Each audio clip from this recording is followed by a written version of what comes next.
Saltwater Cowboy. Saltwater Cowboy series. Written by Christy Barritt. Read for you by Stacy Glomboski. Chapter 1. Bobby, don't do it. As Dani Dodson stared at the gun pointed at her, a tremble raked through her. The wind swept across their boat, and the waves violently rocked the vessel. In the distance, lightning cracked the inky black sky, reminding her she was in the middle of nowhere. They should have never come out on the water this evening. Then again, if Dani had a choice, she wouldn't be in this situation at all. Bobby had forced her to get on board this boat. The bruise on her cheek was a grim reminder of what would happen if she didn't comply. Look, Dani, I'm sorry. Bobby raked a hand through his hair as his tortured eyes begged for her forgiveness. She gripped the side of the boat, her broken nails digging into the wet metal. As the vessel jostled again, she lurched backward. The air left her lungs as she felt herself start to fall backward. Before she tumbled overboard, the boat rocked and her feet sank back onto the deck. She didn't have time to feel relieved. Instead, her gaze snapped back to the gun in Bobby's hand, the one aimed right at her chest. Coupled with the tortured look in the man's eyes, Dani knew she was in deep trouble. This wasn't going to end well. There's got to be another way. Her voice quivered as the words flew from her lips. I won't tell anyone your secret, I promise. Rain saturated their faces. Any area of skin left dry by the rain was claimed by the spray of the waves or the sheen of adrenaline-fueled sweat. Bobby! One of his friends called from the boat's cabin. We gotta get out of here. The storm is getting worse, and we're not going to make it much longer. Bobby turned back to her, and Dani saw his gaze harden with decision. I'm sorry, Dani. You left me with no choice. Wait! But before she could say anything else, a bang exploded in the air. Pain pierced her skin, her muscles, maybe even her bones. The momentum of the blast knocked her off her feet, and Dani flailed through the air. The 27 previous years of her life bombarded her thoughts, mostly her mistakes. If only she had a chance to go back to make things right, to make better choices, to use more wisdom. Dani knew that wouldn't be the case. As her body collided with the angry ocean, waves consumed her, and everything went black. Chapter 2. Levi Sutherland rode his mare to the top of the sand dune and paused. Whoa, Nellie. He smiled as he said the words. They never got old. He hadn't given the horse that name, his father had, but the moniker had stuck and become somewhat of a running joke in his family. Levi glanced over the stretch of sand that led to the mighty Atlantic Ocean. Evidence of last night's storm was visible in the weathered landscape. What a storm it had been. Thunder had rattled walls. Lightning had flickered like silent threats from all directions. Still today, puddles marred the sandy roads of Cape Corral. The 8,000-acre barrier island stretched off the coast of North Carolina near the state line bordering Virginia. A 2-lane bridge led to the secluded isle, which was also a horse sanctuary. However, that bridge had been washed out 3 weeks ago when a nor'easter came through. Crews were working hard to make it functional again. In the meantime, people had to travel to the island either by boat or, for a lucky few, helicopter. As Levi waited, his phone rang. He pulled the device from his pocket and saw the familiar name. Frowning, he put the cell to his ear. Hey, Langston? Or should I say, Mayor Hughes? Whichever one makes you more inclined to accept my offer. You thought any more about what you want to do? Levi's frown deepened. I have been thinking about it, but I haven't made a decision. I can wait a week. But if you say no, I need to look elsewhere. We'd love to have you as the new police chief here in Kernersville. You'd have 80 people under you, and it would definitely be a step up from your little island. Levi couldn't deny the truth in Langston's words, but he wasn't sure he wanted to leave this place either. I'll have an answer for you by the end of the week. You have my word. I know a Sutherland promise is as good as gold. That's how my parents raised me. And one more reason why I want you here in my town. You were meant to do more than act as a saltwater cowboy. You're wasting your talent on that small island. I do hope you'll make the right choice. As Levi put his phone away, he hoped the same thing. Though he loved Cape Corral, he couldn't deny how nice it would be sometimes to get away from all the bad memories. He had a lot of thinking to do. With a sigh, Levi continued to scan the shoreline. To his left, 3 SUVs were parked near the water, and their passengers had already pulled out their fishing poles. People often came here to vacation and enjoy some of the serenity the island offered. His gaze traveled to the right as he searched for the island's wild horses. There were at least 400 of them on this sandy stretch of land. Tradition said a group of Spaniards was traveling across the ocean nearly 500 years ago when their ship capsized nearby.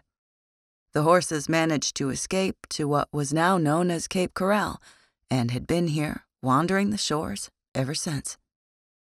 By law, the animals were protected, but that didn't mean that people didn't do stupid things sometimes.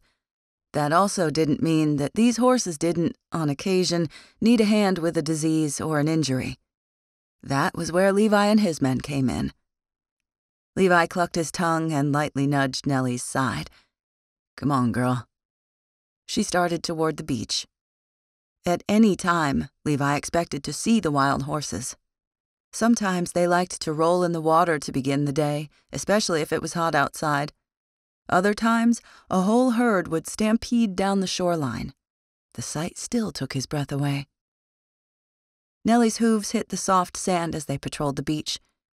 Several pieces of driftwood had washed ashore last night, along with a greater-than-usual amount of seaweed. Unbroken whelk shells tumbled in the waves, as well as some Scotch bonnets and a few mermaids' purses, as tourists like to call them. The scent of the sea rose up around him, briny, fishy, salty. Mixed with the smell of his horse, the aromas signified home. Just ahead, Levi spotted the harem of horses he'd been looking for. "The divas have arrived," he murmured to Nellie. He liked to call the 3 mares the mean girls. Not that the horses themselves were mean, though they could be, but these 3 mares liked to stay to themselves. They rarely accepted any other horses into their clique, and the way they raised their heads sometimes made it appear they thought they were better than the rest. They were out for their morning stroll today, their stallion, Scar, walking behind them. Levi and Nellie trotted toward them. His job was to monitor the animals and make sure they remained healthy and safe. Something up ahead caught his eye, something that had washed up in the storm last night. Levi clucked his tongue again. "Let's get a little closer, Nellie." The debris almost looked like a blanket being tossed in the shore break. But Levi didn't think that's what it was. As he got closer, a mass of dark hair came into focus. His heart pounded harder. Oh no. Was that a woman? His breath caught as the truth washed over him. It was. His gaze jerked toward the mean girls again. Though Scar ran along the shore, the mares were stampeding right toward this woman. In less than 30 seconds, the horses would trample her. Levi had to think of a way to stop them, and he had no time to waste. "Let's go, Nellie, now." Chapter 3. Levi nudged his foot into Nellie's side again. "Faster, girl, faster." Only a few more feet, and Levi would reach the woman. His throat tightened as he realized this may not have a happy ending. The mean girls were dangerously close. "Dear Lord, help us now, please." Making a split-second decision, Levi pulled the reins. Nellie stopped beside the woman. They formed a barrier between the horses and this woman. Levi braced himself. The mean girls should go around him, he hoped. "Dear Lord, your assistance would be great. Any time now. The approaching horses sounded like thunder as their hooves pounded across the shore. The mean girls still charged toward them, undeterred by Levi. Nellie whined and pranced in place. "It's okay, girl," Levi murmured before waving his hands in the air, trying to scare the harem out of the way. Only 3 feet stretched between him and a possible collision. He held his breath. Finally, the mares split and crossed on either side of him. As they continued to thunder down the shore, Levi released his breath and wiped a hand across his brow. That had been too close. Wasting no time, Levi climbed off Nellie and knelt beside the woman. Blood soaked her chest, and her figure appeared lifeless, limp as the waves that lapped over her jean-clad legs. Levi pressed his finger into the side of the woman's neck. A faint heartbeat pounded there. She was still alive, but barely. That blood around her left shoulder, it appeared to be from a gunshot wound. He grabbed his radio.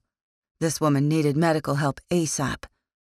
Levi quickly called the situation in, and dispatch promised to send assistance. Putting his radio away, he leaned closer to the woman. Levi gently turned her on her right side. As he did, the woman coughed. Water gushed from her mouth. A few coughs later, she groaned. "Please, help me." "It's going to be okay." Levi leaned closer to her. Her eyes popped open. Fear slashed their depths like someone awaking from a nightmare. As her gaze fell on Levi, the fear seemed to dissipate. For a moment. The next instant, her face squeezed with pain. She reached for Levi, desperation in her gaze. "Don't let them get me." She clutched his shirt with a surprising strength. "Please, don't let them find me." With those last words, her eyes closed and she slipped into unconsciousness again. What was she talking about? Levi didn't know. He just prayed that help got here in time. "I heard you were here." Levi looked over and saw Grant Matthews, one of his colleagues with forestry law enforcement, standing in the doorway of the waiting room at the Cape Corral Medical Center. "Hey, thanks for coming." Levi realized he was slouching in the uncomfortable plastic seat and sat up straighter. "How'd you even get here? I didn't see your truck outside, or Nellie. My truck is in the shop, so my sister brought me by. Emmy needed to stop by the post office anyway."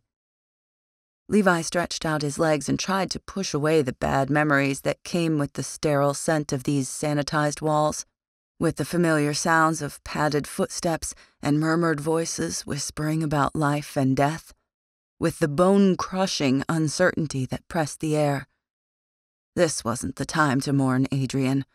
The best thing he could do was to focus on the present, on the woman who'd washed ashore.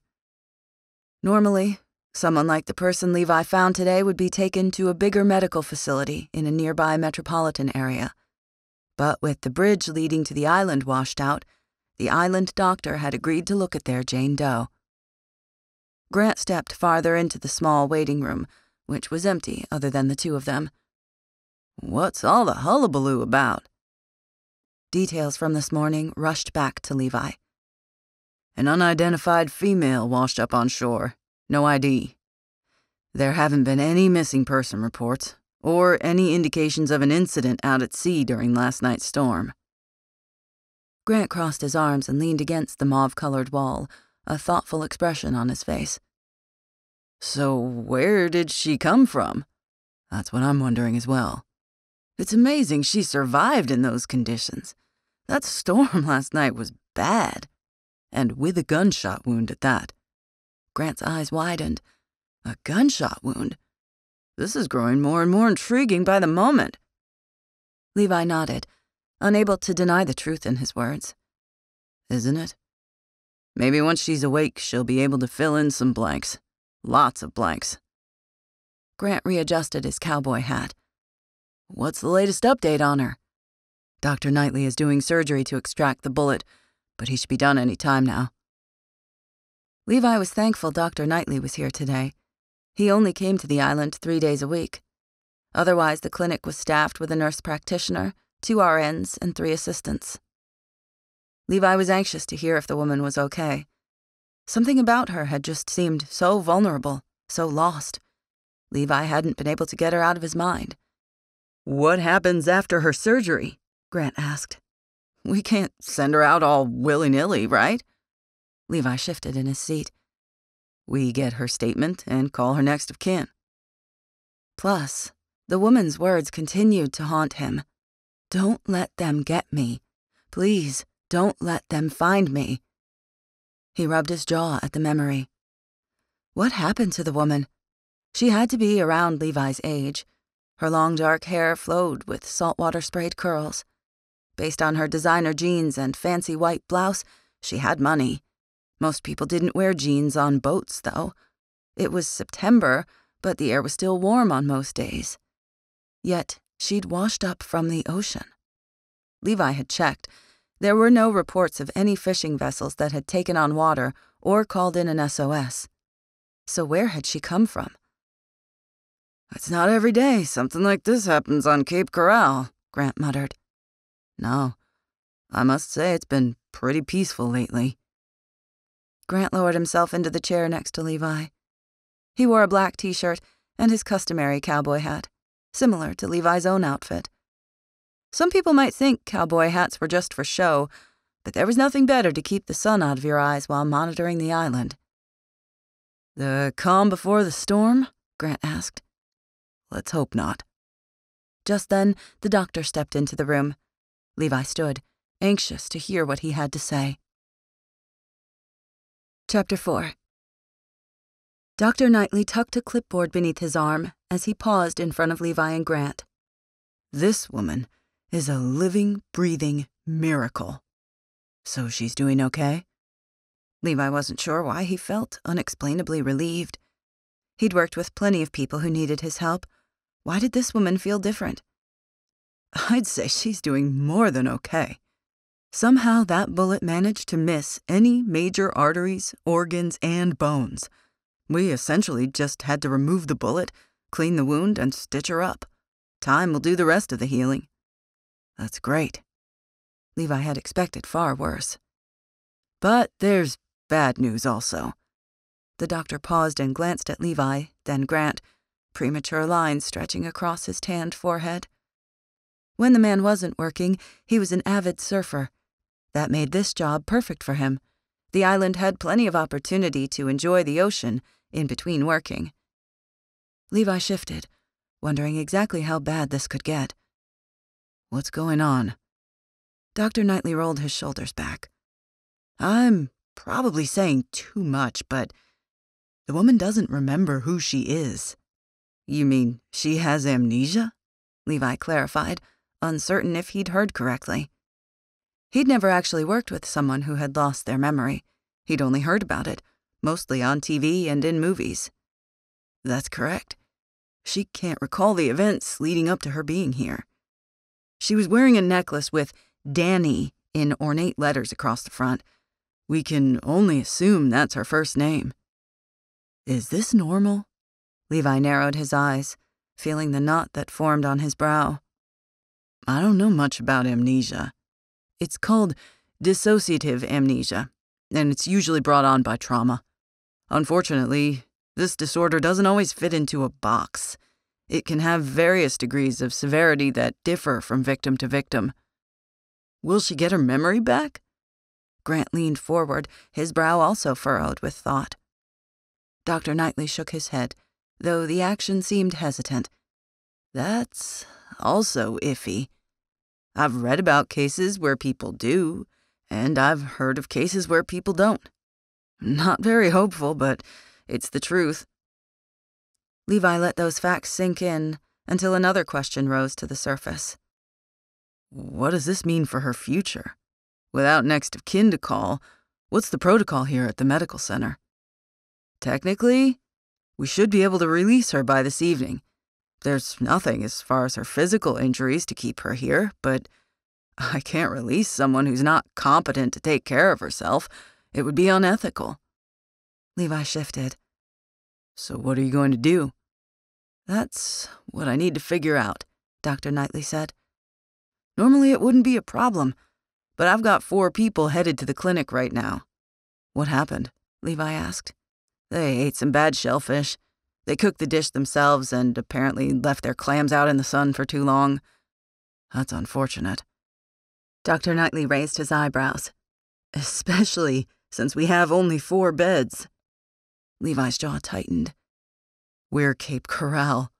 We're a refuge for those who need it, be horse or human. We'll figure out something.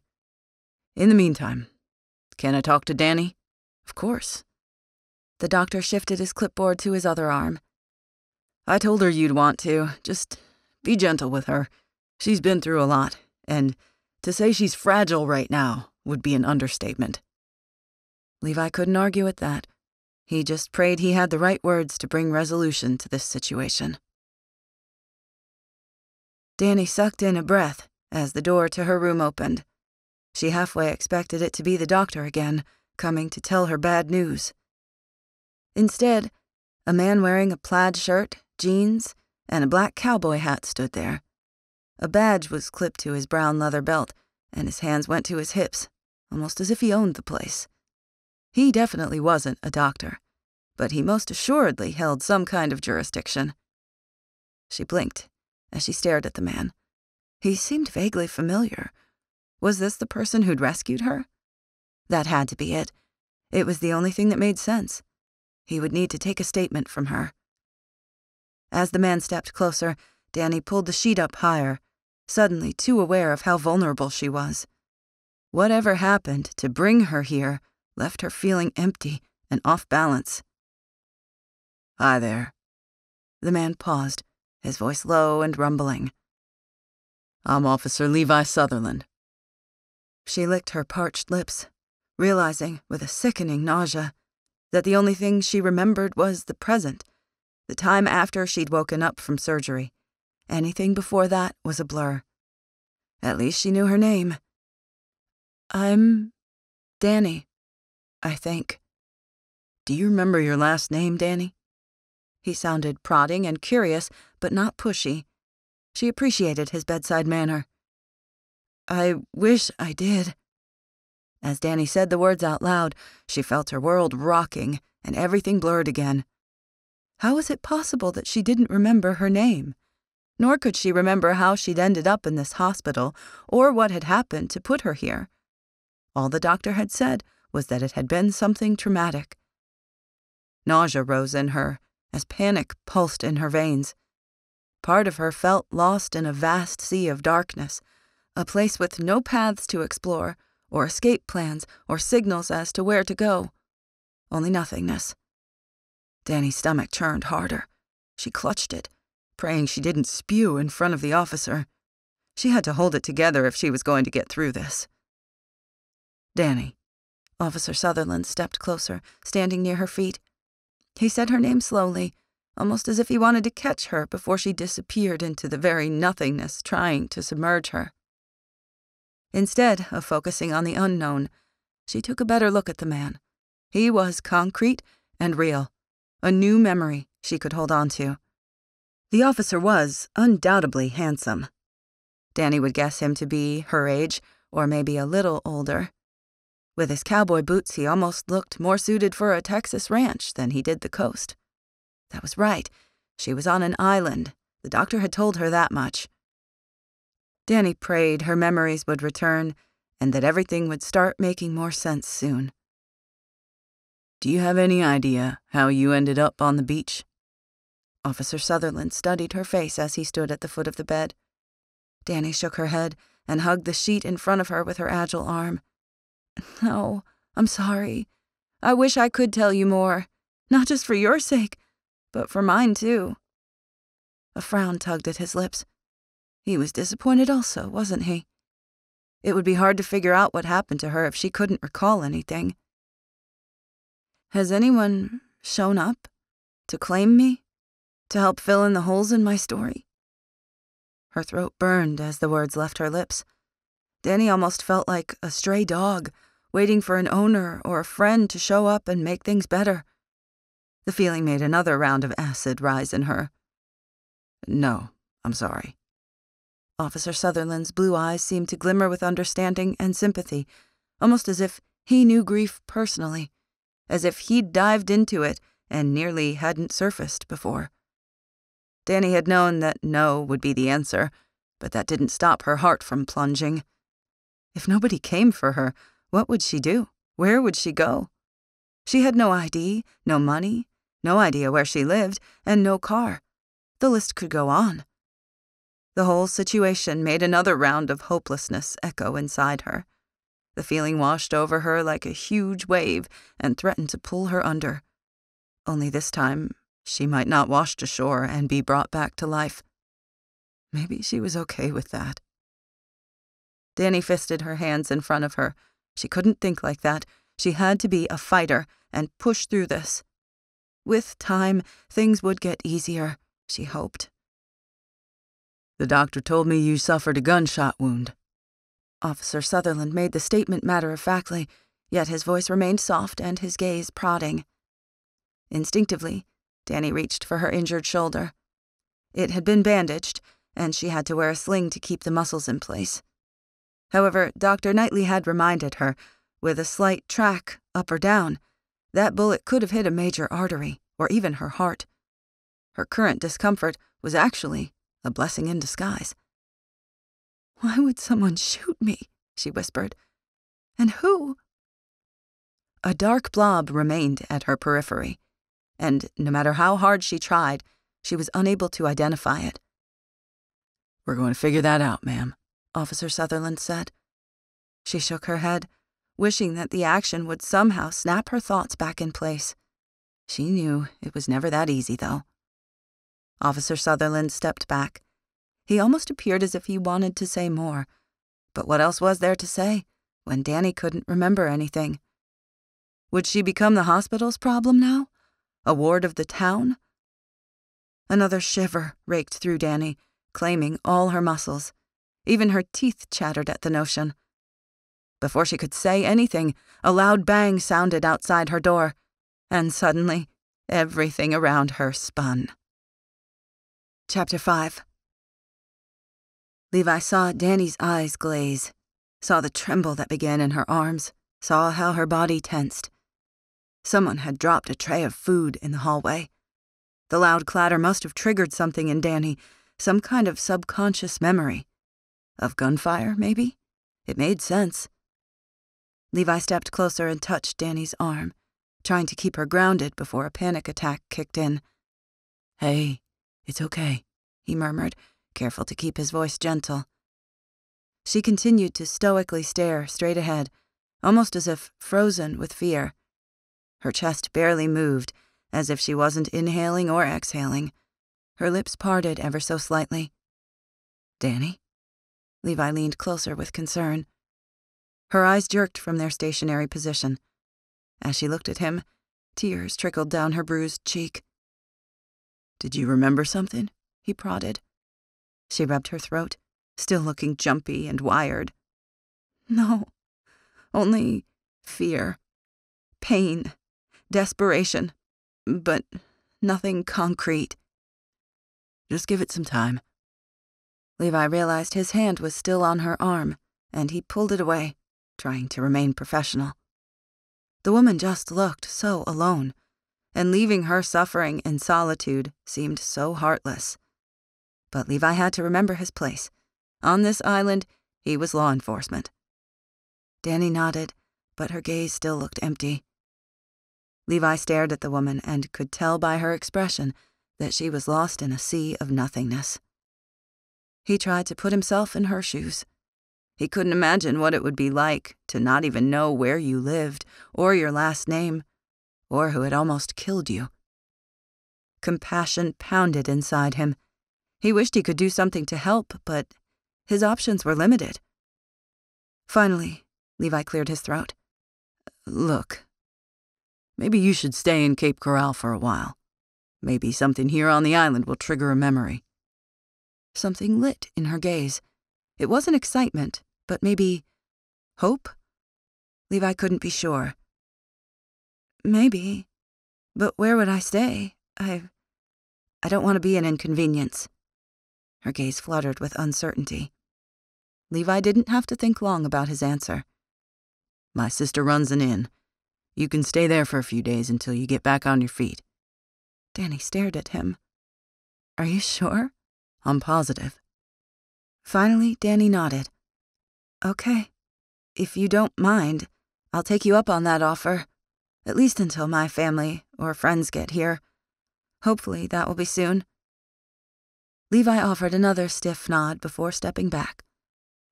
Since that's settled, I'm going to be in the waiting room until the doctor clears you to leave. I'll repay you for any expenses you incur. As soon as I remember who I am, of course. I'm not worried about that. You just focus on getting better. The rest of the details will fall into place. Thank you, Officer Sutherland. Just call me Levi. A quick but grateful smile tugged at her lips. Okay, then. Levi, thank you. With a nod goodbye, he stepped out the door and found Grant in the waiting area. I hope you don't mind sticking around for a little bit longer. Grant stood, hanging his thumbs in his pockets. What's going on? Our victim is going to stay in Cape Corral for a few days. She remembered something? Levi shook his head, wishing that was the case. This whole investigation would be a lot easier if she did. No, she didn't. I'm hoping if she sees the beach, the area where she was found, that maybe it will trigger something. Grant studied him for a minute. If that's the case, then she's gonna need somewhere to stay. Have you thought about that? I haven't really thought about any of this. Levi took his hat off and ran a hand through his hair. But Emmy has a room open at the inn. I'm going to talk to her. Grant's eyes narrowed with thought. Seems like you're going above and beyond for this woman. If I was in her shoes, I'd want someone to do the same for me. Besides, it's just a place to sleep for a little while. In the grand scheme of things, it's not really a big deal. Grant continued to study Levi's face. The two were practically brothers, and Grant had been there for Levi during some of the worst times of his life. His loyalty wasn't something a person easily forgot. Are you sure this doesn't have anything to do with Adrian? Grant asked quietly. At the sound of his deceased wife's name, an ache returned to Levi's heart, almost like it had never left. Probably because it hadn't, even after 3 years. I'm not saying anything, Levi said. All I want to do is help someone who needs a hand. I can't leave her to fend for herself. Don't get me wrong. I know our job means that we shouldn't get involved. We do our duties, and we move on. At least, that's what they tell us. Your dad is the one who used to always preach that. Levi couldn't argue with that. His dad had been a wildlife law enforcement officer here for many years, but a heart attack had put him out of commission 5 years ago. Now the man was attempting to enjoy his retirement. But anything that didn't require work didn't seem worth doing when it came to Levi's father. That was one of the reasons his dad had gone down to South Carolina 2 weeks ago. Levi's uncle had knee replacement surgery, and Levi's dad had insisted on helping him out with his moving business as he recovered. Levi tried to put those thoughts out of his head, especially thoughts of Adrian. But being in this clinic, it raised all kinds of memories he'd like to forget. For now, Levi just needed to think about getting through this day. That's what he always told himself. He didn't have to think about getting through the next year, not the next 6 months, not even the next month or the next week. But he just gave himself 30 minutes at a time. His method had worked for the past 3 years, and Levi hoped it would continue to work now. Chapter 6. Are you sure she's dead? Bobby nodded as he sat in the stiff chair, one that was no doubt designed to make people uncomfortable. That was the way his boss liked it. There's no way Dani could have survived the gunshot and the fall into the ocean, especially not with that storm last night. The problem has been taken care of. Very well. The man across from him nodded. Now we should be able to proceed with the rest of our plan. Bobby ran a hand through his hair, not liking the sound of that. I just wish there was another way to end this. I didn't realize this is no time for regrets, nor is it a time to be sloppy. His boss, the captain, cast him a warning glare. We've got to move on this now, or we'll lose everything. Bobby's hands clamped in front of him as he tried to understand what the man was saying. Did his boss think he'd messed up? Bobby had just told the captain that he'd done exactly what he'd been asked to do. Things got out of control, but I handled them. What about Paul? Bobby's throat tightened. He stepped out of line. If he hadn't stabbed me in the back, just listen to yourself, the captain hissed. All I hear is excuses. Things didn't stay on plan. Bobby's voice trembled. But I improvised, and I improvised well. The captain stared at him, not bothering to hide his scrutiny. Finally, he spoke. I want you to go to Cape Corral. I need you to confirm Dani is dead. Bobby sucked in a quick breath. This was a twist he hadn't seen coming. How am I supposed to do that? Her body was washed out to sea. Figure out a way. There were so many things that could go wrong with that plan. What if people see me looking around? If I find her body, they're going to think I'm responsible. I'll stick out. You are responsible. That's why you need to be the one to make sure this mess is cleaned up. The captain rose, his tall figure towering and imposing. Something else he used to his advantage. Tension pounded at Bobby's temples. How could this have turned into such a disaster? Now there were dead bodies to take care of. This wasn't what he'd been hired to do. But there was no going back now. He was in too deep. The captain stepped closer. Can I trust you with this? Or are you going to let me down again? Bobby raised his chin. He'd already let so many people down. More than anything, he wanted his boss to know how loyal he was. He thought, when he'd shot Dani, that he'd proven it. But apparently not. Now he needed to see it through to completion, to prove that he was worthy to be a part of this plan. But as his thoughts turned to Dani, his heart panged with grief. He couldn't forget the look of fear in her eyes right before he'd pulled the trigger. He'd never forget that image, or the regret he felt. Bobby. The captain paced behind him, just out of sight. His thoughts snapped back to the present, and he nodded. I'll take care of it. I won't let you down. His boss clamped his hand down on Bobby's shoulder. That's what I was hoping you would say. Now there's no time to waste. I'll have Stuart drop you off. Bobby nodded and braced himself for what was going to either make or break his career, and for what could mean life or death for the most important person in his life.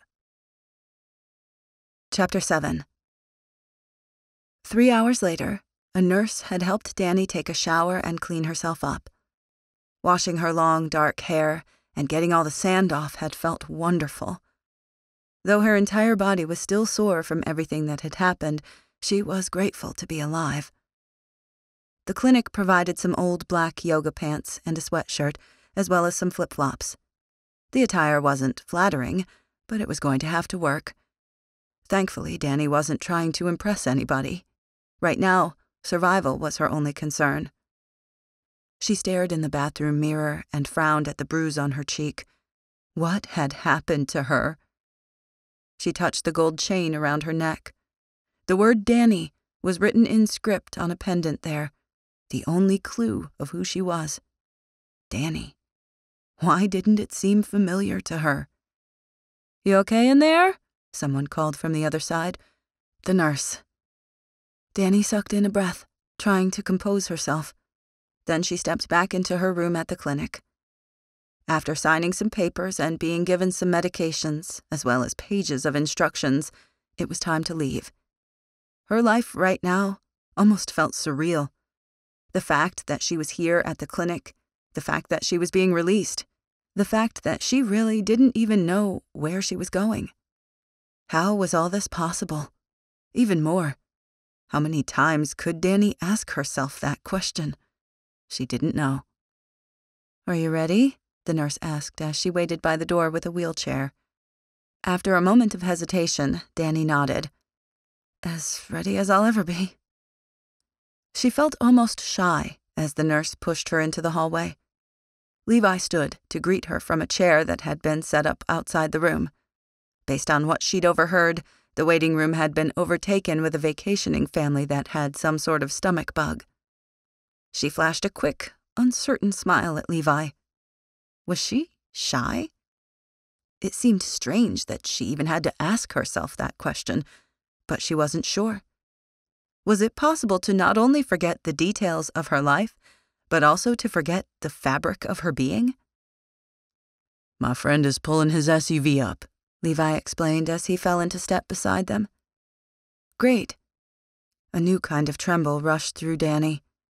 Not only could she not remember anything, but now she was also getting a ride with a perfect stranger to a place she wasn't familiar with. What a nightmare. Maybe this was a terrible idea. But maybe it wasn't. Besides, Dani didn't have many options. Soon, someone would realize she was gone and come to pick her up. This crazy mess would make sense. Except for the bullet wound. Would that ever make sense? Levi walked quietly beside her as the nurse wheeled Dani to an exit. A black SUV waited there, and Levi helped her into the back seat before shutting the door. He then climbed in the front passenger seat, and they took off down the road. "I'm Grant," the man in the driver's seat said. "Levi and I work together as part of a special commission for Cape Corral's Wildlife Law Enforcement Division." "Thank you for the ride, Grant." Her voice sounded raw as she said the words. The man reminded her of Levi, only his gaze seemed more open and his mannerisms more outgoing. Levi seemed serious and reserved. They were both dressed in a similar manner, like cowboys. Dani still couldn't figure that one out, but now wasn't the time to ask questions.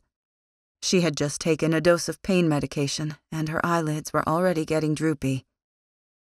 "It's going to take us about 20 minutes to get to the other side of the island," Grant said. "You might as well make yourself comfortable. If you need to rest, neither of us will blame you," Levi added. Dani nodded. Some rest sounded good. There was no good reason to fight it. She let her head fall against the window beside her as she stared at the landscape. If only she would wake up to find all of this was just a bad dream. But that was only wishful thinking. She was going to need all her strength in the coming days if she wanted to heal from her injury and recover the memories of who she was. Dani wasn't sure she was going to like the picture that emerged, and that wasn't a great feeling. "Maybe we should put out a press release." Grant kept his voice low as he turned toward Levi. "See if anybody can identify her." Levi glanced into the back seat. Dani appeared to be sleeping. Her chest rose and fell, and her eyes were closed as her head rested against the window. Trauma could do that to a person. She might sleep for days, and that slumber might be exactly what her body needed to heal. Resting could be therapeutic. It had been for him. "I don't think a press release is a good idea." Levi turned back to Grant, the weight of the situation pressing on him. "Why not?" He lowered his voice. "Because someone shot her. My guess is that this person left her for dead. If the gunman knows Dani is still alive." Grant nodded slowly as Levi's theory hung in the air like a bad premonition. "Good point. Never thought about it that way. You don't think the media is going to get a hold of this? As far as they know, a woman washed up on shore. They could have heard that on the scanner, along with the fact that she was rushed to the clinic. I think we should keep the rest under wraps for as long as we can." "You really think so?" Grant's voice jolted with surprise. "I do." Levi turned his gaze out the window at the sunny autumn day. "Something about all of this isn't sitting right with me. If we make the wrong move, Dani could end up paying for that with her life." Grant frowned. his hands gripping the steering wheel as they bounced down the road. I don't like the sound of that. Me either. I don't think we should spread the news all over the island, not until we know more. I guess it could go both ways.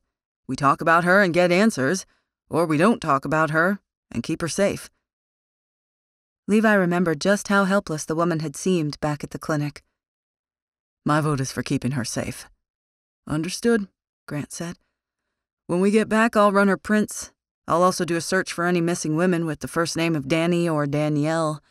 Maybe we'll get some hits. That sounds good. I did a preliminary search already. Did anything pop up? Levi shook his head. No, it didn't. But I want to be prepared in case she doesn't remember for an extended amount of time. It could take a few days for someone to report it. She could have told people she was going on a trip, and maybe they haven't noticed she's not back yet. Levi chewed on the idea. It's a possibility. Let's take each day as it comes. We can't afford any wrong moves. Good idea. We're lucky to have you around here, Levi. This island wouldn't be the same without you. Guilt pounded at him. Did Grant know Levi had been offered a position in another town? He'd kept the job offer on the down low. But that didn't mean that word hadn't somehow leaked. Small towns were notorious for that. As they continued down the road, Levi's mind continued to race. He knew he should step back his concern about Dani. He would help the woman by investigating what had happened to her, as well as giving her a place to stay. That should be the end of it. But Levi couldn't stop thinking about finding her on the beach. She'd seemed like a rag doll that had been tossed out to sea before getting spit up by the ocean. Someone had left her for dead. It wasn't something he could easily forget. They continued to bump along the street. There were no paved roads on the rest of the island, and residents and visitors needed a four-wheel drive vehicle to get around. Many people didn't know that before coming, despite the protocols that had been put in place. That made Lloyd's towing a very popular business, especially in the summer months when visitors flocked to the area. Lloyd probably towed 8 cars each day from the soft sand along the ocean. At least, he had, before the washed-out bridge shut things down. People were fascinated by the area, and Levi couldn't blame them. Finally, Grant pulled up to Emmy's place, which was located beside the community safety headquarters, a building that housed fire and rescue, as well as the forestry division that Levi oversaw. It was time to wake Dani. Levi prayed she'd have as much peace as possible during the coming days, because the future would probably be tough on both of them. Dani, as she recovered, and Levi, as he tried to figure out who had done this to her. Chapter 8. Hey, we're here. Someone nudged her. Dani's eyes flew open. In an instant, she jolted back, pressing herself into her seat, wishing she could disappear, feeling a terror that was strangely familiar. Fear captured her breath, her muscles, her thoughts. Where was she? Even more, who was she? An ache formed in her heart at the thought. Slowly, Levi Sutherland's face came into view. His gaze was soft, as if he silently tried to reassure her. He stood beside her open door, and a rustic, sandy landscape showed on the other side. It's okay, he murmured. It's just me. And Grant. We're here, at the inn my sister runs. That was right. Officer Sutherland, Levi, had given her a ride from the clinic, offered her a place to stay. She could trust him. Dani thought so, at least. With so many missing details of her life, it was hard to know whom to rely on.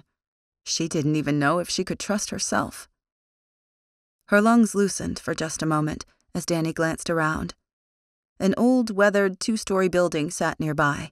Sand dunes nestled at the edges. A watchtower stood behind the structure, as well as a large garage and another building. She was okay. She was safe here, at least for a little while. She had no choice but to believe that, especially if she wanted to keep her sanity. We just pulled up, Levi said. Your body needs rest after what you've been through. You slept the entire way here. Dani tugged at the sweatshirt around her neck. For some reason, the oversized piece of clothing made her feel a small measure of comfort. I can show you where you will be staying tonight, Levi said. In the meantime, I'm going to check on the horses, Grant added. I'll catch up with the two of you later. Sounds good. Thanks for the ride. Dani's lungs tightened again. As she stepped out of the SUV, she felt herself wobble. Levi caught her elbow and helped to steady her. I've got you, he murmured. Dani's cheeks heated, a reaction that made no sense. The man was just doing his job. Yet his quiet reassurance made her feel an unusual peace. Gathering herself, she walked with Levi toward the house. He kept a hand on her, as if he sensed how off-balance she felt. She was grateful for the support. She couldn't help but notice the sand beneath her feet. Where was the driveway? Dani quickly scanned her surroundings.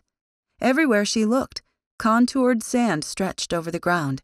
Even the buildings, several houses, and a larger, official-looking structure seemed to be built between dunes. What kind of place was this? Dani had never seen anything like it. Then again, maybe this was the perfect location for her. The island seemed so secluded and surreal. Maybe she could heal here while she put the pieces of her life back together. And quickly, at that. Right this way. Levi led her into the old house. My sister converted this place into the island's one and only bed and breakfast. That's nice. Emmy's not here right now, but she'll be back soon, Levi continued. She told me which room you could use.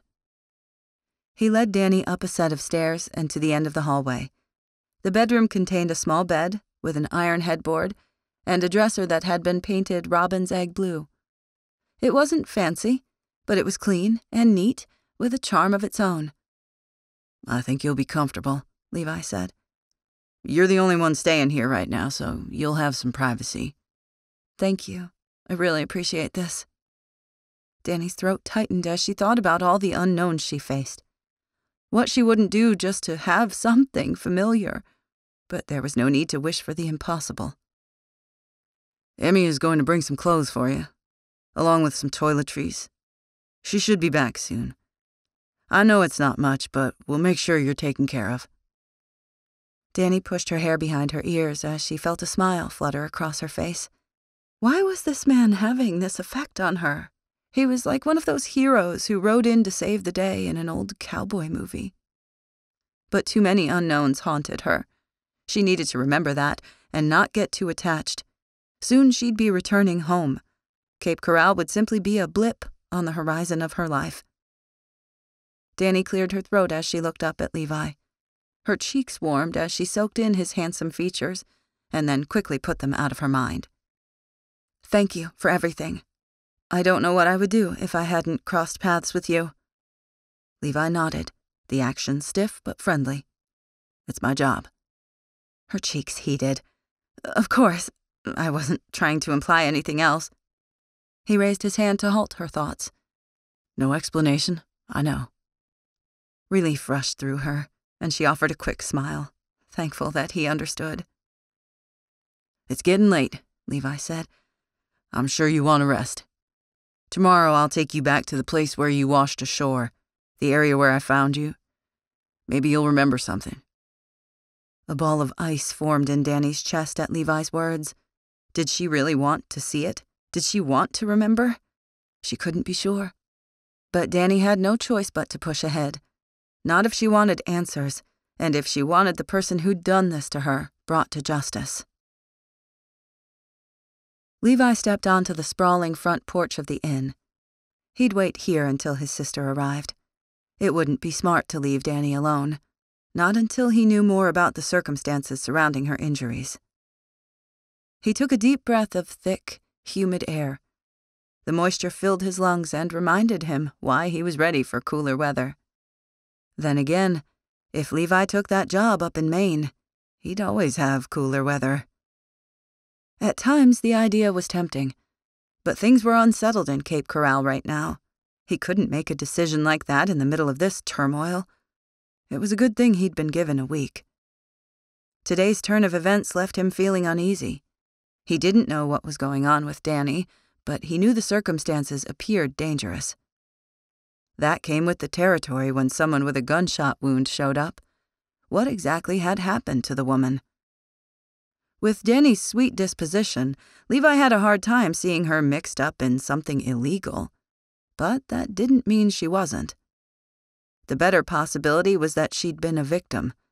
Was this a case of a jealous spouse or boyfriend? A job-related crime? Had she been in the wrong place at the wrong time? All those things were possibilities. Levi had a lot of work to do if he was going to get to the bottom of this. Grant appeared from around the corner of the community safety building. He wrapped a rope between his elbow and thumb as he paused in front of Levi. Horses are all doing great. That's good news, at least. Is Dani settling in? She is. She looked tired, so I'm giving her some space. Emmy will check on her when she gets back soon. That woman's got a rough road ahead if she doesn't start remembering some of the brouhaha of what happened to her. She has a rough road however she looks at it, Levi said. We've got to find some answers for her. Just then, an oversized pickup stopped in front of the fire station. Levi's stomach clenched when he saw the driver. Then again, he'd known before the window lowered who was in the overpriced vehicle. Johnny Ferguson, 30 years old. The man had never worked a day in his life, and he lived on Cape Corral mostly to flex his social status. The man thought he and his family owned this island, but they didn't. All the money in the world would never change that. Hey, there's a vague scent of manure near my house. Johnny poked his head out the window. Any chance someone could come by and clean it up? You're going to have to do that yourself. Levi kept his voice level. This man wasn't going to get a rise out of him. Well, I thought that's why we paid you. Johnny smirked as he stared at Levi. The two didn't get along, especially after Levi had befriended him, only to realize later that Johnny was using him for information. Never again. Levi stared back at the man, wishing he could wipe the smirk off Johnny's face. Given the fact that you do nothing here on this island, maybe you should make yourself useful. Johnny's eyes narrowed. It's my family's tax revenue that funds most of the operations in this place. Need I remind you of that oft-forgotten fact? Without us, there would be no services here.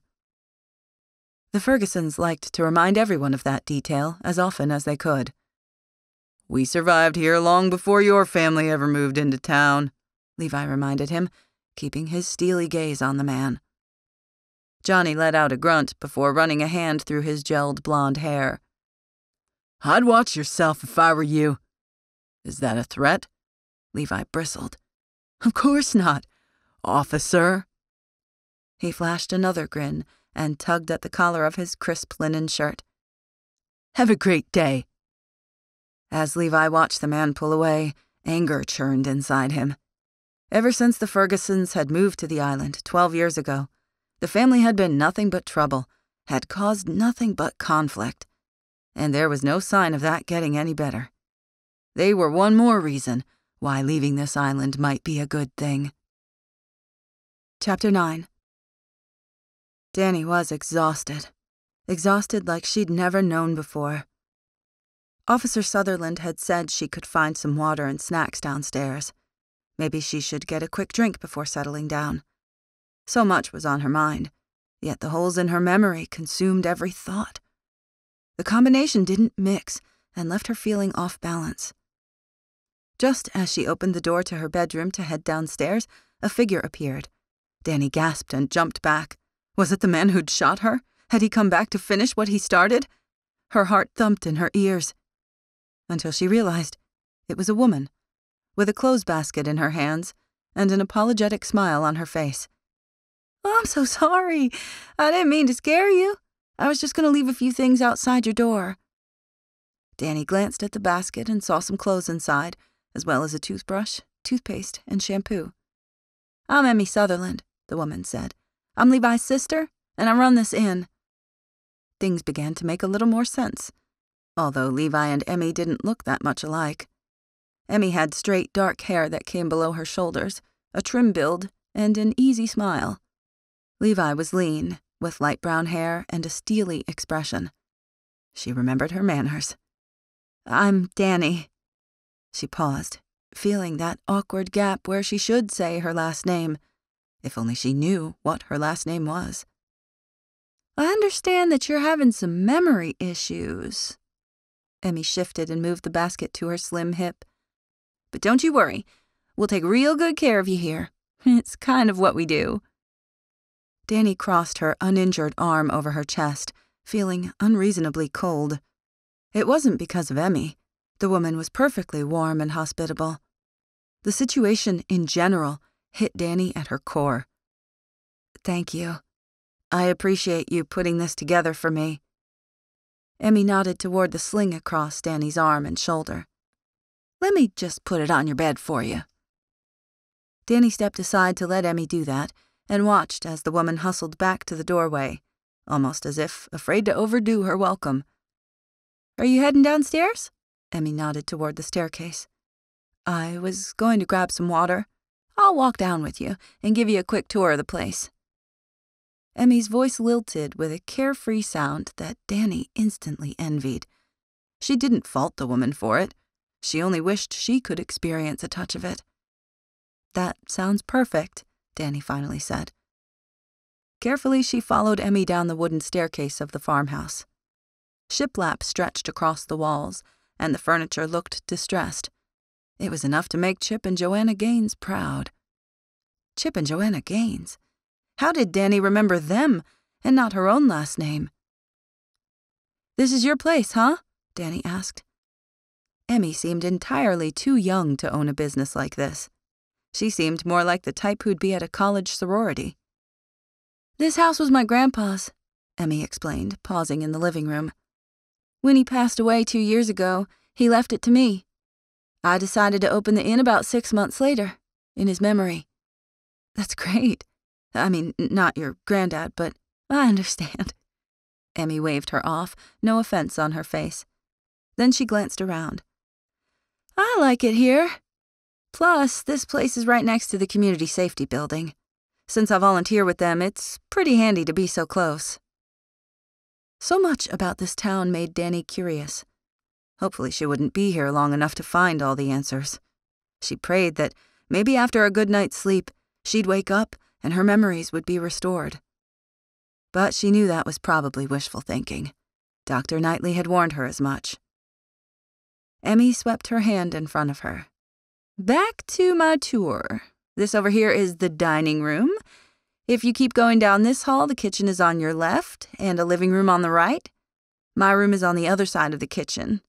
Oh, and pay no attention to the graveyard in the backyard." Dani felt the blood drain from her face. Had she heard that correctly? The graveyard? Emmy paused and flashed a smile, as if she'd been expecting that reaction. "It's an island thing. Actually, when this place was built, nobody knew there was a graveyard. But the sands on the island shift around all the time. Probably about 8 years ago, during a particularly big nor'easter, the sand shifted some more, and what do you know? There's a graveyard right in the backyard." "That's fascinating, isn't it? The dates go back to the 1800s, and some seafaring captains are listed on those tombstones. I say it gives the place some character." She shrugged nonchalantly. "I mean, if you don't mind graveyards." "As far as I know, I don't mind them." The words sounded strange as they left Dani's lips. "Interestingly enough, we weren't the only ones this happened to," Emmy continued. "Several homes on the island have graveyards on the property. Some of them even have them in their front yard. That's what happens when you live in a place where the land constantly moves. I suppose there's a Bible verse about that, right? Something about not building your house on shifting sands. There's a lot of wisdom in that. However, there's no place I'd rather be than here in Cape Corral." Dani smiled at the woman's animated voice. Dani hoped she loved where she lived, wherever that was, equally as much. "I can tell you love it." Emmy stepped into the kitchen and grabbed a water bottle, handing it to Dani. "I do. And if you stay here long enough, you'll love it too. Dani didn't remember much about herself, but she had a hard time seeing that. In her gut, she didn't think she was a beach type of girl. She felt more like she lived in the suburbs or on the outskirts of a town. It was strange how she couldn't remember, but her intuition still tried to tell her things. Plus, my brother is here, and all my friends, Emmy continued. Home is where the heart is, that's what they say. A moment of envy shot through her. Dani wanted a place to feel at home. When would someone show up looking for her, offering details that she desperately needed? Soon, she hoped. Can I fix you a sandwich? Emmy's voice pulled her from her thoughts. Or I have some leftover pork barbecue that I made at the firehouse last night. The guy said it was pretty good and asked me to make it again, and they're a tough audience. Despite everything that had happened, Dani found herself smiling. A sandwich sounds nice, but please don't go out of your way for me. I can certainly manage to make one for myself, if you're generous enough to let me eat your food. Emmy waved her hand in the air. Oh, it's no problem. I was going to hang out here for a little while anyway. Why don't you have a seat? You've been through a lot. Dani took a seat on the bench tucked under the kitchen table. She glanced around again, noticing the wildflower bouquet in a mason jar at the center of the table, the basket of whelk shells, and the glass vase full of sea glass. Emmy had done a great job making this place look inviting. Will there be any other guests staying here? Dani couldn't help but notice how quiet the house felt. Emmy pulled a few items from the fridge. I just had someone leave this morning, and I have somebody else coming this weekend, but tonight it's just you. And, of course, I'll be here. Dani leaned against the table. I think it would be intimidating running this place all by yourself. I'm assuming you're not married? I don't see a ring. Nope, not married. Emmy grabbed some bread. I probably won't ever get married. Why's that? Emmy shrugged as she began making a sandwich. Why would you want to get married when you can be single and roam free? Kind of like the horses here. Their only boundaries are nature and loyalty. Isn't that the ultimate way to live? That's one way to look at it. It didn't seem like something Dani would think. Not that she could be sure. I can do what I want, when I want, how I want right now. I mean, with the exception of my brother and my father, who are constantly telling me what to do. Emmy offered a half eye roll.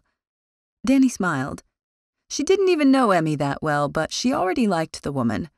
She had a plain way of speaking, an easygoing disposition, and the cadence of her words made her seem like everyone's best friend. Right now, Dani was just thankful that she had a place to stay. Tomorrow, she'd try to figure out the rest of her future. She didn't have any other choice. After Levi left Dani at the bed and breakfast, he filled out some paperwork regarding Dani's rescue. He also checked news reports for any missing persons fitting Dani's description. He saw nothing, but it would be an ongoing process. In the meantime, he walked over to the Screen Porch Cafe for a late lunch, early dinner. It was the only restaurant on the island, and the establishment looked just like it sounded. Minnie and Mark Minnows lived in the house, but they opened their screened porch to the community.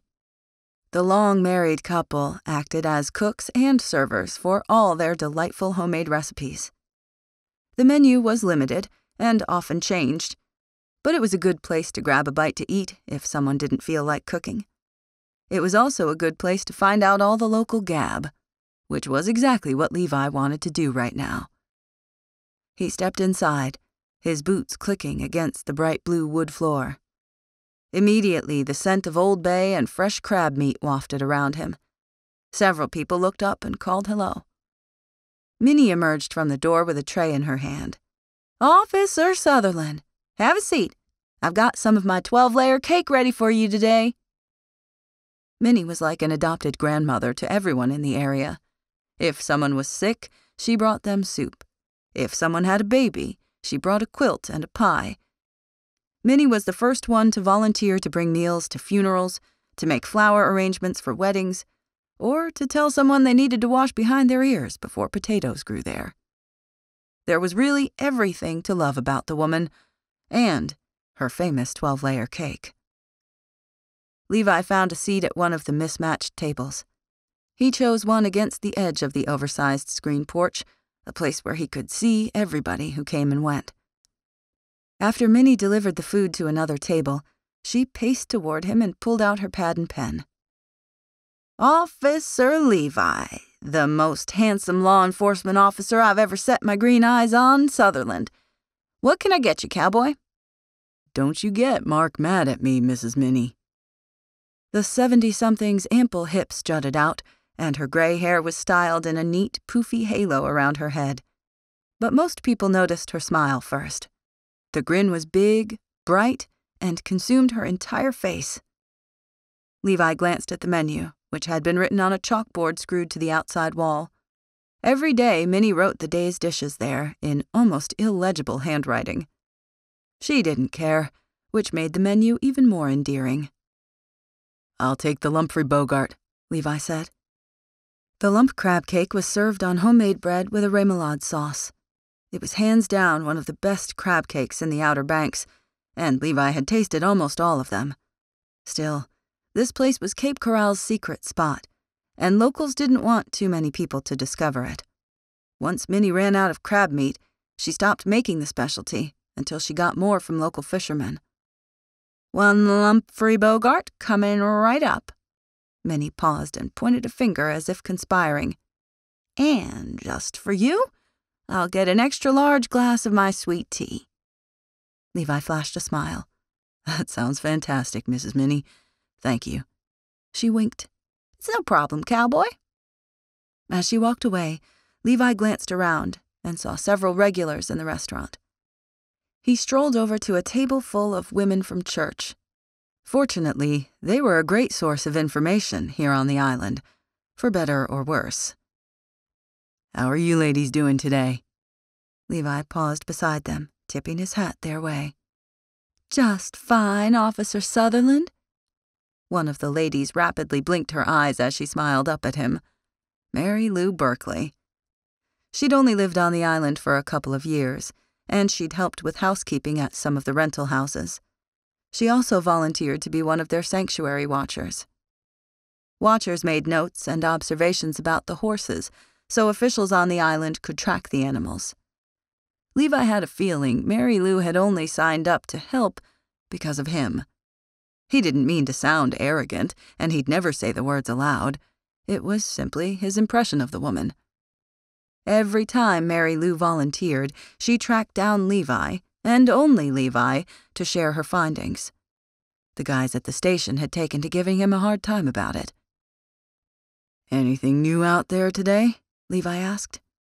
Mary Lou blinked some more, her thick mascara and glimmering eyeshadow looking unnatural on her eyes. The woman looked more big city than she did untamed island.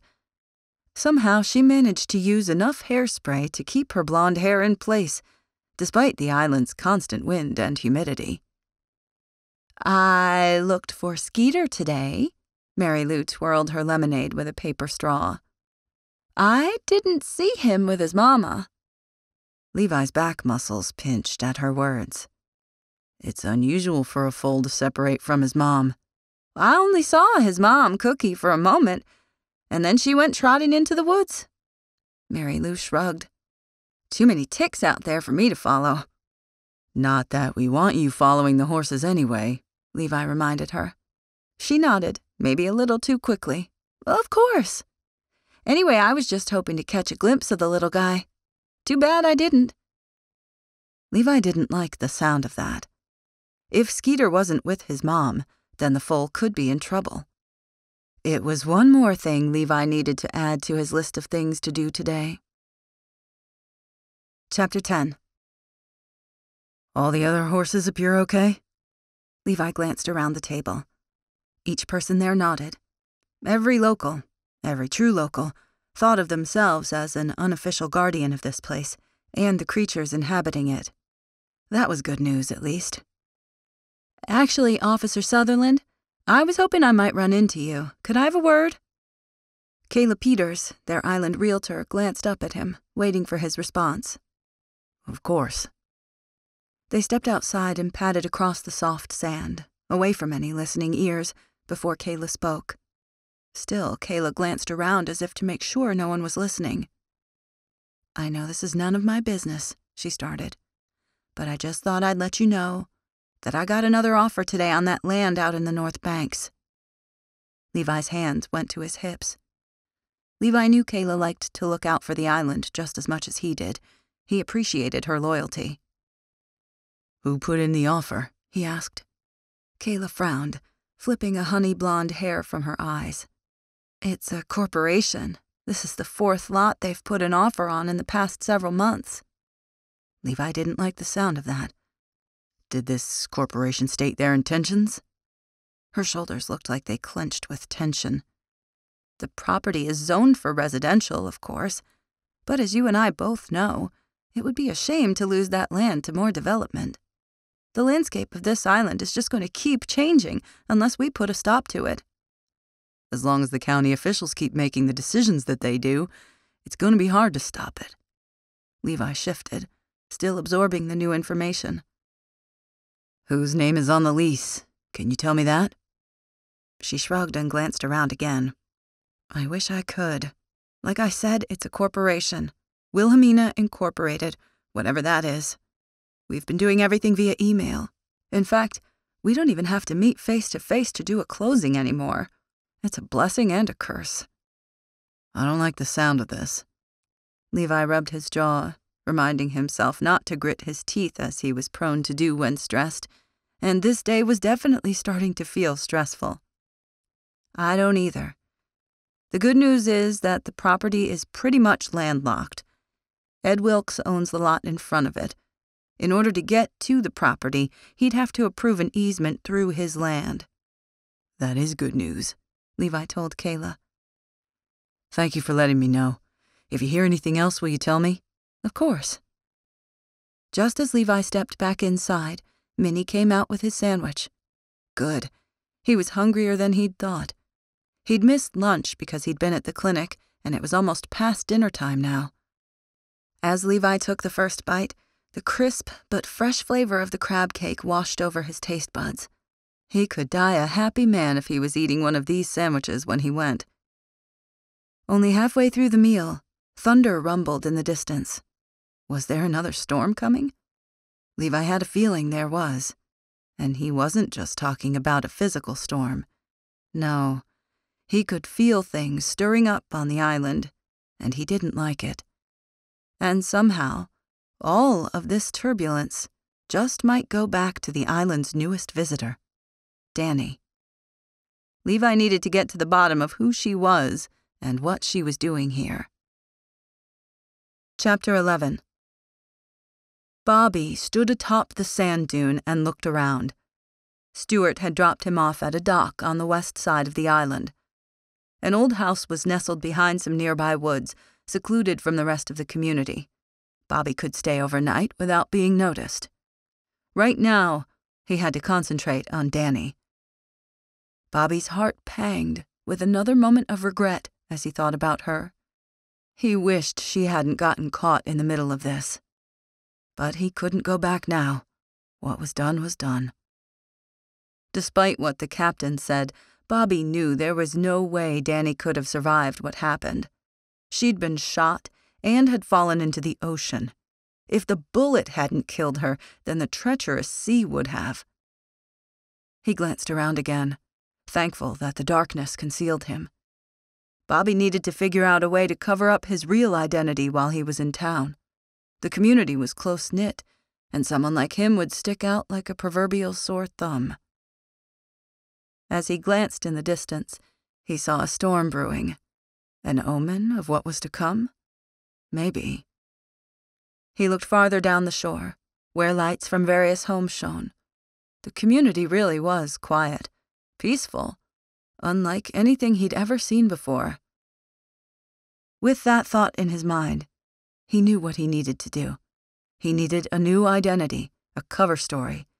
and he had his eyes peeled and his ears open for any news about a dead body that had washed ashore. As soon as he found that confirmation, he'd go back to the captain and tell him the update. Job done. The sooner he got this over with, the better, because if anyone would have to take the fall for this, it was Bobby. And he would pay dearly, or, he should say, his son would. Chapter 12. After finishing dinner, Levi went into the office for a few hours before starting home. He wanted to get there before the storm came, though he predicted the system would remain offshore. Darkness had fallen. The nighttime was even darker out here, in the absence of any streetlights. The only illumination was that glowing from windows of nearby houses and from the moon and stars overhead. Despite the storm that paraded across the ocean, the moon still shone. Tonight it was only a sliver. He could also see the Milky Way stretching across the heavens. The sight was fantastic, something Levi never got tired of. Since he couldn't pick up his truck from the shop until tomorrow, he decided to walk home. His cottage wasn't far away, and the action would give him time to clear his head. The sand padded his footsteps, silencing them and giving him space to think, and he had a lot to think about. Dani and her mysterious and dramatic entrance here on the island. His conversation with Kayla about the Wilhelmina Corporation. The decision about his job. The fact that no one had seen their full Skeeter for a couple of days. Levi was going to have his hands full over the next week. That familiar feeling of apprehension pinched his muscles. Levi paused and glanced around, trying to locate the source. His eyes narrowed as he glanced at a house in the distance. Mr. Henderson's place. A single bulb lit the area near the man's back door, scattering hazy light. Was that a man crouching outside? If it was Mr. Henderson, the man would have waved, or come over to shoot the breeze for a little while.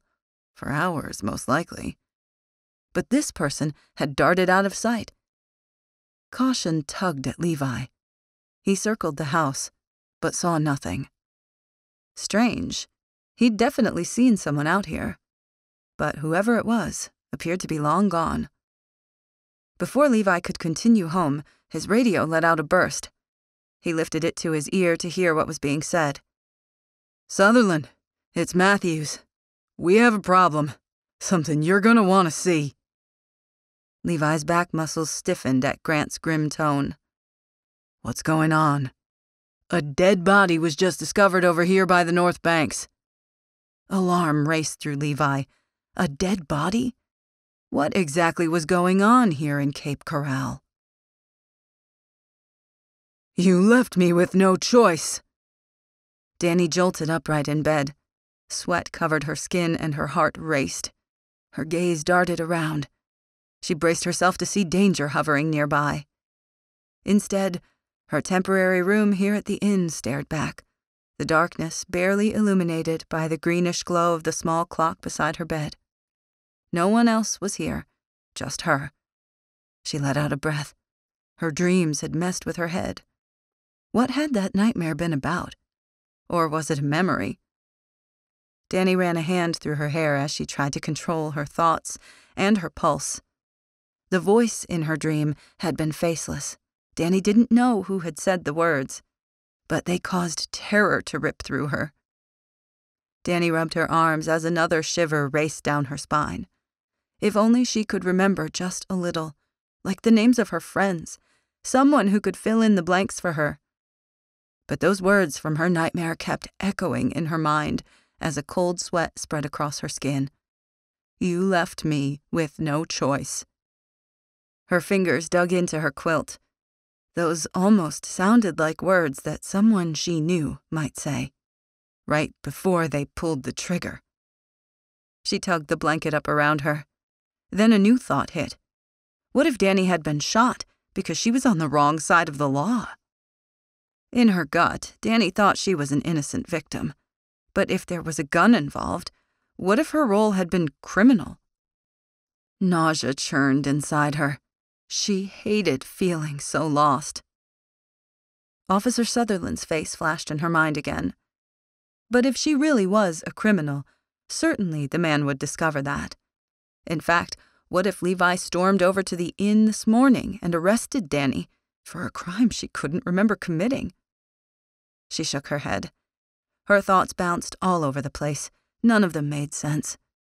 The only thing she knew for certain was the fact her heart raced and sweat covered her skin. Whatever had happened to her, her subconscious knew about it, was clinging to it, was signaling to Dani that it was too traumatic to recall. Instead, the facts had been locked away and the key was gone. For now, at least. A tear trickled down the side of her face. What a nightmare. Dani nestled deeper in her bed, wishing she could somehow escape from this situation unscathed, but she knew that wasn't a possibility. She also knew that Levi Sutherland was a huge blessing. As she remembered what a gentleman the man had been, her cheeks warmed. At once, his image filled her mind. His light brown hair, his barely there beard and mustache, his trim body, pale blue eyes, and steady gaze. He seemed like a true cowboy, like the ones people heard about on TV shows or in one of those books. How did she remember these things, but not remember her last name? Yet, for some reason, she did. It made no sense. Thunder rolled again, Mother Nature letting everyone around her know who was in control. Kind of like Dani's life right now. She was living, but she had no grounding and was at the mercy of her circumstances. Dani pulled the blanket up around her neck again, craving some sort of comfort. Maybe somebody would show up tomorrow. Her friends were probably worried sick about her. Maybe they had been searching for her. And then, maybe, they'd tell her who she was and what had happened. Dani squeezed her eyes shut, praying that was the case. Because if she had to live like this for a long time, she didn't know how she was going to hold it all together. Chapter 13. Who discovered the body? Levi asked. His crew was already on the scene, along with members of fire and rescue. They'd set up lights on the dunes to illuminate the area, but what Levi saw was macabre. A man's face, hands and knees protruded from the sand, his lifeless face. Based on what Levi observed, the man hadn't been dead long. Decomposition hadn't begun yet. Levi studied the man's face but didn't recognize him. Wanda Ferguson called it in. Grant stared down at the victim and frowned. Apparently she was taking a walk when she stumbled upon the body. Said she didn't know what she'd run into at first. When she pulled out her phone and turned on the light, she got the surprise of her life. I bet she did. Wanda was Johnny's mother, and she was only slightly more bearable than her son and her husband. Still, Levi didn't wish any harm on her, and certainly a discovery like this would be tough to stomach. As Levi glanced back, he spotted the woman standing on the edge of the crime scene. Her husband stood beside her, an arm around her shoulders. Someone must have told her she couldn't leave until they got her statement. Levi turned back toward Grant. Anything noteworthy that you observed when you got here? Not really. I didn't see any gunshot wounds or unusual bruising. Again, it's dark, and most of his body is covered by sand. Keep an eye on the scene until the doc gets here. I need to talk to Mrs. Ferguson. Yes, sir. Levi strode toward Wanda, drawing on every last ounce of his cordiality as he approached. He had to go through the process every time he had an encounter with this family. He couldn't let them think they had any amount of control over him, because they didn't. I heard you were the one to find the body, Levi started. Wanda was in her 50s and thin, with dark hair cut in a sharp bob. She'd aged well, and she knew it. Speculation around town was that she'd gone under the knife more than once. I did, and I don't have anything else to say. Wanda frowned and leaned closer to her husband. I wish you would just let me go home. I'm exhausted, and there's a storm offshore. It's going to skirt around us, Levi told her, as another rumble of thunder filled the air. I promise not to take up too much of your time. Now, do you always walk by yourself at this time of night?" Wanda narrowed her gaze, raising a hand to her chin and displaying her fingers adorned with fancy, expensive rings and a wrist covered in gold bracelets. "What are you implying, officer?" "I'm not implying anything, ma'am. I'm just trying to paint a picture of what happened tonight." He kept his voice professional. Levi's words seemed to appease her, and she lowered her hand. For good measure, she harumphed before continuing. "I'll have you know I decided to walk to the beach. There's nothing illegal about that." "And as you were walking, you just happened to come across this man?" Levi clarified. "That's right. It was hard to see, but I figured there wasn't anything out here that was dangerous." "Don't forget about cottonmouth snakes, and the wild boars, and an occasional bear." Levi was constantly in the process of educating people about the dangers of island life. Some people never seem to get it. Wanda's gaze narrowed. "Anyway, I stumbled on something and thought it was a branch in the sand. But when I shone my light down, imagine my surprise when I saw a face staring back at me." The woman visibly shuddered. For a moment, Levi actually felt bad for her. The discovery would shock anyone. "Did you recognize the man?" Levi continued. Wanda's gaze narrowed even more. "You certainly don't think I'm connected with this, do you?" "Again, I'm not jumping to any conclusions, ma'am. I'm just gathering evidence." "I've never seen the man before." Wanda raised her chin as if daring Levi to doubt her. "And have you seen anything suspicious going on in this area lately?" Levi's mind raced back to Dani. Did her appearance and this man's death have something to do with one another? Levi would be a fool if he didn't ask himself that question. The timing couldn't be denied. "No, I haven't. Then again, I just got back into town this morning. I went to Norfolk to do some shopping for the weekend. So if you're thinking I had anything to do with this, you're wrong. I can verify my alibi." Her voice rose with defensiveness. It didn't seem to matter what Levi told her. Wanda wasn't going to believe him when he said that she wasn't a suspect. Not yet, at least. But he was in Ferguson territory now, up here on the northern tip of the island. The family was secretive, not only about what they did with their time, but about how they got their money. They seemed to like to keep people guessing. Even worse, they thought they were above the law. But Levi wasn't about to back down to someone who felt entitled. He'd fought too hard to earn everything he had to give in to that. "Thank you for your help." Levi tapped his pen against his pad before putting it away. "You're free to go." He had Wanda's phone number and knew where she lived. If Levi had any follow-up questions, he'd find her. For now, he wanted to figure out what had happened to this John Doe. Because dead bodies were not an everyday occurrence here on Cape Corral. An hour later, Dr. Knightley stood and wiped the sand from his knees. It had already been a long, long night, and it wasn't going to get shorter anytime soon. "It looks like blunt force trauma." Dr. Knightley turned to Levi with a frown. "That's not my official opinion. I won't share that until I do an autopsy.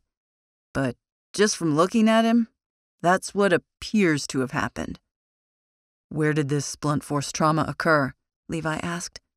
"There's some bruising around his ribs, and also on the back of his head." That didn't sound good. "Any idea what he was hit with?" The doctor frowned again, and Levi could tell there was something he didn't want to say.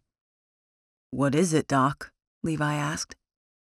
"Based on the shape of the bruise, I'm inclined to think he was kicked by a horse." Levi blanched at his words. "You think a horse did this?" "I think a horse did part of this, at least. Obviously, the horse couldn't bury the man in the sand.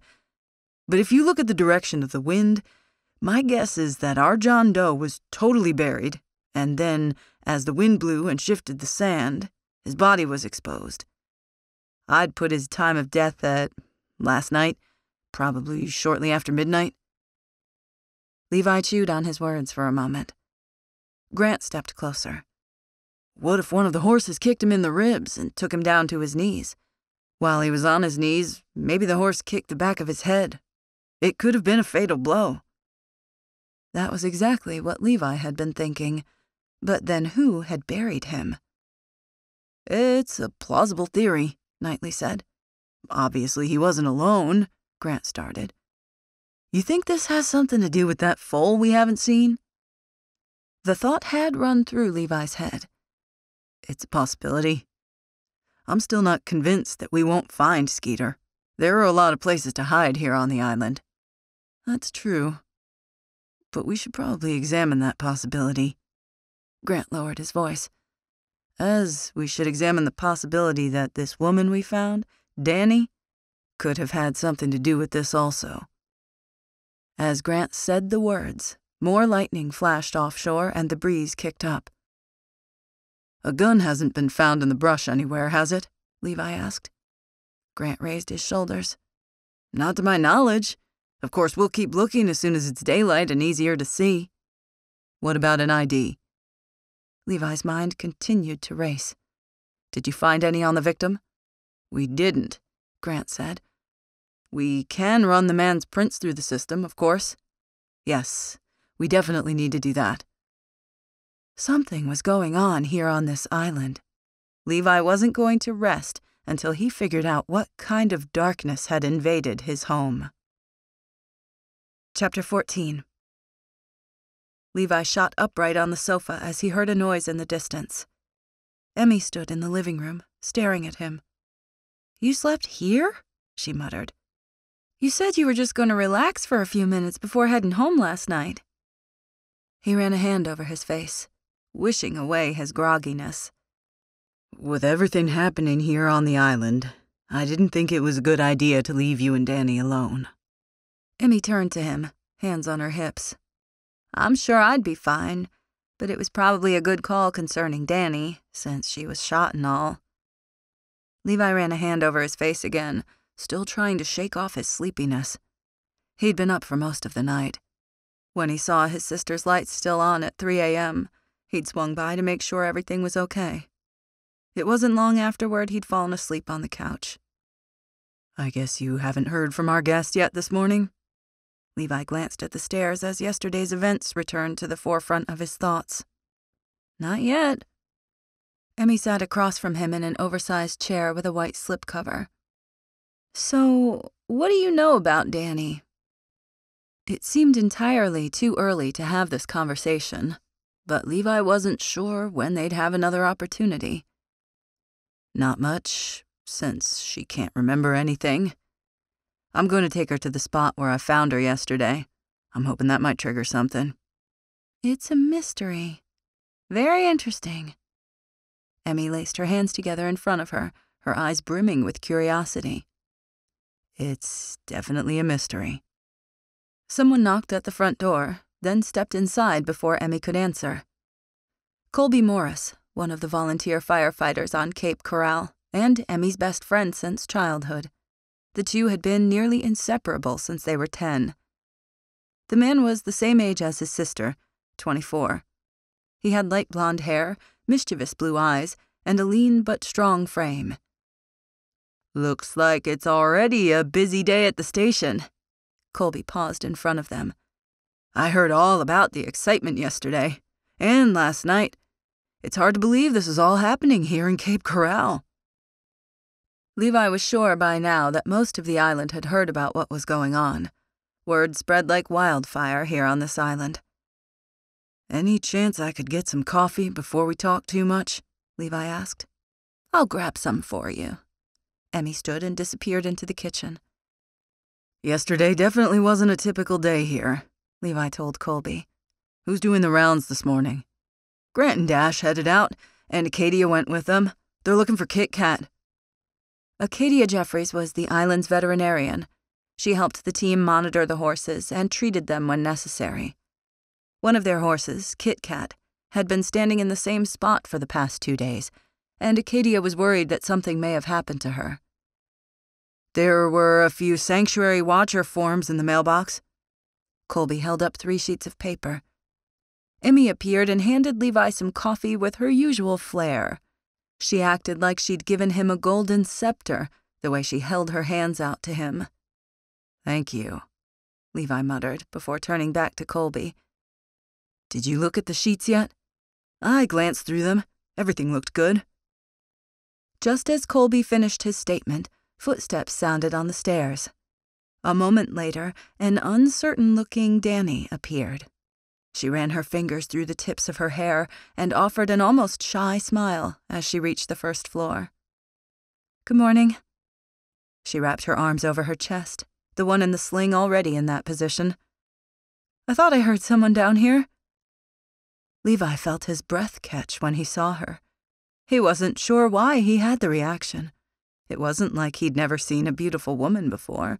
He'd been married to one, for that matter. But there was just something so raw and vulnerable about Dani. Those qualities made him want to protect her with everything he had in him. He reminded himself to remain at arm's length and do his job, and nothing more. "Just in time." Emmy stood and turned to face Dani. "Levi was about to start breakfast." Levi's eyebrows shot up at his sister's words. "I was?" "I've been craving your French toast with caramel sauce and bananas. Please say you'll make it." He glanced at his watch, considering his options. "I've got an hour." "Perfect. I'll pull the ingredients out, and also the griddle." Emmy turned on her heel and headed toward the kitchen. "Colby, you have just enough time to fix my leaking sink." "On it." He rose to his feet. Dani pointed at Emmy's fleeing figure. "I'll help in the kitchen. It's the least I can do." "I'm sure no one will mind if you rest," Levi told her. "You've been through a lot." "I want to stay busy. It helps me keep my mind off things." He frowned. "No memories?" "No memories." Dani frowned and pointed to Emmy. "I think it will help, if you don't mind. Talking to you right now has reminded me that nothing has changed. I'd rather forget that." "Of course." Levi understood her urge to keep her thoughts occupied. He couldn't blame her. As she disappeared into the kitchen, Levi's gaze trailed her. He had a feeling that whatever was going on with Dani was far from being over, but Levi hoped his gut was wrong. He hoped Dani remembered her name and details about her life, and that she'd be able to continue on her merry way. However, he had a feeling that wouldn't be happening. Dani remained quiet during breakfast. The French toast was delicious, especially with the fresh whipped cream and caramel. Emmy had been right. Dani would definitely be craving more of this dish. Having food in her stomach felt good, as did listening to the banter around her. Dani had so much to figure out about this new place where she was staying. All she knew right now was that this was an island with an old inn, cemeteries in the backyard, and cowboys. It almost seemed like Dani was in a whole different world, though she couldn't know that for sure. She wasn't sure if she was frightened by this place or fascinated. Under ordinary circumstances, she'd definitely say fascinated. After they finished eating, Colby offered to clean up, betting he could get it all done before the song "Should Have Been a Cowboy" could finish playing on his phone. As the strands of the song drifted across the room, Levi turned to Dani. "Are you ready to go to the beach, to see if it triggers any memories?" Dani wasn't sure if she really wanted to remember, but she nodded anyway. "That sounds good." "All right then." He stepped toward the door, lightly placing his hand on her back. "Let's get going."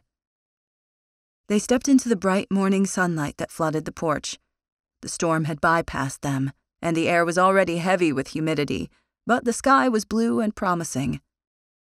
Dani sucked in a deep breath, grateful for the fresh air, no matter how thick it might be. Despite her circumstances, she still had so much to be grateful for. Levi paused in front of her. "Do you like horses?" I don't know." Dani had no idea where he was going with this. He let out a self-reprimanding chuckle. "I guess you don't. Sorry." "No, it's okay. It takes some getting used to, doesn't it? I wish I knew what I liked and what I didn't." I can only imagine. He paused before continuing. I usually patrol the area on horseback. It keeps me in tune with the island and the way life here was meant to be. But we'll take one of the Forestry Division's jeeps, especially with your injury. Whatever is best for you. Let me introduce you to Nellie first. I like to check on her every morning. Dani followed Levi behind the safety headquarters to the stables located at the back of the property. As she stepped inside, the scent of hay drifted around her, trying to sweep her back to another time. Another time? Had she worked with horses? She wished she knew. This building seems out of place here, Dani said. There's nothing else out here but some homes. Levi slowed his steps. Almost nothing on this island was planned. A fact that kind of fits the community. On the south end of the island, you'll find the clinic, post office, and a small general store. A little farther up, you'll hit the island's only restaurant, the Screen Porch Cafe.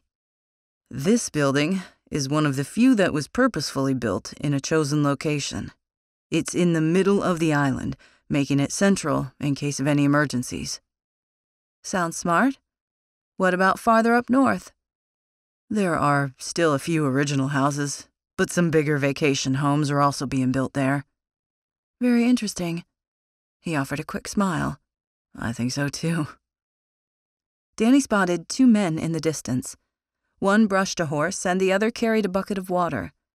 Dani recognized one of them as Grant, the man who'd been at the hospital yesterday. The other man was thinner and whistled to himself as he brushed one of the 8 horses there. Levi paused by one of the stalls. Then he reached inside and rubbed a chestnut-colored mare on the head. Dani, this is my horse, Nellie. Nellie, this is Dani. Hello, Nellie. She reached forward and let the horse sniff her hand before rubbing the side of her face. She's beautiful. She's one of a kind, Levi said. We've been inseparable for the past 10 years. Sounds like quite the bond. He looked up at the horse and affectionately rubbed her head, his entire disposition softening. It is. Dani wondered about the wistfulness in his voice. If she knew Levi better, she might ask, but his personal life was none of her business. As the horse neighed, Dani's mind swirled. She squeezed her eyes shut, her mind trying to transport her back in time, to darkness, to panic, to the scent of ocean water. She gasped. Danger. Whatever was happening, it was dangerous. One of the horses was frightened. Someone yelled. Dani cowered. No! Dani? A hand came down on her arm. Her eyes flung open. With labored breathing, her gaze focused on her surroundings. It wasn't dark. There was no panic. There was just Levi, the stables, Nellie. Did you remember something? He asked, studying her face. It was only a feeling, actually. She rubbed her throat. I remember feeling scared, knowing that the situation was dangerous, but no details. Just give it time. She nodded. I will. Levi continued to stare at her. We should probably get going. I just needed to check on Nellie, and I thought you might want to meet her. In my world, horses make everything better. She smiled at his words. She liked the sound of that. Chapter 15. 15 minutes later, Levi and Dani headed toward the beach, the jeep bouncing over the sand. So, how long have you lived here? Dani raked her hand through her hair as the wind whipped through it. My entire life, give or take a few years. Really? I didn't think people stayed in one place for that long. He shrugged, not seeming offended by her questions. I went off to college. Thought that I might go into business, but my heart was here in Cape Corral, so I came back. She glanced at the rugged landscape around her. Something about these windswept shores put her soul at ease, made it easier to breathe. Perhaps it was the reminder that an unseen artist had painted broad strokes over this island and created a place full of imagination and tranquility. It certainly is a unique area, Dani finally said. It is. 8,000 acres. We have just as many wild horses as we do full-time residents. Dani let that fact sink in for a minute. That's pretty amazing. We've been getting more visitors in recent years. A lot are fishermen. Some people just come here for the experience of it, or because they want to see the wild horses. It's a mixed blessing, to be honest. Why is that? The island was intriguing, and Dani wanted to learn all she could about it. The more she knew, the better off she figured she would be. It would somehow make her feel more grounded. We want to keep things safe for the horses. In order to do that, we need to keep too much of the island from being developed. Levi paused and sucked in a deep breath, the picture of calm and collected. But for the past decade, there's been somewhat of a war between the two different mindsets here on the island. What do you mean? There are people who want to keep this place the way it's always been, and then there are the people who think that the island needs to be developed in order to be prosperous. Dani studied his steadfast expression. I take it you're one of the ones who thinks it needs to stay the way it is. I want what's best for these horses. The more development, the more chances of accidents. Plus, it doesn't matter how many times we tell visitors not to touch or feed the horses. Inevitably, we catch them doing it all the time. I can't seem to get through to people how that's detrimental to their health. I could see where that would be a problem. Dani glanced around as they headed down the sandy street. This place, the roads aren't paved. They're just paths in the sand. Why is that? This place is basically a shifting sandbar. Mother Nature is going to do what Mother Nature wants to do. It wasn't worth the cost of constantly having to repave the streets when one of the sand dunes shifts in one direction or another. It was more of a strategic move. Well, it certainly is fascinating. I can see why you like it here. Dani meant the words. She'd never been in a place like this before. A moment later, he braked by the shoreline. Levi climbed out before rushing around to assist Dani. As he took her hand to help her out, a charge of electricity rushed through her. Electricity? That couldn't be right. Maybe the man had reached hero status in her mind. That had to be it. There was no reason she should be feeling this way. Quickly, she cleared her throat, trying to hide her surprise rush of attraction. Levi didn't seem to notice. Instead, they both stood in silence as they stared at the rolling ocean waves that pounded the shore. "This is it?" Dani finally asked, her throat burning as the words left her lips. Levi offered a tight nod. I found you right here. Dani glanced around. A wide beach stretched in front of the expansive ocean. Behind her, a sand dune rose to protect the houses behind it. What in the world happened for her to end up here? Dani still had no idea, and she wouldn't stop asking herself those questions until she had answers. Levi watched Dani's expression. He saw no signs of recognition flash across her face. Despite that, he still asked, "Anything?"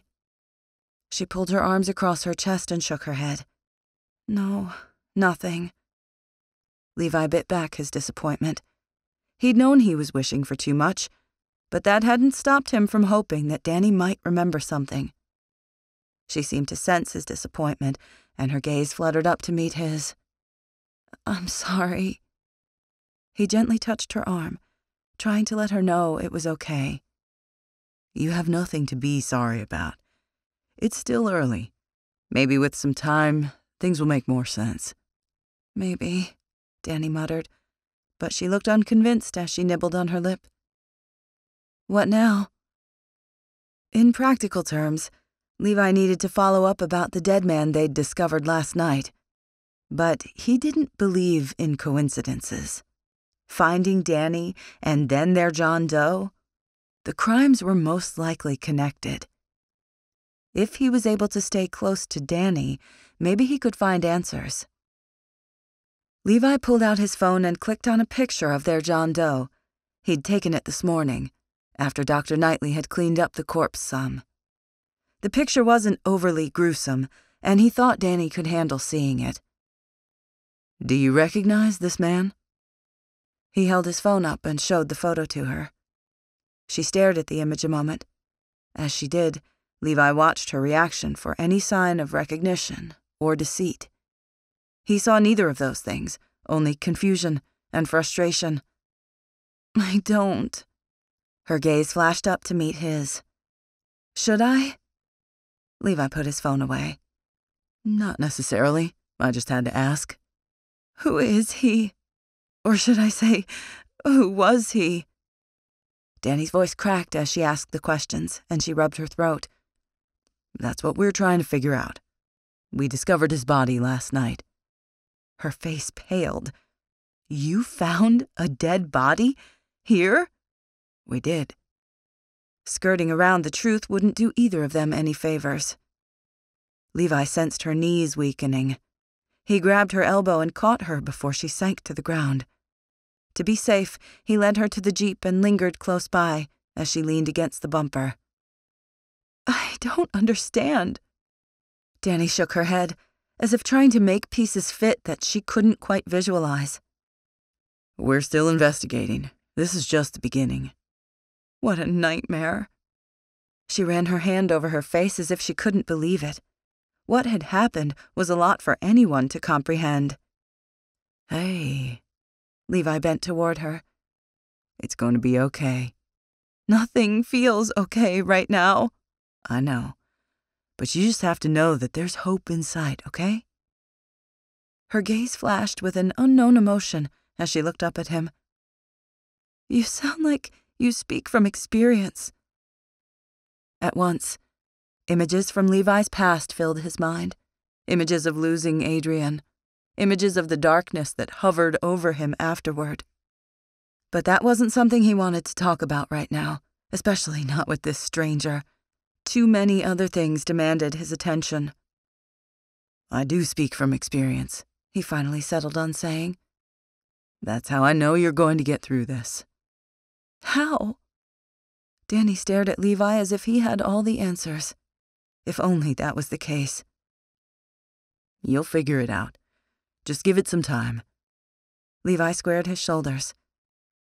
For now, I need to make another round here on the island. Then I'll drop you off at the inn so I can continue investigating our victim. Dani nodded, but Levi knew she was still torn up over everything that had happened. Maybe seeing more of the island would help cheer her up. That always worked for him. At least, it had, until after Adrian.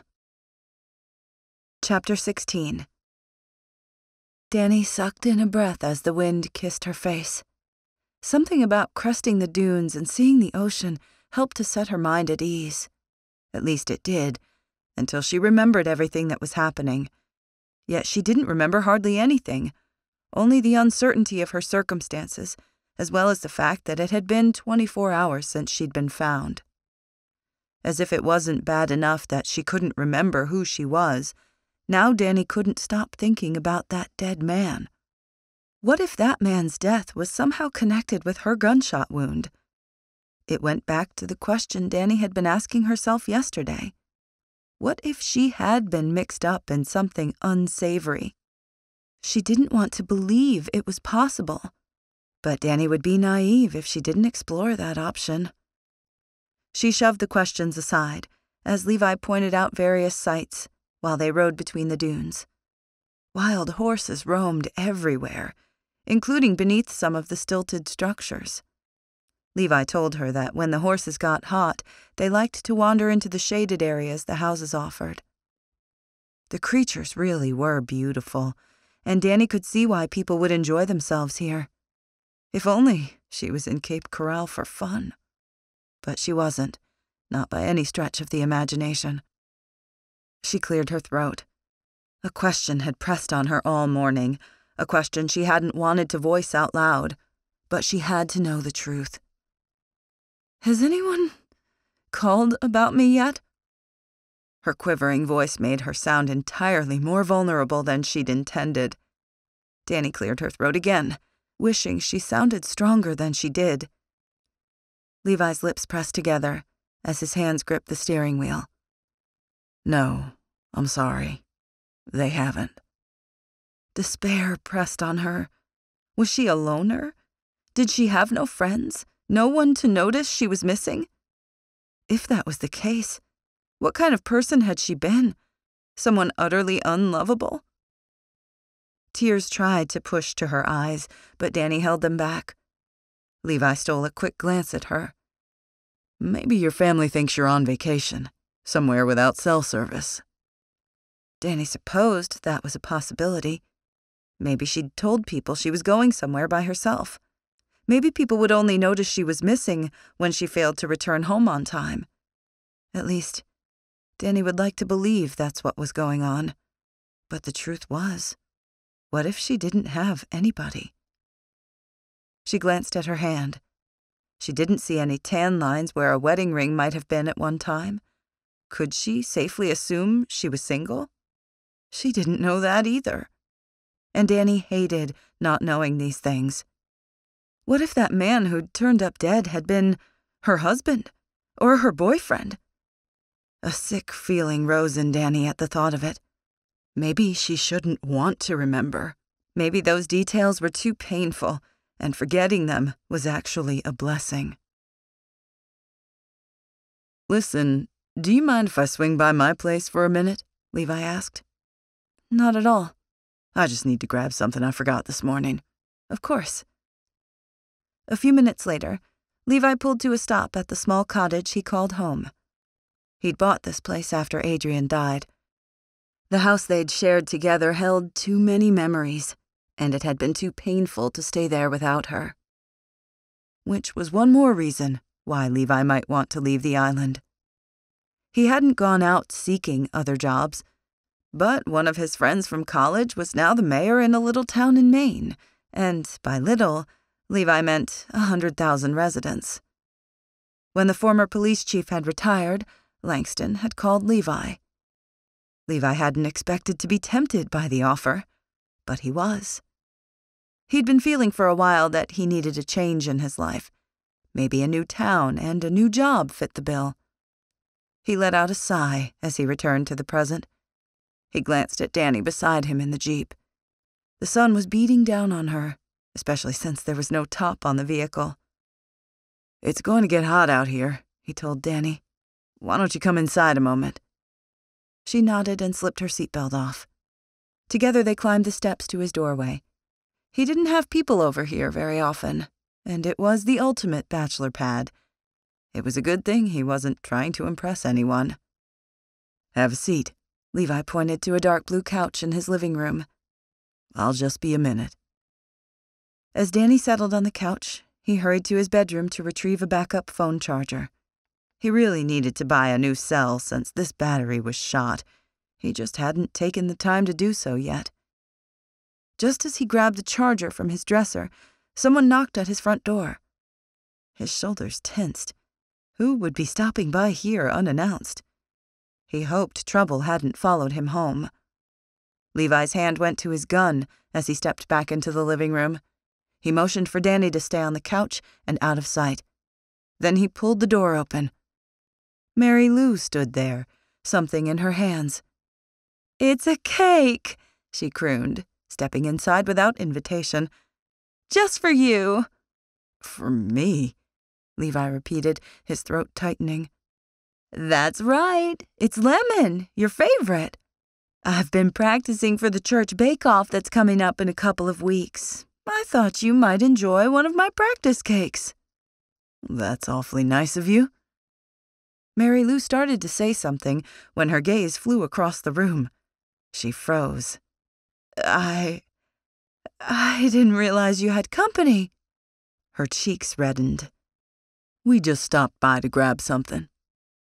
Levi started to introduce them, but he didn't want too many people to know Dani's name. "I see." Mary Lou pointed behind her. "I guess I should get going." "Thanks for the cake," Levi called. "Anytime." She wiggled her fingers in the air. "Take care!" Before she walked away, she handed Levi something. "Oh, and this note was on your porch." Levi took it from her and nodded. "Thanks." But as he opened the envelope, his face tensed. Dani glanced over his shoulder and saw the words there. "Back off." It was obviously a threat. But what did that mean? Did it involve Dani? Or was there something else going on here? Chapter 17. Dani remembered the look of surprise on the woman's face. Mary Lou obviously hadn't expected to see Dani here, nor had Levi expected her to show up. What exactly was their relationship? Dani didn't think it was romantic, at least not on Levi's end. Levi turned to Dani and offered an apologetic frown. "Sorry about that." "It's no problem." He held up the cake in his hands. "Maybe I'll share this with Emmy and the gang later." 12 layers, huh? It's one of the things this island is known for, their cakes. Everyone is always trying to outdo everyone else by coming up with a better recipe. I always say you don't mess with something that's not broken. It makes sense to me. Dani wondered exactly what Levi and Mary Lou's history was. She also wondered about the woman in the photos with Levi. She'd seen a couple of the pictures. Levi had looked so happy, almost like a different person. His eyes had glowed as the two of them posed together on the beach. The woman had been a blonde with long flowing hair and a bright, wholesome smile. Dani should have known that someone like Levi would have a girlfriend. But where was that woman now? Dani had met several of Levi's other friends and family on the island. Perhaps Dani would meet her later. "You ready to go?" Levi asked. "You look like you could use some rest." Now that he mentioned it, Dani could use more shut-eye. The trauma her body had gone through left her exhausted. Though this morning's excursion had been nice, it had also drained the little bit of energy Dani had. As she looked at Levi, she tried to express with her gaze just how grateful she was for everything he'd done. "Thank you for going above and beyond." Her voice quivered with emotion. "It's no problem." Levi offered a polite nod, though his eyes seemed to indicate that he truly cared, despite the boundaries he'd put in place. "Let's get going." Dani stepped outside and toward the Jeep, ready to head to her temporary home. But she knew the truth. She was a girl without a home, without a family, and without friends. The realization did nothing to comfort her, but only reminded her of the hole that existed in her heart. As soon as Levi stepped into the Community Safety Headquarters building, he spotted Grant and Dash, another officer, at one of the 3 desks that were set up near the entry. "Anything new?" Levi strode toward them. "Answers are coming in slower than a snail crawling through molasses." Grant frowned as he looked up. "How about you?" Dani didn't remember anything. "We know no more today than we did yesterday." "That's disappointing." Dash lifted his cowboy hat and brushed his sandy-colored hair back before placing it back on his head. The man was thin but strong. He had a quick smile, suave mannerisms, and intelligent eyes. He was one of the newer members of their team, but Dash had proven to be trustworthy and reliable. Despite those qualities, Levi still sensed something secretive about the man, like there were parts of his past he didn't want to share. In good time, maybe Dash would trust the rest of the gang enough to open up. There were only 3 people who worked here for the Forestry Division: Levi, Grant, and Dash. The fire station only had 1 full-time firefighter, Chief Clint Blackwell. The other firefighters were volunteers. They also had a dispatcher who worked in the office full-time and a part-time administrative assistant. Levi stopped in front of the desk, trying to sort through all his thoughts. "It is disappointing, though not totally unexpected. 2 strangers, no IDs. He shook his head. As he said the words, Dani's picture flashed into his mind.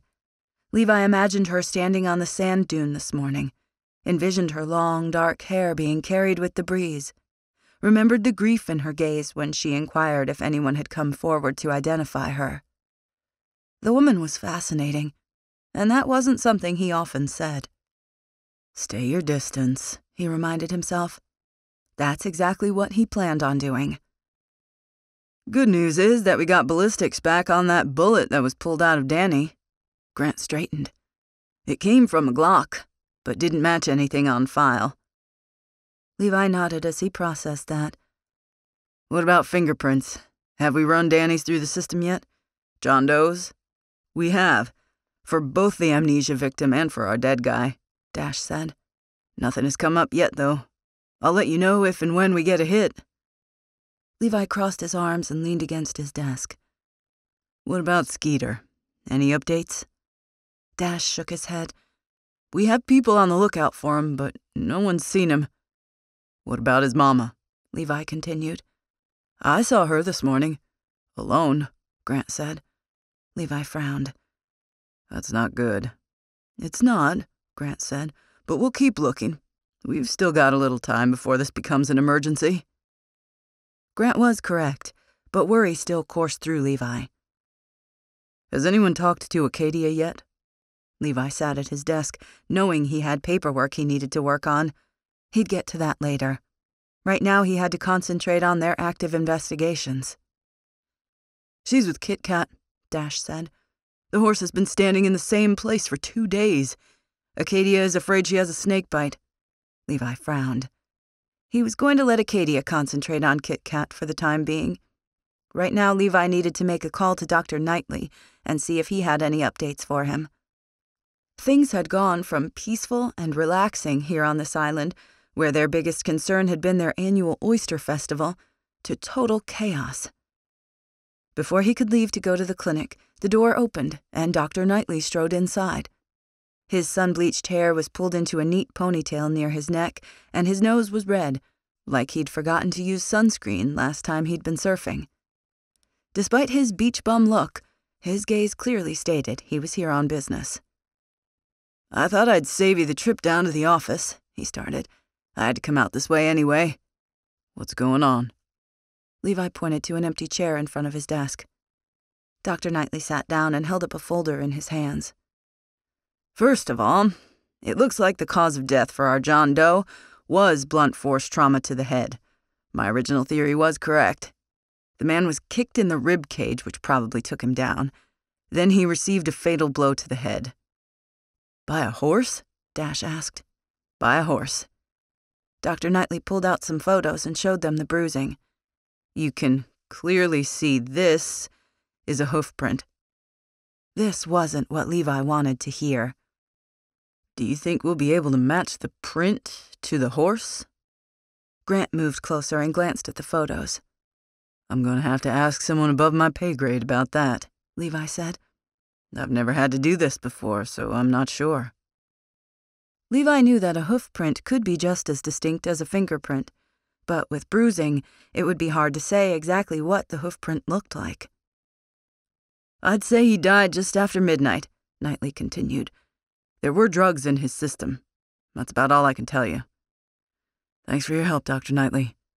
Levi appreciated just how thorough the doctor was. He nodded, but made no effort to leave. It's no problem. How is our amnesia victim? Levi remembered his visit with Dani this morning. She's hanging in, but she hasn't recalled anything yet. It can take time. Sometimes memories can be triggered. Sometimes memories don't come back at all.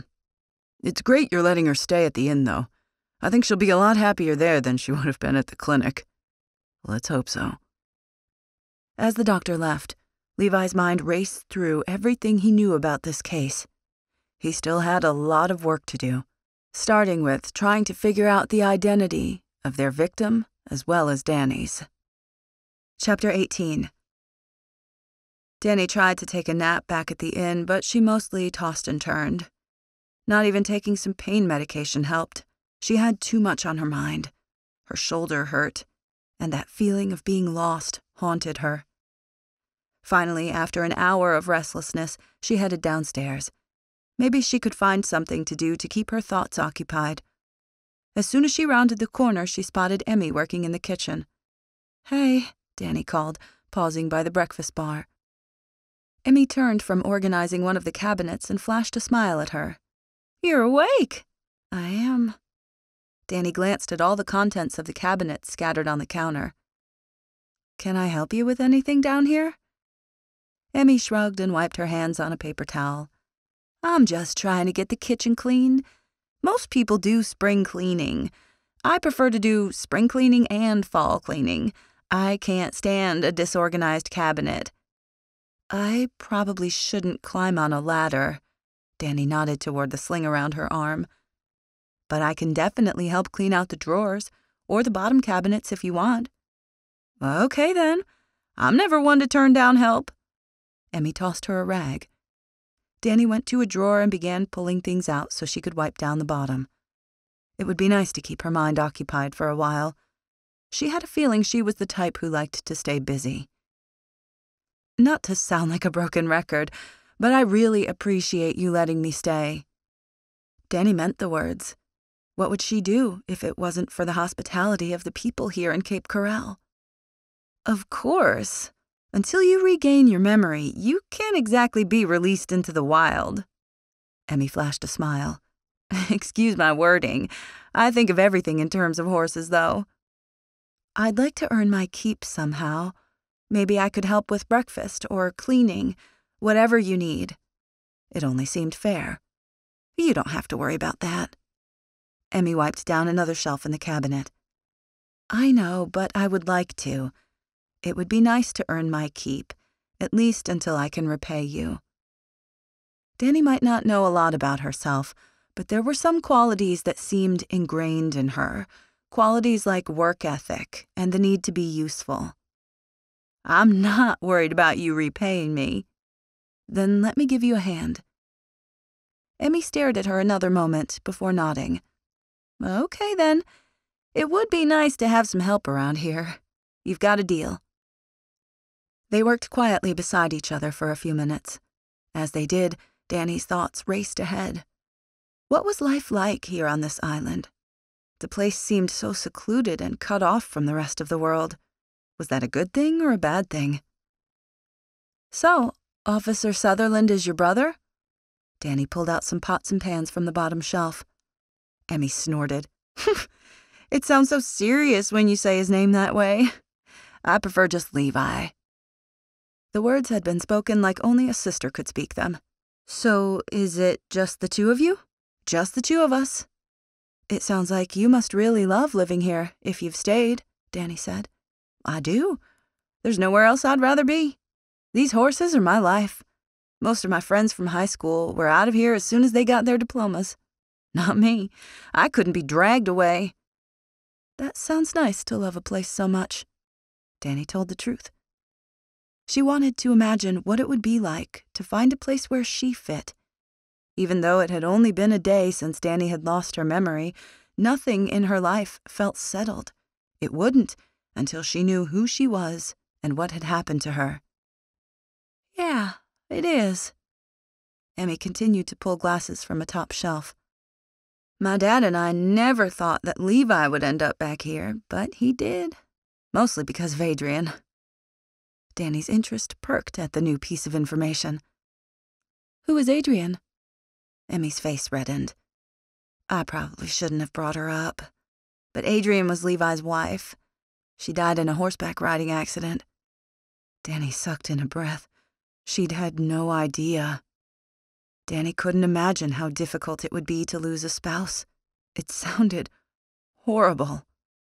"I'm sorry to hear that," she murmured. "We all were. Adrian was a great woman. There was nothing not to like about her, and we all felt her loss for the longest time. Afterward, Levi just threw himself into his work." "I'm sure that's a natural thing to do when you're trying to forget." The irony of Dani's words wasn't lost on her. Some people would do anything to forget. Dani would do anything to remember. Emmy nodded. "I imagine you're right. Staying busy can be good therapy." Just then, somebody stepped through the back door. Colby. "Look what I found outside." He lifted something in his hands. Dani's eyes widened when she saw the snake. Emmy gasped and climbed down from the counter, backing into a corner. "Colby Morris, you get that critter out of here right now." Colby grinned, the action almost looking rakish. "But I thought you liked snakes." Emmy backed farther into a corner. "You know good and well that I hate snakes. Now you get that critter out of here, Colby Devin Morris." The man didn't seem deterred. In fact, his grin grew even wider. "Do I have to?" He crept closer. The next instant, Emmy squealed and ran into the other room. Colby chased after her. Dani fought a smile at their antics and tried to push away the tinge of jealousy she felt. It must be nice to belong, to have people who would miss you if you were gone. Just what kind of person had she been that no one had even reported her absence? The question echoed in her. Her heart panged. Maybe she didn't want to know. Levi spent the rest of the afternoon canvassing the area for anybody who might be able to identify either Dani or John Doe. He'd also searched for Skeeter. So far, he'd found nothing and no one. He didn't like the sound of that. Certainly someone here on the island had seen something. He paused near the north banks and surveyed the area in front of him. This area was where the Fergusons had started to buy up land to build their mega mansions. These houses didn't fit the rest of the landscape. Instead, they were extravagant 3-story structures with swimming pools and elevators. Though Levi had jurisdiction on the entire island, he'd never felt welcome in this part of the community. He was sure the Fergusons intended it that way. However, many vacationers stayed in the North Banks. Levi knew he needed to talk to some people in this area if he wanted to find answers, and he certainly wasn't going to be deterred by the lack of friendliness from the Fergusons. He canvassed the area, showing the residents the picture of their John Doe. Most people shook their heads no and indicated that they hadn't seen anything. As he saw Abigail Ferguson walking toward her expensive Jeep, he flagged her down. "Abigail!" The woman stopped and looked around as if uncomfortable in his presence. Abigail was the daughter of the patriarch of the Ferguson family. She was pretty, with long ash-blonde hair and aristocratic features. Something about her seemed different than the rest of her clan. Her edges weren't as hard, her arrogance not as prominent, and her gaze not as standoffish. She raised her chin as she turned to address him. "Levi, what's going on?" Levi showed her the pictures. "Have you seen either of these two around here?" She studied the photos for a moment before shaking her head. "I can't say I have. Is everything okay?" Levi nodded and shifted as he stood there on the sandy road. "I'm just doing some investigative work." She paused and studied his face a moment. "I heard about the dead body Mom found last night." "I figured the news was all over the island by now." She nodded. "I ran into Grant this morning, and he told me." Levi's eyes narrowed. Abigail and Grant had been talking? That was interesting. Why in the world would Grant want to talk to Abigail Ferguson? He'd think about the question later. "If you hear about anything strange that's been happening on the island, please let me know," Levi finally said. "I will." Just as Levi started to walk away, Abigail called to him. "Wait." He turned back to her. She glanced around again before stepping closer. "I was out 2 mornings ago riding my 4-wheeler. I like to go back into Wash Woods. It's peaceful back there. Anyway, I saw some people camping back there." Levi's jaw tightened. "Camping is illegal here on the island." "I know. I'm not saying I condoned it." She offered a tense shrug. "I'm just saying I saw a tent set up, and I saw some people inside. I didn't see any faces, but you might want to check it out. They might know something." Levi definitely wanted to check that out. "Do you remember exactly what area the dune was located in?"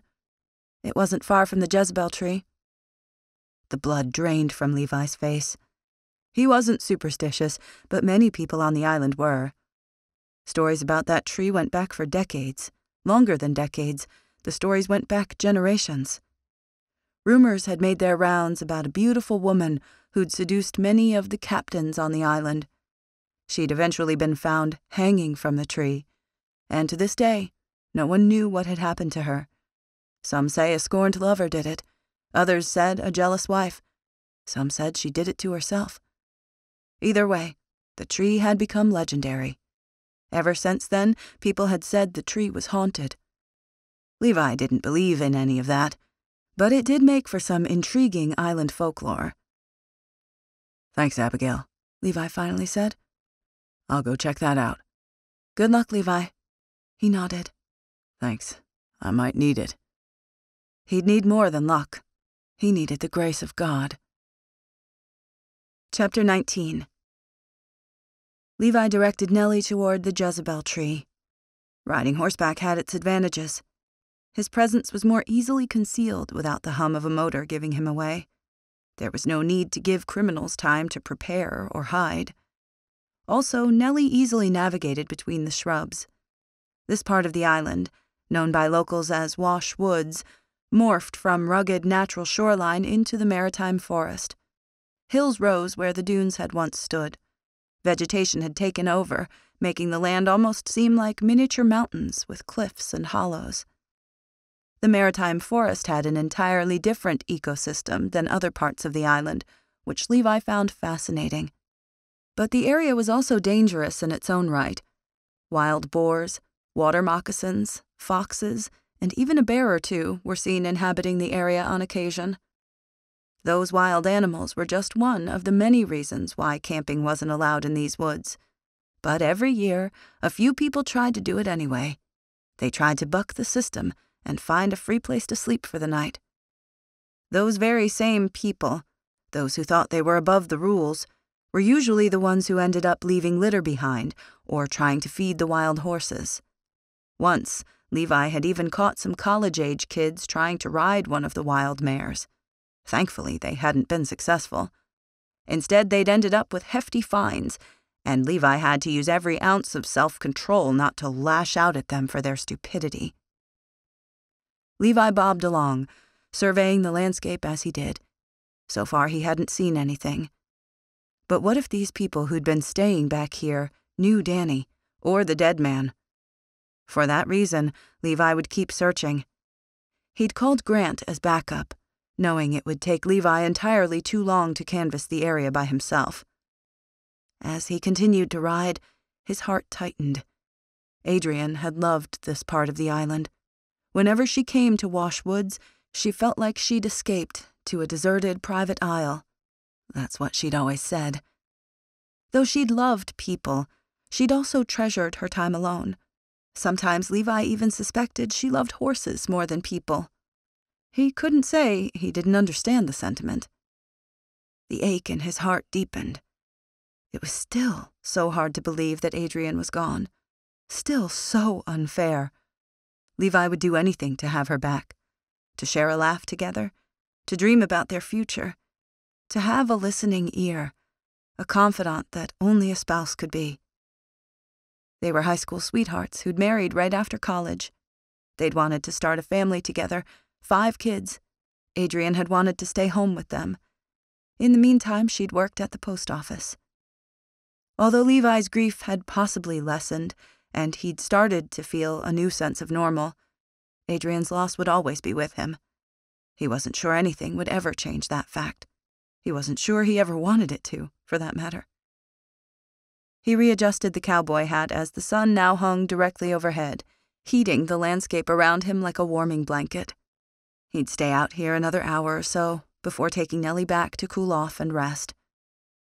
He paused as he reached the Jezebel tree. The live oak stood alone, with no other trees around it.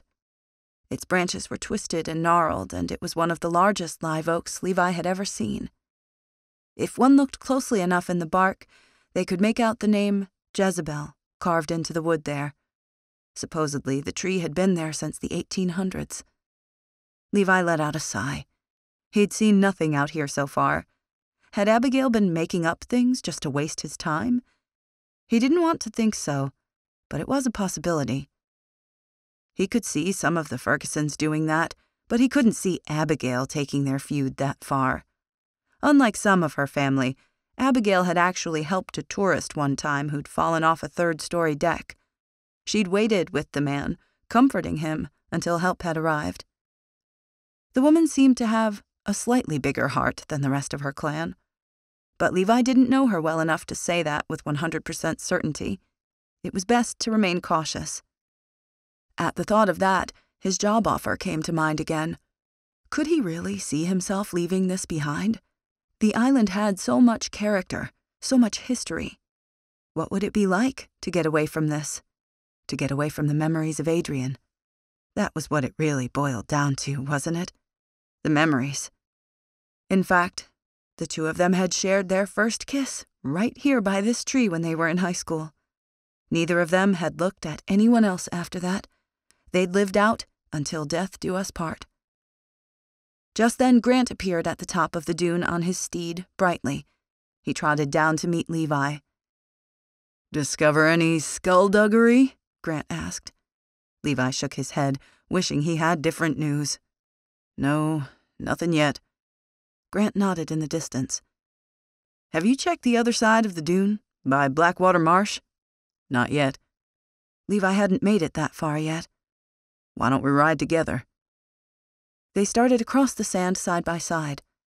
Small ponds that had started out as puddles from rain showers or storm surges graced any low-lying areas. There was nowhere else for the water to go on the island sometimes, except to settle in the crevices between the sand dunes. That made getting around the place interesting at times, especially as some of the water masses grew larger and deeper. Many tourists tried to drive through those very puddles, only to get stuck and flood their engines. But the puddles also offered the horses a place to drink. The water wasn't always the freshest, but the horses seemed to prefer it. In all the years Levi had been here, the small ponds hadn't hurt the horses yet. "So who gave you this tip about the campers out here?" Grant's hand casually gripped the reins in front of him as he steered brightly around a tree. Funny that Grant had brought that up. "Abigail Ferguson." Grant's eyebrows shot up before his face went placid. Purposefully placid, it seemed. "Did she? She said you told her about our dead body." Levi kept his words casual, though curiosity burned inside him. Grant's cheeks reddened. "I ran into her this morning while I was running on the beach. She was taking a jog and our paths happened to cross. Is that right?" Levi had a feeling there was more to that story. Even if their paths had crossed, that didn't seem like a good reason to strike up conversation, not considering the feud between her family and the locals. Besides, why had Grant been jogging up on the north end of the island? Had he been hoping to run into the woman? "She wants to start rehabilitating the sea turtles that come up in the area," Grant continued, giving his collar a small tug. "We met together several weeks ago to talk about it. Funny that this is the first time you're mentioning it." There was definitely more to this story. Otherwise, why wouldn't Grant have said something? "It's off the books. Nothing official. I was just giving her my opinion as a wildlife officer." "That was generous of you." Levi tried to keep the humor out of his voice. Grant remained quiet. Before Levi could ask him any more questions, something caught his eye up ahead. A tent. Grant and Levi glanced at each other. It looked like they had found their intruders. Now, Levi needed to find out what they knew. "So, how long have you and Colby been dating?" Dani asked Emmy as they rearranged the silverware drawer. "Colby and me?" Emmy's eyes widened. "Oh, we aren't dating. We're just friends." Surprise washed through Dani. "Oh, I'm sorry. I just assumed. It's no problem. Sometimes people think we're together, romantically, because we spend so much time attached at the hip, but I practically think of him as a brother." "Well, he seems nice." Emmy polished another fork. "He's a great guy. Some girl will be lucky one day." Dani smiled. The two of them seemed to have a cozy friendship. "So, can you see yourself sticking around here for a while?" Emmy asked. Dani blinked, not expecting the question. I don't know. I just assume I'll return to my old life eventually. Soon, I hope. Not that I haven't enjoyed it here, other than being shot, of course. Of course. Emmy frowned. I'm sorry you can't remember any details of your life. Me too. I suppose some people would like the idea of getting a totally fresh start. Dani let out a chuckle. It's unnerving. Nothing close to glamorous or romantic like the movies make it seem. Of course, I shouldn't have implied that.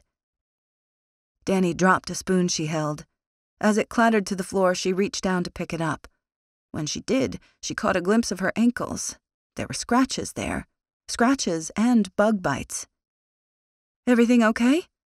Emmy appeared beside her, dismounting the ladder in 3 seconds flat. Dani rose. I think so. It's just, I hadn't noticed my ankles yet. There are dozens of mosquito bites there. Sounds like you spent some time outside. Could they have happened when I washed up on the beach? Emmy shrugged. Maybe. But mosquitoes aren't usually right there by the ocean. They're generally on the sound side more. I guess the scratches could have come from shells in the breakwater. Emmy leaned closer, her eyes narrowing with thought. Maybe. To me it looks like you were taking a hike or something. Taking a hike? What sense would that make? Questions continued to swirl in Dani's mind. Chapter 20. The tent was empty, other than some sleeping bags, but its inhabitants had obviously been here recently. The embers in the fire pit were still warm, and they'd found a bag of fresh trash inside. The trash was a sure sign these campers were amateurs. You never left food scraps inside a tent if you didn't want to attract wildlife. Levi knew that, most likely, these guys had headed toward the sound access. The Currituck was the closest body of water, and most people would want to cool off on a warm day like this. He and Grant quietly trotted in that direction. As they got closer, the sound of voices rose in the air. Levi slowed his horse's steps and motioned for Grant to remain quiet. As soon as they crossed beyond the trees, they spotted 2 men. The men lounged on rafts in the water with beer bottles in hand. Occasionally they splashed each other or made a lewd joke. If Levi had to guess, they were college age, frat boys probably. Levi felt certain that these were the men he was looking for. Remaining on horseback, Levi nudged Nellie toward the shore. Excuse me. Levi lifted the edge of his shirt so they could see the badge at his waistband. I'm Officer Sutherland with the Forestry Division. I need to ask you a few questions. As one of the guys turned toward Levi, he tumbled from the raft and splashed into the water. Levi watched in amusement as the man surfaced a moment later. He coughed and ran a hand over his wet face. Finally, the man stood, water dripping from his skin as he stepped closer. What can I do for you, officer? His friend also stood, however much more gracefully. He grabbed his raft and stepped toward the sandy shore. Do either of you know anything about the tent that's set up about 50 feet from here? Levi asked. Without either of them saying a word, Levi knew the campsite was theirs. Both of their bodies had tensed as he asked the question. A tent? Dripping Wet Man repeated with a shrug.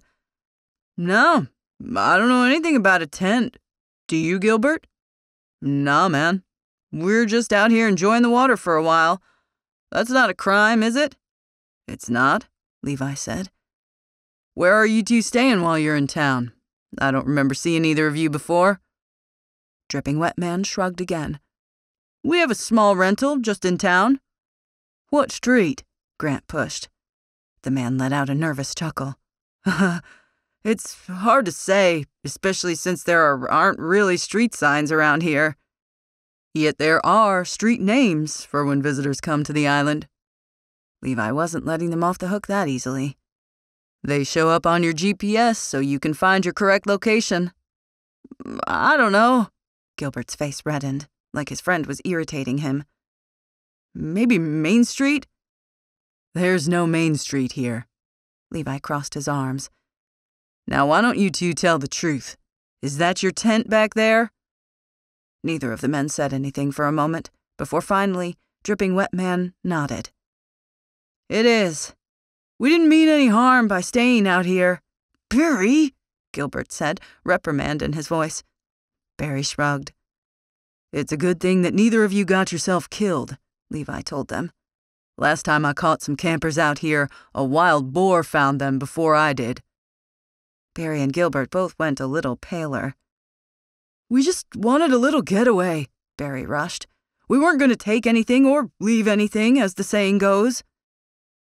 People who broke one rule usually weren't hesitant about breaking others, as long as the regulations seemed inconsequential to them. That had been Levi's experience. "We have a few questions you're going to need to answer," Levi continued. The two men looked at each other. Levi braced himself, sensing what would happen next. Right on cue, Barry and Gilbert took off, sprinting down the shoreline. Chapter 21. Levi only had to nod at Grant to indicate what their plan was. The next second, Grant took off through the woods as Levi trailed behind the men on horseback. If these men really thought they were going to be able to run faster than Levi's and Grant's horses, they needed a better education. Before Barry and Gilbert made it 20 feet, Grant appeared in front of them. The two men stopped in their tracks. They started to turn, but as they did, they nearly collided with Levi and realized they were trapped. Barry held his hands in the air. Okay, I can see that wasn't a good idea." "My patience is running out," Levi started. "I wouldn't lollygag if I were you," Grant said. "You don't want to see him when his patience runs out. You two need to start talking. Now what's going on? What are you doing out here?" "We don't want to get in trouble," Barry started. "My friend and I just wanted to take a camping trip." "That's not what we're out here to ask you about," Levi started. The two men stared at him cautiously. "Then what is it?" Gilbert asked. "I need to know if you saw this man."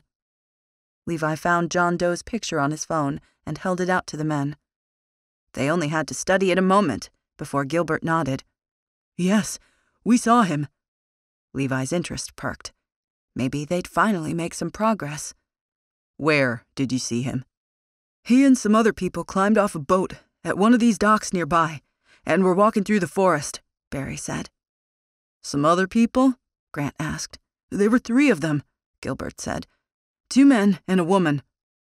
Levi's heart jumped into his throat. Though he had no personal connection with Dani, he'd still somehow hoped she was innocent in this. "Did the woman look like this?" Levi showed the men her picture. Barry nodded. "That was her." The lump in Levi's throat grew larger. "I need to know everything about them. And don't tell me you don't have time to talk. If you do, I'll add obstruction of justice to your list of crimes." "We'll tell you whatever you need," Gilbert said. "Please, don't arrest us or fine us. Please, we'll cooperate." "Yes, you will." Levi would make sure that happened. Dani sat at the kitchen table after they organized the cabinets and made a list of groceries for Emmy, at Emmy's request. Emmy wanted to have a coffee and tea bar set up in the corner for guests to utilize whenever they wanted. Apparently, trips into town to the grocery store were something that required a lot of planning, since there was only a small market here on the island. Emmy said that list was everything when it came to making her life easier here in Cape Corral. Emmy was outside on the back porch, painting an old buffet table with white chalk paint, while Dani brainstormed some ideas for the coffee bar. Sweeteners, creamers, biscotti. As Dani glanced down at the paper and pen in front of her, she froze. A memory tried to stir. She could hardly breathe as she waited for it to emerge. But nothing came. Dani squeezed her eyes shut and waited. What was it? What had teased the edge of her recall? She tried to force herself to remember, but it didn't work. No flashbacks appeared in her memory. But something had been there, had been on the verge of emerging. Dani stared at the pen and paper in her hands again. Maybe she had been a reporter? Would that explain the physical reaction she was having to seeing this pen in her hands? She didn't know, and she hated not knowing.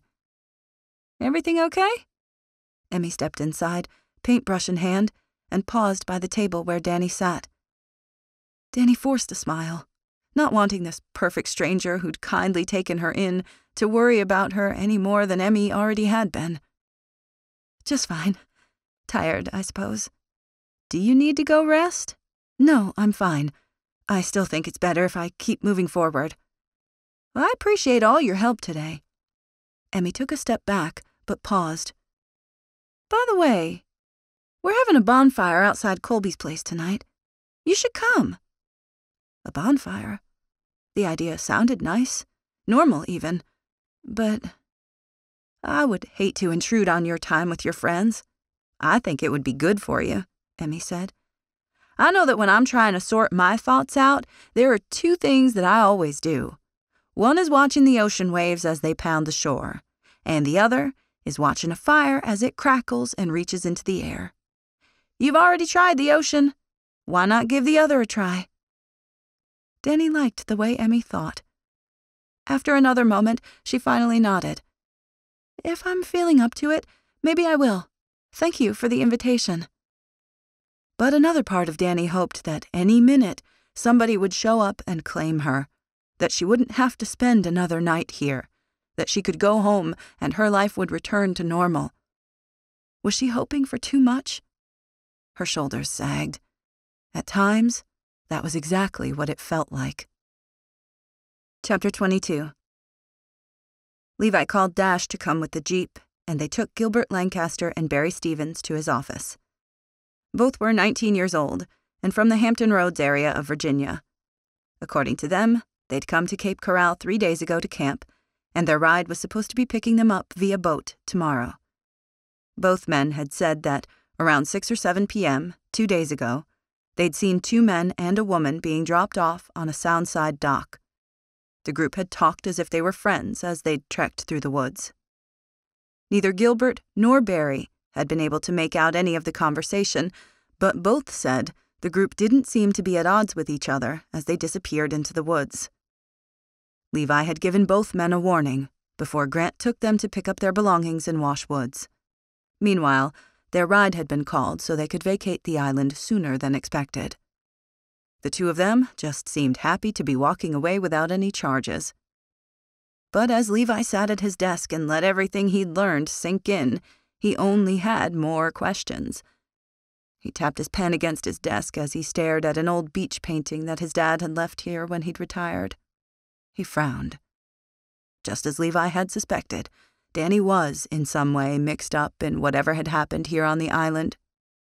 2 men had been with her, including their dead man. But why? Why were they here?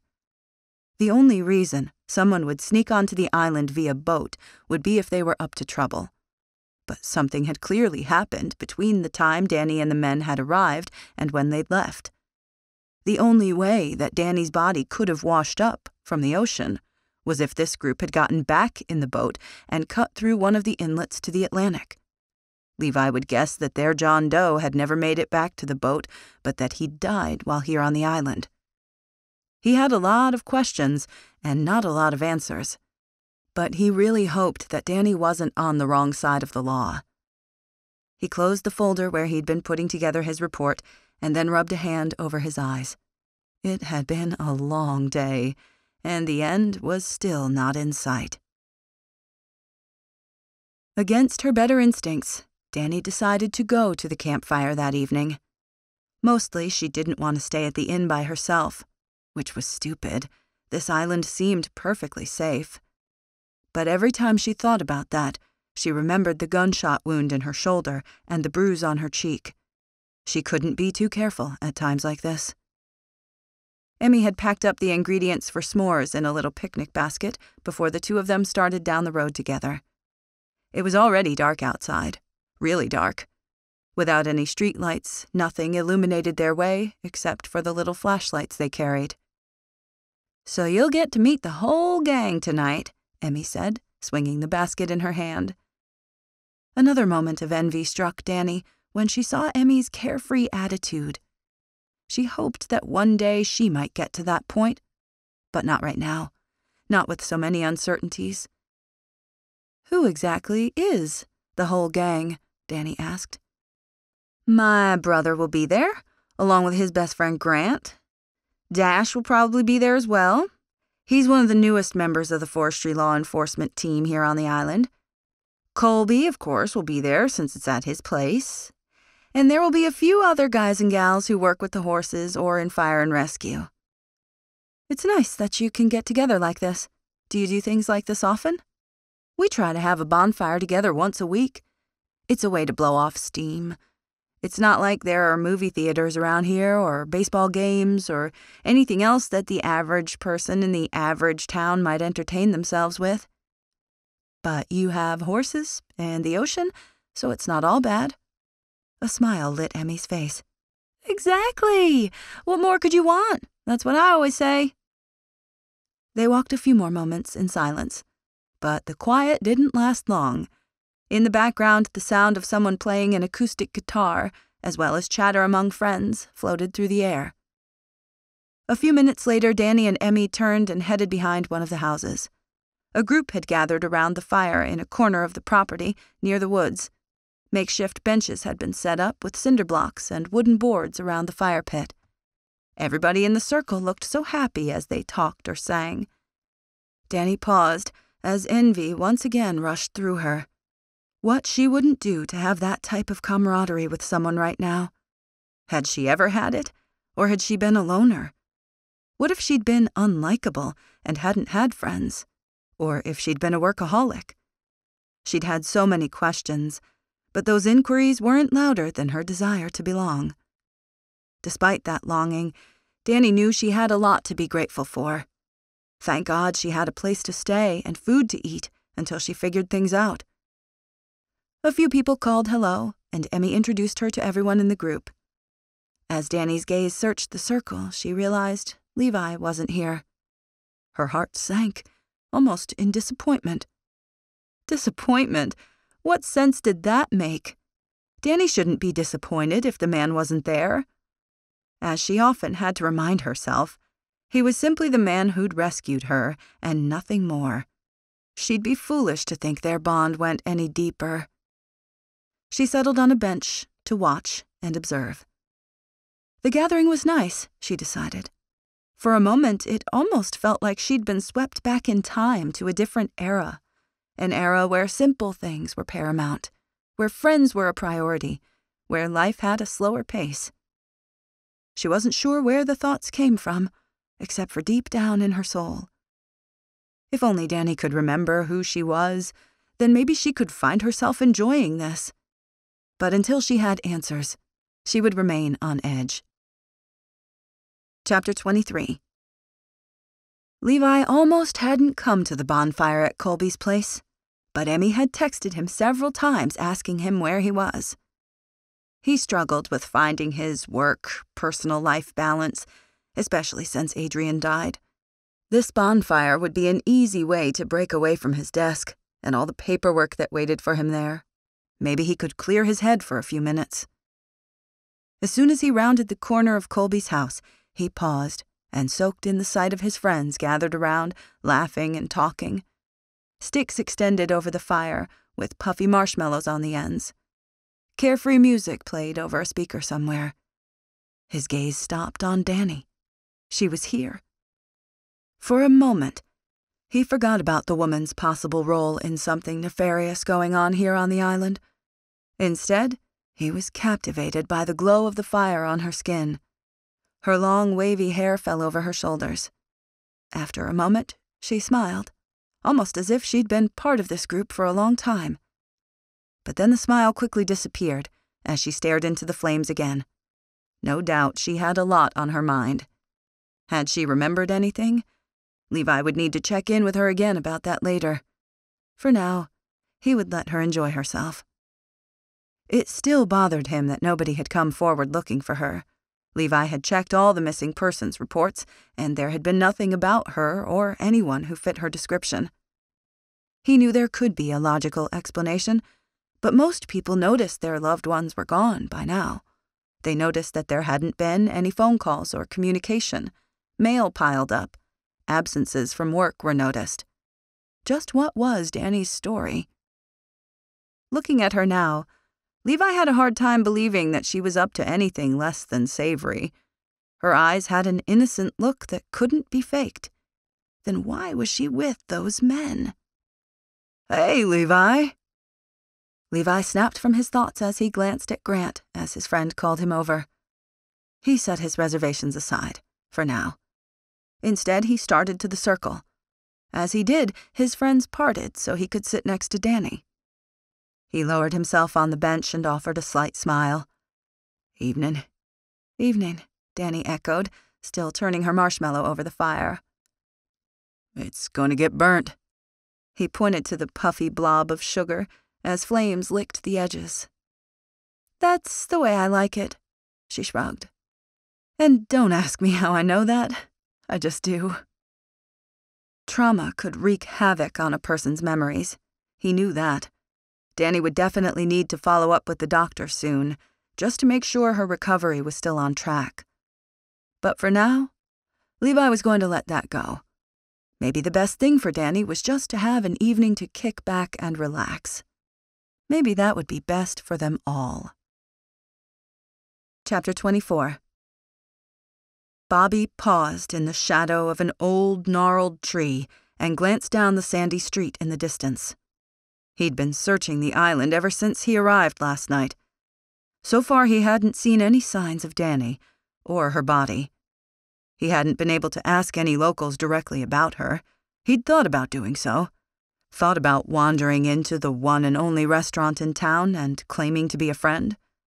But if Dani had somehow survived what had happened, no doubt she would have told the police about their plan. Authorities would be out here searching for Bobby and his crew now. That's why he'd decided to operate under the cover of darkness. Sweat sprinkled across Bobby's forehead as he thought about it. How had he turned into a criminal? This hadn't been how he intended his life to go. But there was no way out now. Instead, he kept digging his hole deeper and deeper. He drew in a deep breath and continued walking the streets. No one could hear him coming because the sand acted as his accomplice. He wasn't sure what he thought he might see at this hour. If Dani was alive and she was here, he thought most likely she'd be at the clinic being kept alive by machines. Maybe paramedics had life-flighted her to Norfolk or Raleigh. But Bobby had called both of those hospitals, and they hadn't been able to give him any information. He'd even come up with a cover story. It hadn't worked. Wherever he turned, he hit a dead end. The captain would be calling tomorrow and would demand an update on the situation. Too much time was wasting away, and time was something they didn't have right now. His boss wanted this job done and over with, so they could move on. Bobby's heart clenched as he remembered how the events had unfolded. Poor Dani. She'd been clueless about what she was getting into. At least, when the truth had been revealed, she'd had the good sense to stand her ground. Unlike Bobby. Bobby had tried to turn his life around. He'd spent some time in prison, but once he'd gotten out this last time, he'd vowed to be a different person. He'd met Winona. Carson was born a year later. Then, in a moment of weakness, he'd taken a hit of heroin. Winona had caught him and kicked him out. That's when everything started to go downhill. The captain saw that as a weakness. He'd exploited it. Now Bobby was caught in this situation. He remained on the edges of the road as he walked. He didn't want to be stopped by anyone. Didn't want anybody asking questions or drawing attention to him. But with every step, the sweat on his brow increased until it dripped down his face. He paused. The sound of people talking and laughing drifted from the distance. As he approached a nearby house, the sound became louder. Bobby remained behind a tall bush and peered at the back of the property, curious about what was going on and how the locals lived here in Cape Corral. He spotted a group of people gathered around a bonfire. There had to be at least 12 people there, talking to each other, laughing, roasting marshmallows. The sight caused envy to well up inside. It must be nice to be able to kick back and relax like that. Bobby hadn't experienced that since he'd started working for the captain. He'd probably never have his life back again, but he had no one to blame for it, except himself. He examined the faces there, but didn't see anybody he recognized. Then again, it was dark, and Bobby was far away. What if Dani was part of them? Bobby shook his head. What were the odds that she would have made friends this quickly? No, if she wasn't dead, then she was in the hospital, probably in a coma. If not a coma, then she would have reported what happened. The police would be looking for him. So far, things were quiet. He glanced at the circle one more time before continuing down the road. He needed something more definite to tell his boss. He needed a dead body. But how was he going to get that? He didn't know. He only knew he needed to tell the captain that Dani was dead. Chapter 25. Dani felt the heat burning her skin as Levi's arm brushed up against hers. Why had people assumed that he'd want to sit beside her? It didn't make sense. But Dani wasn't opposed to being near him. In fact, she found comfort in his presence. Dani just had to remember that he was only assisting her in a professional manner. She couldn't cling to any type of hero complex. Just because the man had saved her life did not mean anything, except that she should be grateful. As the flames from the bonfire began to fade, the discussion moved from the whole group to smaller, more intimate talks. Dani glanced around the circle and saw Emmy and Colby giggling about something. Grant and Dash were in a deep conversation about how to air down tires. The other guys had also started talking amongst themselves. Everyone seemed to appear to have broken into more cozy conversations, except for Levi and Dani. Finally, Levi cleared his throat and turned to her. How are you doing, Dani? She wasn't quite sure how to answer that. I've been better, but physically I'm feeling stronger. That's good. I'm glad there haven't been any complications with your injury. She touched her shoulder and remembered the bullet wound there. Me too. Have you recalled anything today? Recovered any memories? Dani was glad he'd asked. Earlier today, I was staring at a pen and piece of paper. I felt like something was just on the edge of my recall, but the memory never did fully emerge. I'm not sure what it could have been. Hopefully, as time passes, you'll remember more. Let's hope. Dani glanced at Levi, noticing how handsome he looked in the flickering orange light of the bonfire. How about you? Have you had any luck figuring out what happened to me? He drew in a deep breath, like he needed to sort through what he might say. Finally, he started, We're following several leads. I wasn't going to ask you these questions here. It's okay if you need to, I understand. I also understand if you'd rather unwind now and ask me later. He glanced around, seeming to observe how everybody was still caught up in their own conversations. With a resolute nod, he said, Grant and I came across 2 men camping in the woods on the west side of the island. They said they saw you with 2 men 2 nights ago. Said you were all brought over by boat. I was with 2 men? Dani's voice rose louder than she had intended it to. She quickly looked at the people in the bonfire circle. No one seemed to notice. That's what they said. It was evening when you arrived, and you all walked through the woods as if on a mission. Dani's head began to pound, and she squeezed the skin between her eyes as she tried to make sense of that update. Why would I have come to the island so late in the day? That's what we're trying to figure out. Then a new thought hit her. Was one of the men? She didn't even have to finish the statement. Levi nodded, his lips pulled down in a grim frown. One of the men has been identified as our John Doe. Her shoulders slumped toward the ground as she shook her head. I can't believe this. This was just horrible. The more time passed, the more Dani wondered if she was involved with something sinister. She could hardly stand the thought of that. How could she live with herself if that was true? She didn't know.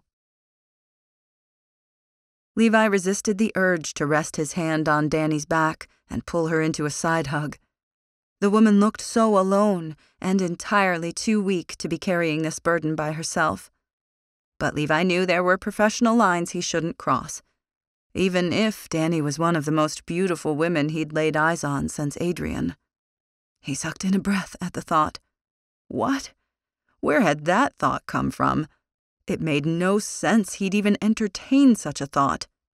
Levi definitely wasn't looking for a relationship, nor was he looking for a quick fling. He was content to be single. If he couldn't have Adrian, then he'd be alone.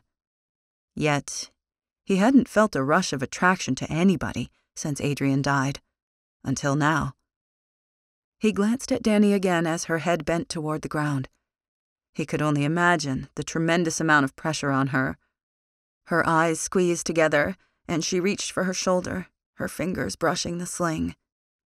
Finally, after a moment, Levi rested his hand on her back.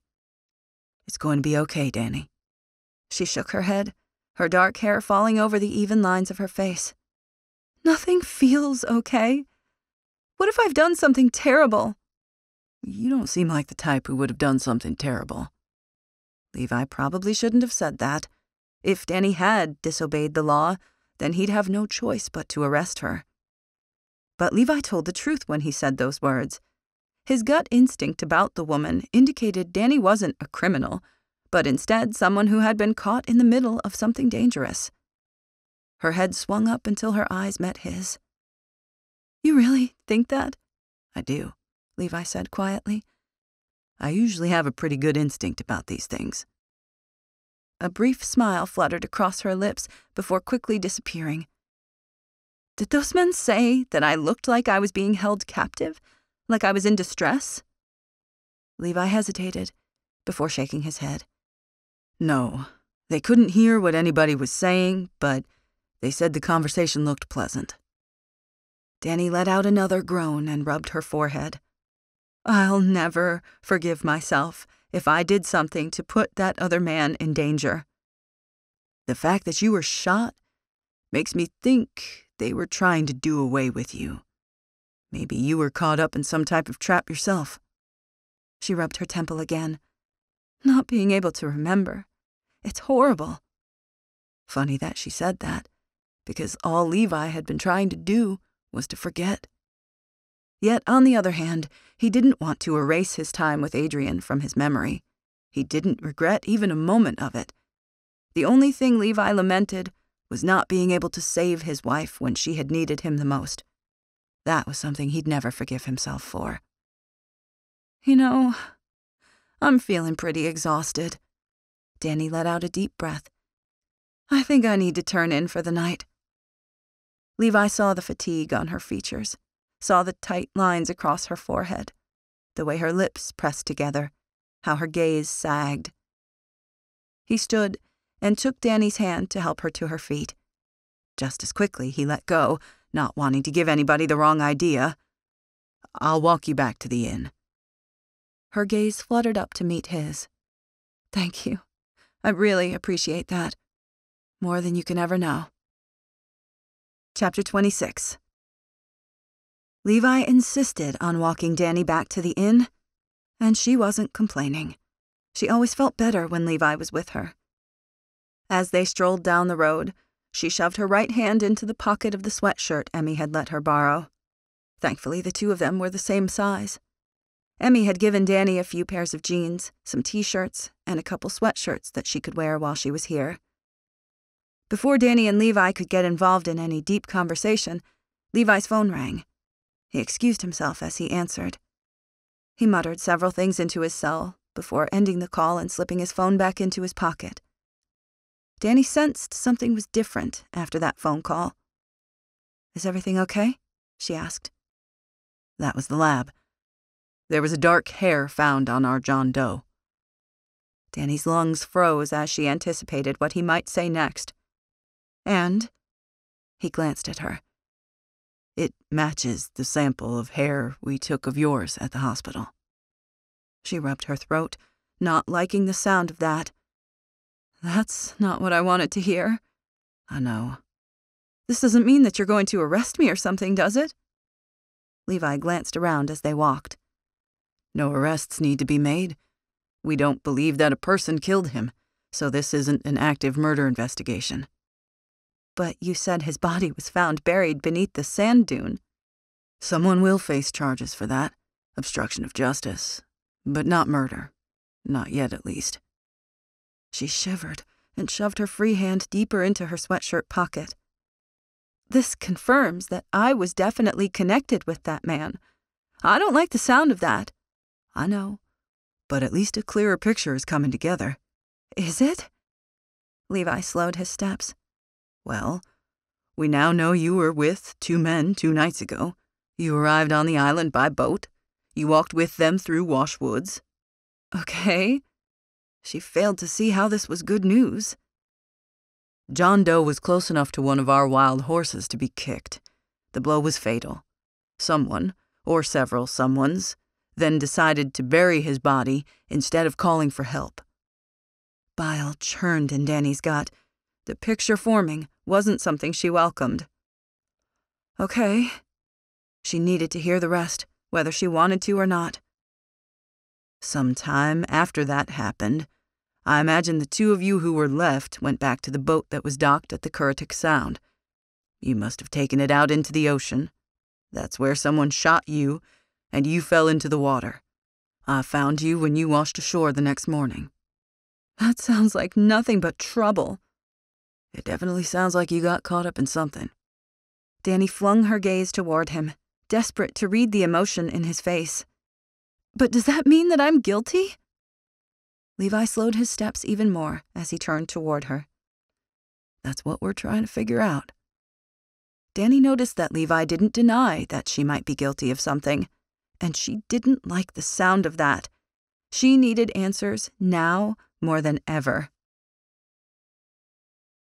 As Levi went downstairs after walking Dani up to her room, he spotted Emmy enter the inn. Back so soon? He paused in front of her, the smoky scent of her hair wafting through the air.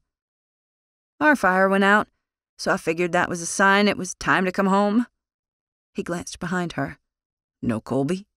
He walked me home, but he wanted to get back so he could talk about that fishing trip with the guys. I see. Levi nodded up the stairs. Everything going okay here with your new guest? He needed to know if Dani had opened up to his sister.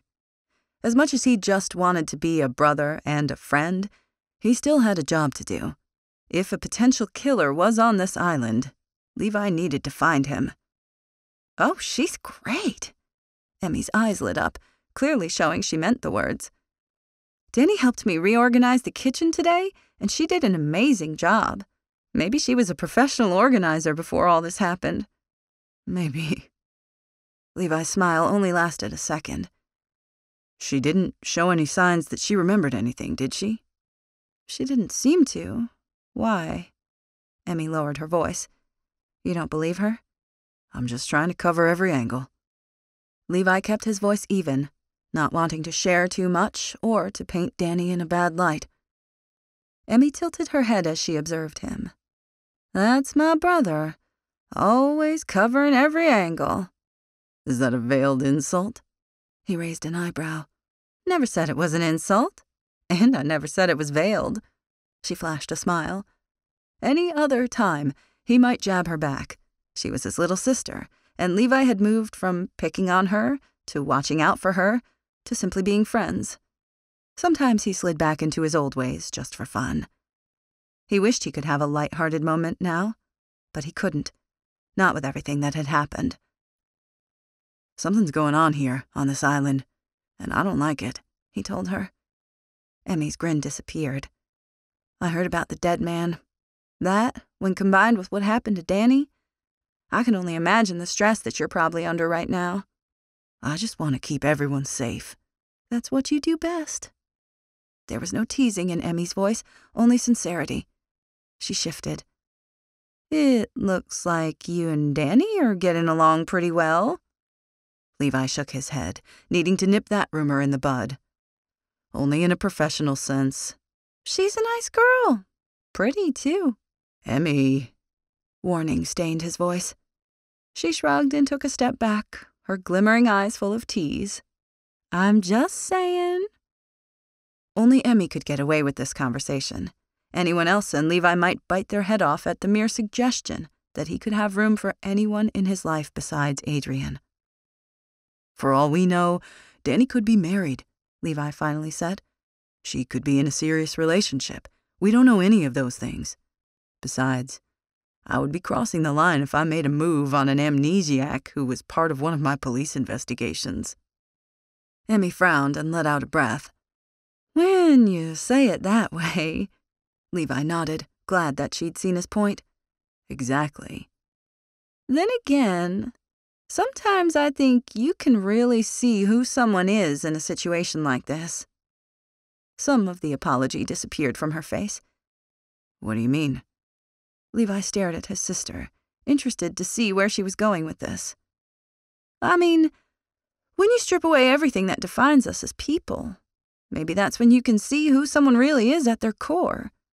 Dani doesn't have a career or family or locale to paint a picture of her life. She only has the qualities that are knit into the fiber of her being. Without knowing anything about her, none of the titles people traditionally wear, it's clear that she's kind, generous, and helpful, to name a few things. It's kind of refreshing, really. I always appreciate your perspective, Emmy. Levi spoke the truth. His sister was a free spirit. She saw life differently than almost anybody he'd ever met. Her perspective never failed to change Levi's outlook either, though he was slow to admit that to her on most occasions. And in the matter of romance, all of this will be behind us one day, and then... Emmy shrugged, making it clear she still thought Levi and Dani could have a future together. Levi chuckled and shook his head. You never give up, do you? I'm just trying to look out for my older brother. He tapped the tip of Emmy's pert nose with his finger. How about you look out for yourself? I don't see any wedding ring on your finger, though I could name a couple of guys who'd happily put one there. Emmy had always gotten a lot of attention from men, but she never seemed interested. She said when she met the perfect person, she'd know. There was no need to waste time with any others. There's nothing to look out for, Emmy said. I'm living my best life, as they say. I don't need a ring for that. Well, there you go. Levi offered a definite nod. It looks like we're both content. Just don't tell Dad, because he wants grandbabies from at least one of us one day. Emmy let out a chuckle. He's going to have to wait for quite a while on that one. I guess so. Levi took a step back. I think that's enough heart-to-heart conversation for this evening. I've got to run. Colby is headed to fire and rescue in another hour or so. I asked him to keep an eye on this place tonight. Emmy grinned. Sounds good. Good night, big brother. I'll see you in the morning. Chapter 27. Dani glanced up from the table, where she ate bacon and eggs, when she heard somebody step into the inn. Her heart skipped a beat when she spotted Levi standing by the front door, wearing his customary cowboy boots, jeans, and a plaid shirt. What was she doing? She had no business feeling excited when she saw Levi. Her heart shouldn't speed, her palms shouldn't sweat, and her breath definitely shouldn't catch. It was a shame that Dani had to keep reminding herself of that. Levi's boots clanked across the wooden floor until he reached the table. He paused and gave her a nod. There was a new look in his eyes, a look that seemed to indicate he had an update. Dani braced herself for whatever that might be. Morning, Dani, Levi started. Good morning. Dani's throat burned as she said the words. How's it going, big bro? Emmy paced to the table from the stove, another plate in her hands. It's going. He placed his hands atop one of the chairs, but made no move to sit down or join them. Why don't you eat with us? Emmy held up the plate in her hands. I've plenty of food. I wish I could, but I have a busy day ahead of me. Emmy paused, as if sensing that something was wrong. What's going on? He let out a long breath. A couple of things. I'm getting all the sanctuary watchers together. We're going to look for Skeeter. No one has seen him still? Emmy stared at her brother, her eyes narrowing with concern. Levi shook his head. No, and it's been several days now. I'm getting worried about the foal. He shouldn't be separated from his mom this long. Dani listened to the conversation with interest. She assumed Skeeter was a horse, but she also assumed that officers here wouldn't be able to put their eyes on every horse all the time. Their jobs fascinated her. "Why does that worry you?" Dani finally asked. "You think something happened to the horse? Skeeter is a horse, right?" He is. And it's always a possibility around here that one of our horses could be ill or injured. Basically, we just like to know all the horses are accounted for, especially the young ones. That makes sense. Dani knew the youngest and the oldest would be the most vulnerable of the population. "As soon as I finish up here, I'll head out to help." Emmy set the plate on the table, suddenly looking as if she wanted to hurry up and eat. "I'd love to help also, if you need me." Dani's words seemed to hang in the air, and she wondered if she was out of line in volunteering. "It's probably best if you stay here," Levi shrugged, almost apologetically. "Why is that?" Dani stared at him, waiting for his answer. Why would it be better if she stayed here? He hesitated again before saying, "I got a note this morning at the station. It was about you." Her breath hitched. "And?" "The author indicated that it would be in our best interest to put out a press release informing people a dead body washed ashore." "A dead body? Are they talking about me?" Dani pointed to herself. "That was my impression." She shook her head. "Why would someone do that?" "Maybe because they know if the wrong person finds out you're alive, that you'll be a target." The blood drained from her face. "Do you think that?" she finally asked. Levi glanced around as if he wished he had some privacy. A second later, he continued, "You were shot. Right now, the person who pulled that trigger must think you're dead. If this person sees you out and about on the island, it could be a different story." Dani's blood went cold, but Levi had a point. She could still be in danger. She hated to think that was true, but she had to be smart about things also. "Do you have any idea who left that note?" she finally asked. "We don't. We have a security camera, but it was too dark outside for the images to be helpful." "Are you going to send out a notice to the media about me?" "I don't think it's a good idea. Not until we have more details. Your safety is our first priority." After a moment, Dani nodded. "I'll stay here then, of course. But if at any time there's anything you need me to do, just let me know." Levi offered another one of his curt nods. "I'll do that." His gaze went back to Emmy, who'd already finished eating. "You think you can be at the Community Safety Headquarters building in 5? Emmy looked at the dishes on the counter, as if trying to calculate how much time it would take to clean up. "I've got the kitchen," Dani said. "It's the least I can do." "Are you sure?" Emmy pressed her lips together as if uncertain. "Your arm is in a sling. I can figure it out. It might take longer than usual, but I can load a dishwasher and hand wash a few pots and pans, I think. You go find that horse." More than anything, Dani wanted to be out there also. The thought of being confined to a house indefinitely wasn't appealing. But she had no other choice right now. It wasn't just herself that Dani could be putting in danger. It was anyone around her. And that wasn't okay. As Levi and Nellie paused atop a sand dune, Levi removed his cowboy hat. He ran his hand through his hair, the heat getting to him more today than it usually did. Even though it was September, summer-like heat lingered today, and the thermometer climbed into the high 80s.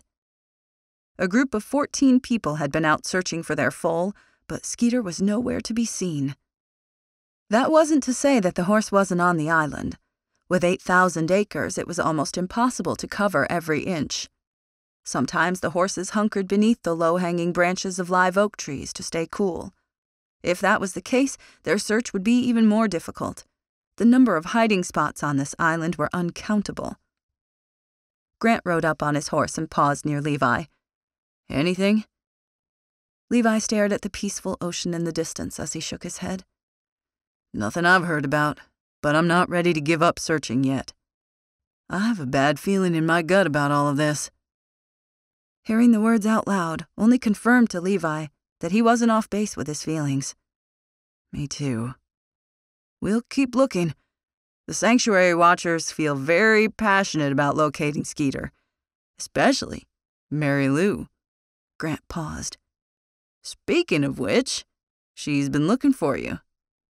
Levi shook his head, fighting the grimace that wanted to spread across his face. I'm sure she has.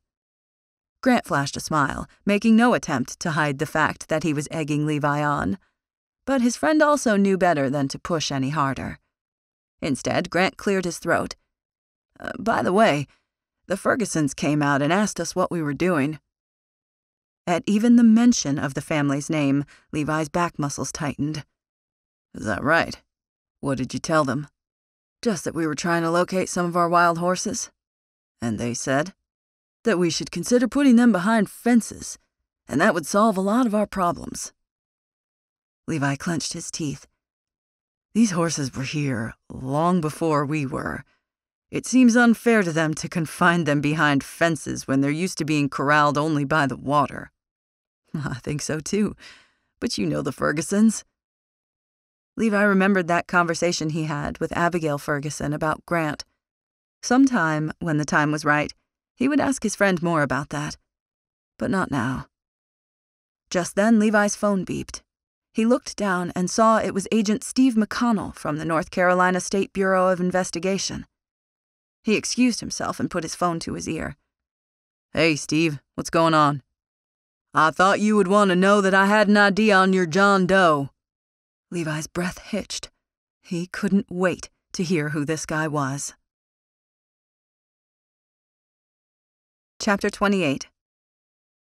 Dani stood at the kitchen sink washing a pot, when another memory hit her, or tried to hit her. She pressed her soapy palms onto the countertop and closed her eyes. What was it?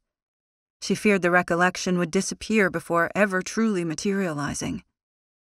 Dani tried to even her breaths, tried to gain any type of control that she could.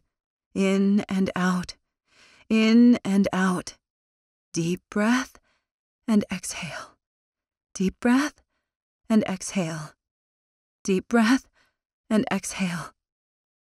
The memory had just been a flash, really, but in the moment, Dani had remembered doing dishes. The location didn't strike her as a house.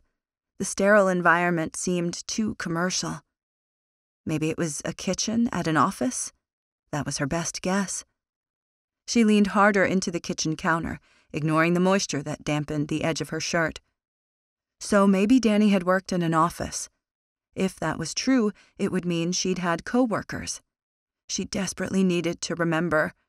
Even if she could recall her last name, so many of her questions would be answered. Dani squeezed her eyes shut, praying for more memories to emerge. As the clean scent of soap floated around her, her mind drifted back to another time. A man and woman smiled at her as they held a birthday cake with sparkling candles in their hands. They sang to her while streamers hung in the background. She was 16, at least according to the candles on the cake.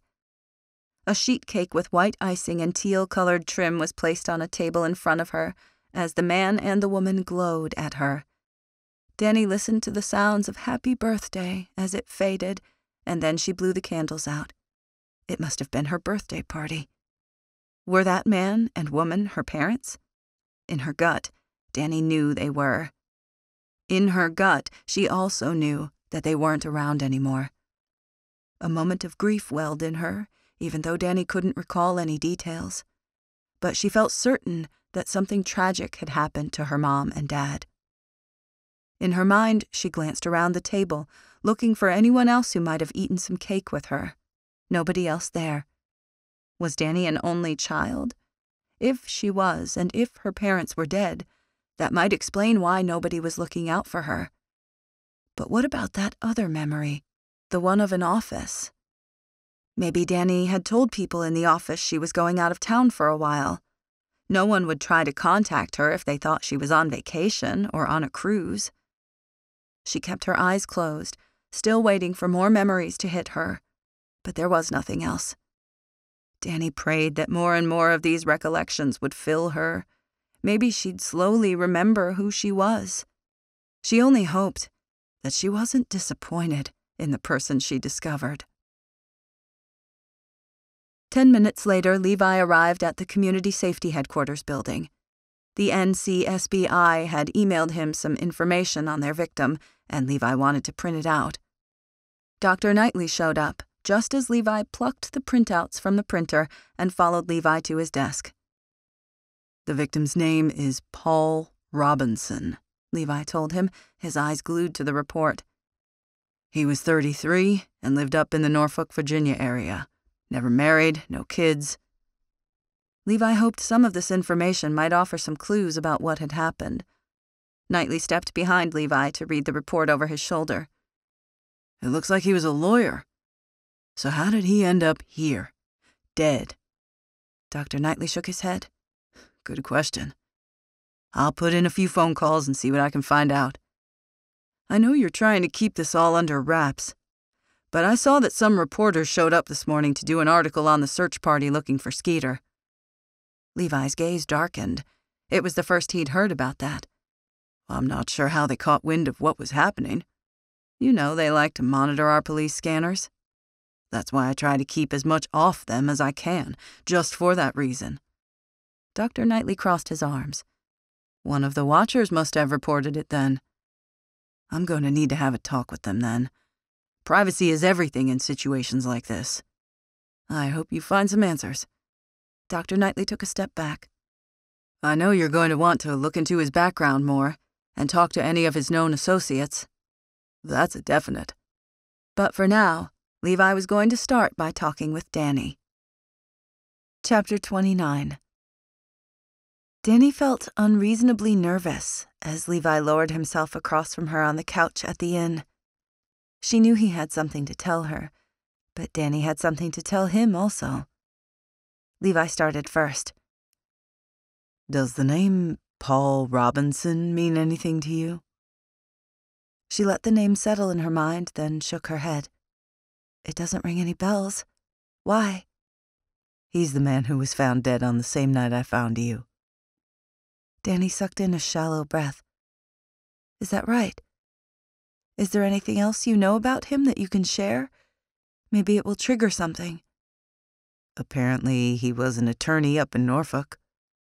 She looked up at Levi and frowned. I wish I could help. I really do. But the name doesn't sound familiar, nor do I remember his face. He nodded slowly. That's what I thought, but I needed to ask. I understand. Dani licked her lips, trying to figure out how to broach the subject of her memories. She decided just to dive right in. Another memory came back to me today. Dani told him about the brief flashes from her past that had come to her. When she finished, Levi nodded slowly. Good. I'm glad that you're starting to remember. You just need to give it some time. She nodded stiffly, wishing that time might speed up, but that was just wishful thinking. Did you find the foal? She asked. Levi pressed his lips together, his expression almost grim as he shook his head.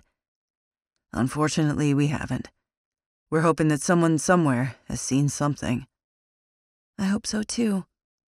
Dani meant the words. Cape Corral was obviously special. She hated to think about anything happening to one of those horses. If you remember anything else, let me know, okay? Dani nodded. Of course. Levi stood. No doubt he had to get back to work, and Dani needed to get back to nothing. She hated the thought of that. She needed to think of a way to keep herself busy, or she might just lose her mind. As soon as Levi stepped outside the inn, his phone rang again. He hoped it might be an update on the foal. Instead, he saw it was Kayla. He put the device to his ear. Hey, Kayla, what's going on? Are you nearby? Just leaving Emmy's place. Perfect. I'm around the corner. Stay there for a minute. There's something you need to hear. Levi put his phone away, hating the ominous sound in her tone. The woman was level-headed and not prone to drama. She obviously thought something was important if she was asking him to wait in the middle of this investigation. The realtor appeared around the corner a moment later, wearing jean shorts and a tank top. She stepped onto the porch and into the shade before speaking. Thanks for waiting, Levi. I like having conversations face-to-face much more than on the phone. Me too. What's going on? The corners of her lips tugged down in a frown. I just got a notification that some paperwork has been filed. Remember that piece of land I said this Wilhelmina Corporation would need to obtain in order to have an easement onto that property that they purchased? I do. Well, I just found out that Ed Wilkes passed away. I'm sorry to hear that. I'm not sure who his next of kin is, Kayla continued. But if that person happens to sell that land to Wilhelmina... Kayla didn't need to say anything else. Levi knew exactly what she was alluding to. If this corporation got their hands on that land, then this island would never be the same. They couldn't let that happen. It gets worse, Kayla continued.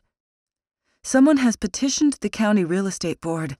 This person is trying to zone that land for commercial use instead of residential. So they can build one of those big hotels there, I'm assuming. Levi's stomach clenched as he said the words. That's my guess. Levi shook his head as his stomach continued to clench. There's no way that the board should approve this. Kayla's hazel gaze met his.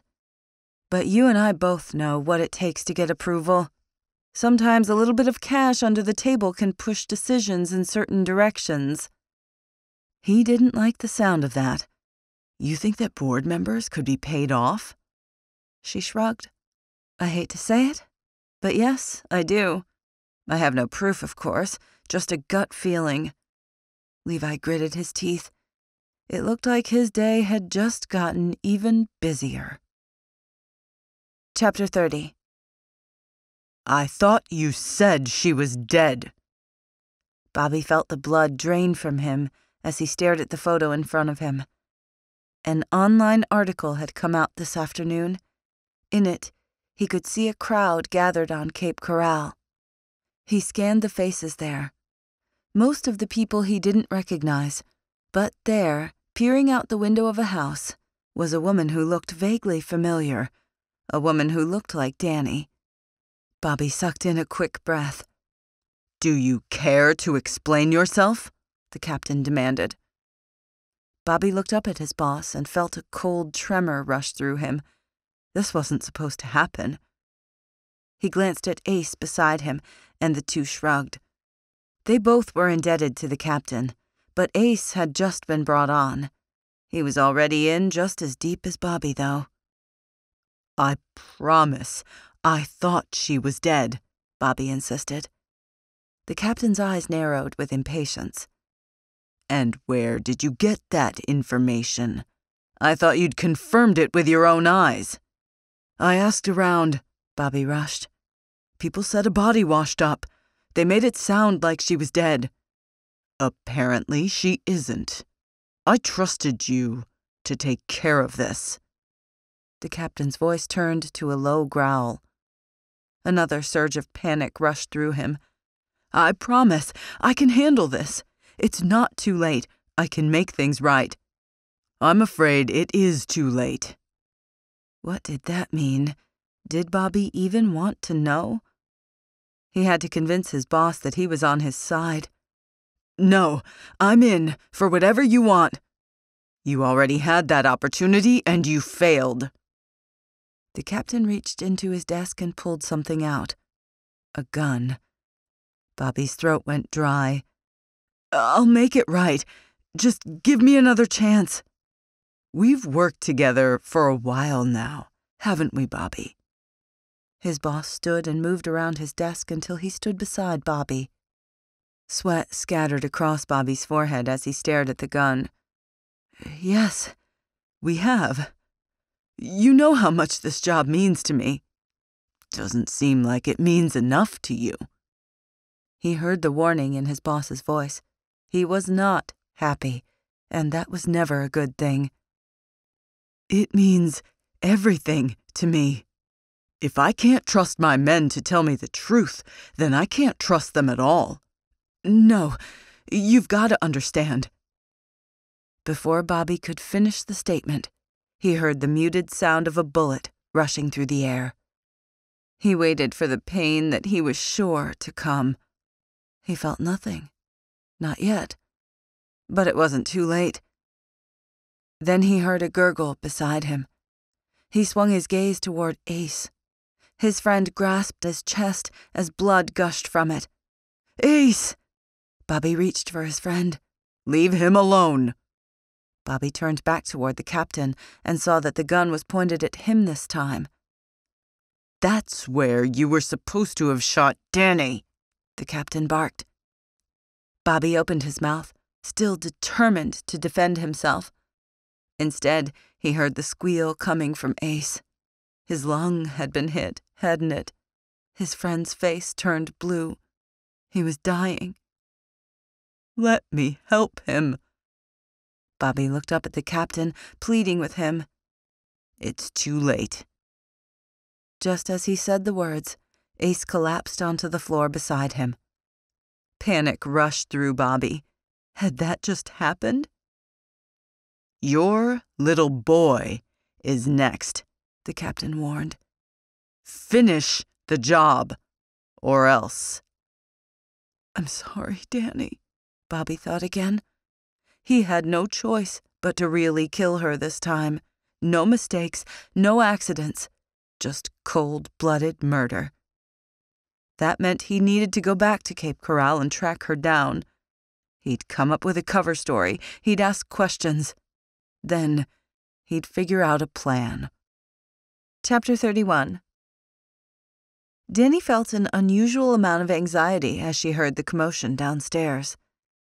Maybe commotion was too strong a word, but their new guest had arrived to check in.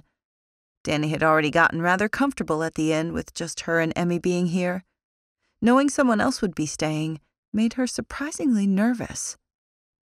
The only thing that comforted her was the scent of chicken and biscuits that floated upstairs from the kitchen.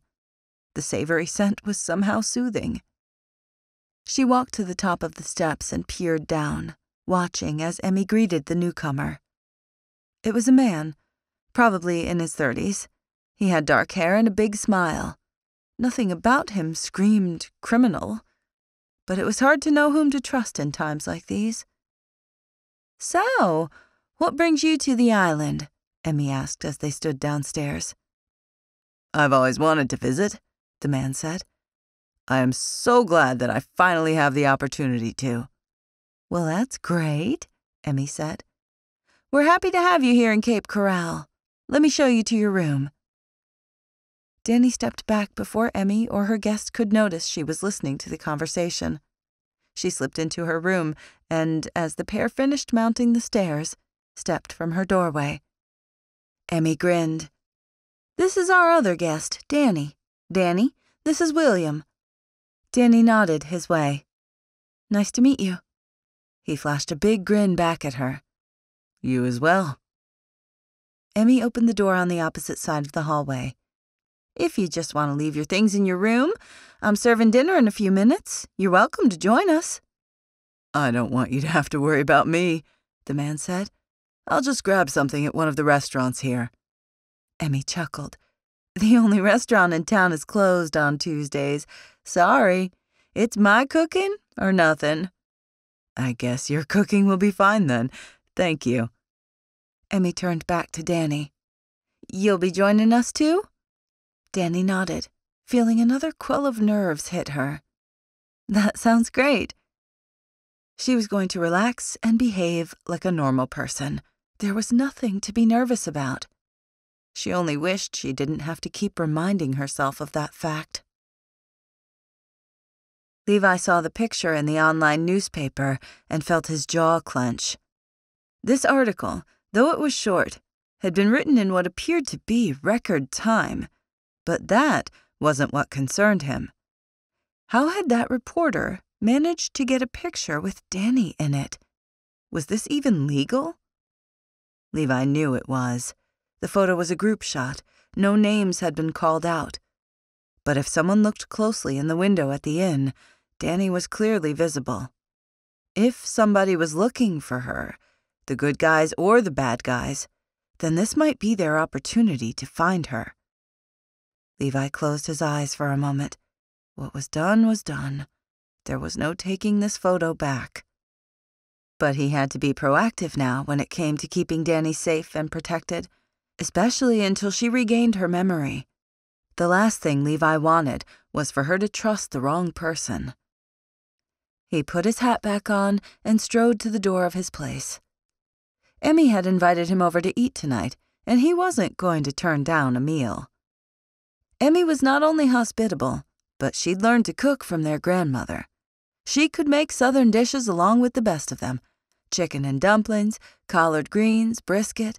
She made the best potato salad ever, too. But Levi had to admit, he was also intrigued with the idea of seeing Dani again. He wanted to know if she'd remembered anything else. Was the curiosity purely professional? He wanted to say yes. But another part of him was curious about the woman's past, and what had made her into the person she was today. Was that why Levi had put on some cologne right before he left his house? He'd never admit it. Instead, he hopped into his Jeep and took off toward his sister's place. Maybe having a break from the investigation would be good for him. Maybe it would allow him to relax and think more clearly. That was his excuse, at least. Chapter 32. As soon as Dani saw Levi walk through the front door, some of the tension left her shoulders. She hadn't even realized she was so apprehensive, but she obviously was. Even though Emmy's food was delicious, Dani had only picked at it. Emmy had served oven-baked barbecue chicken with rice, gravy, green beans, and homemade biscuits. Everything looked delicious, and Dani wished she had more of an appetite so she could enjoy it. Emmy sat across from Dani, and William sat beside her. Colby had also joined them, sitting next to Emmy, and he made it no secret how much he was enjoying the meal. But right now, Dani's gaze was only on Levi as he strode across the room and paused near her. "How's everybody doing today?" He spoke as if he owned the place. Dani supposed that was a good quality when you were the chief law enforcement officer on the island. A shrinking violet wouldn't have the same effect. Introductions were exchanged before Levi took a seat at the head of the table. Dani noticed the way he observed the man beside her. Levi was sizing William up, wasn't he? Was that the whole reason Levi had come to eat with them? "So, what brings you to the island?" Levi asked the man. William lowered his fork. "Always wanted to see the place? You won't be disappointed," Levi said. "It's beautiful here in Cape Corral." "Yes, it is. I'm hoping to do some off-roading and see the wild horses. I even brought a fishing pole." "Sounds like a great vacation," Levi told him. The rest of the conversation at dinner was pleasant and casual. If Dani let herself, she might even forget all her problems for a moment. As soon as they finished eating, Levi turned to her. "Could I speak with you?" "Of course." Dani stood and placed her napkin on the table. A thrill of excitement went through her at the thought of speaking with him alone. But first she turned to Emmy. "I can help you clean this up in a moment." "Don't be silly," Emmy waved her off. "I've got it. Better yet, Colby's got it."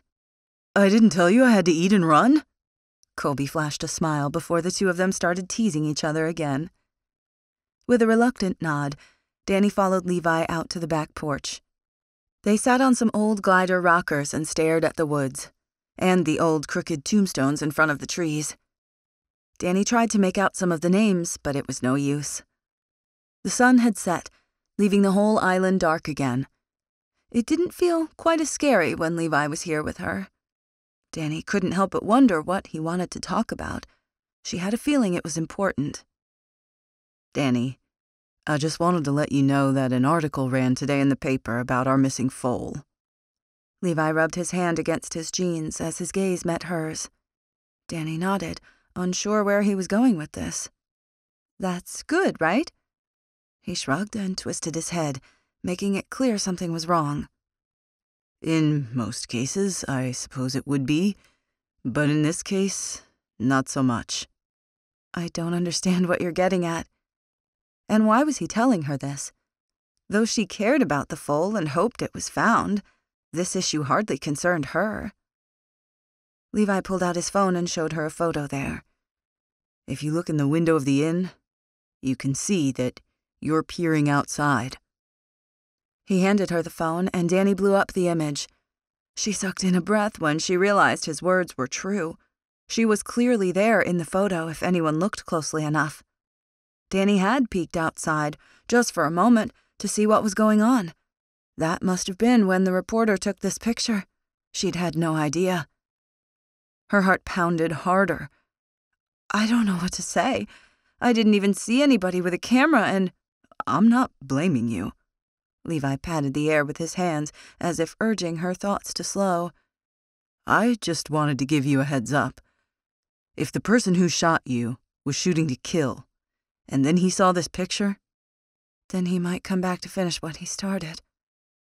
Dani felt the frown tugging at her lips. I'm sorry.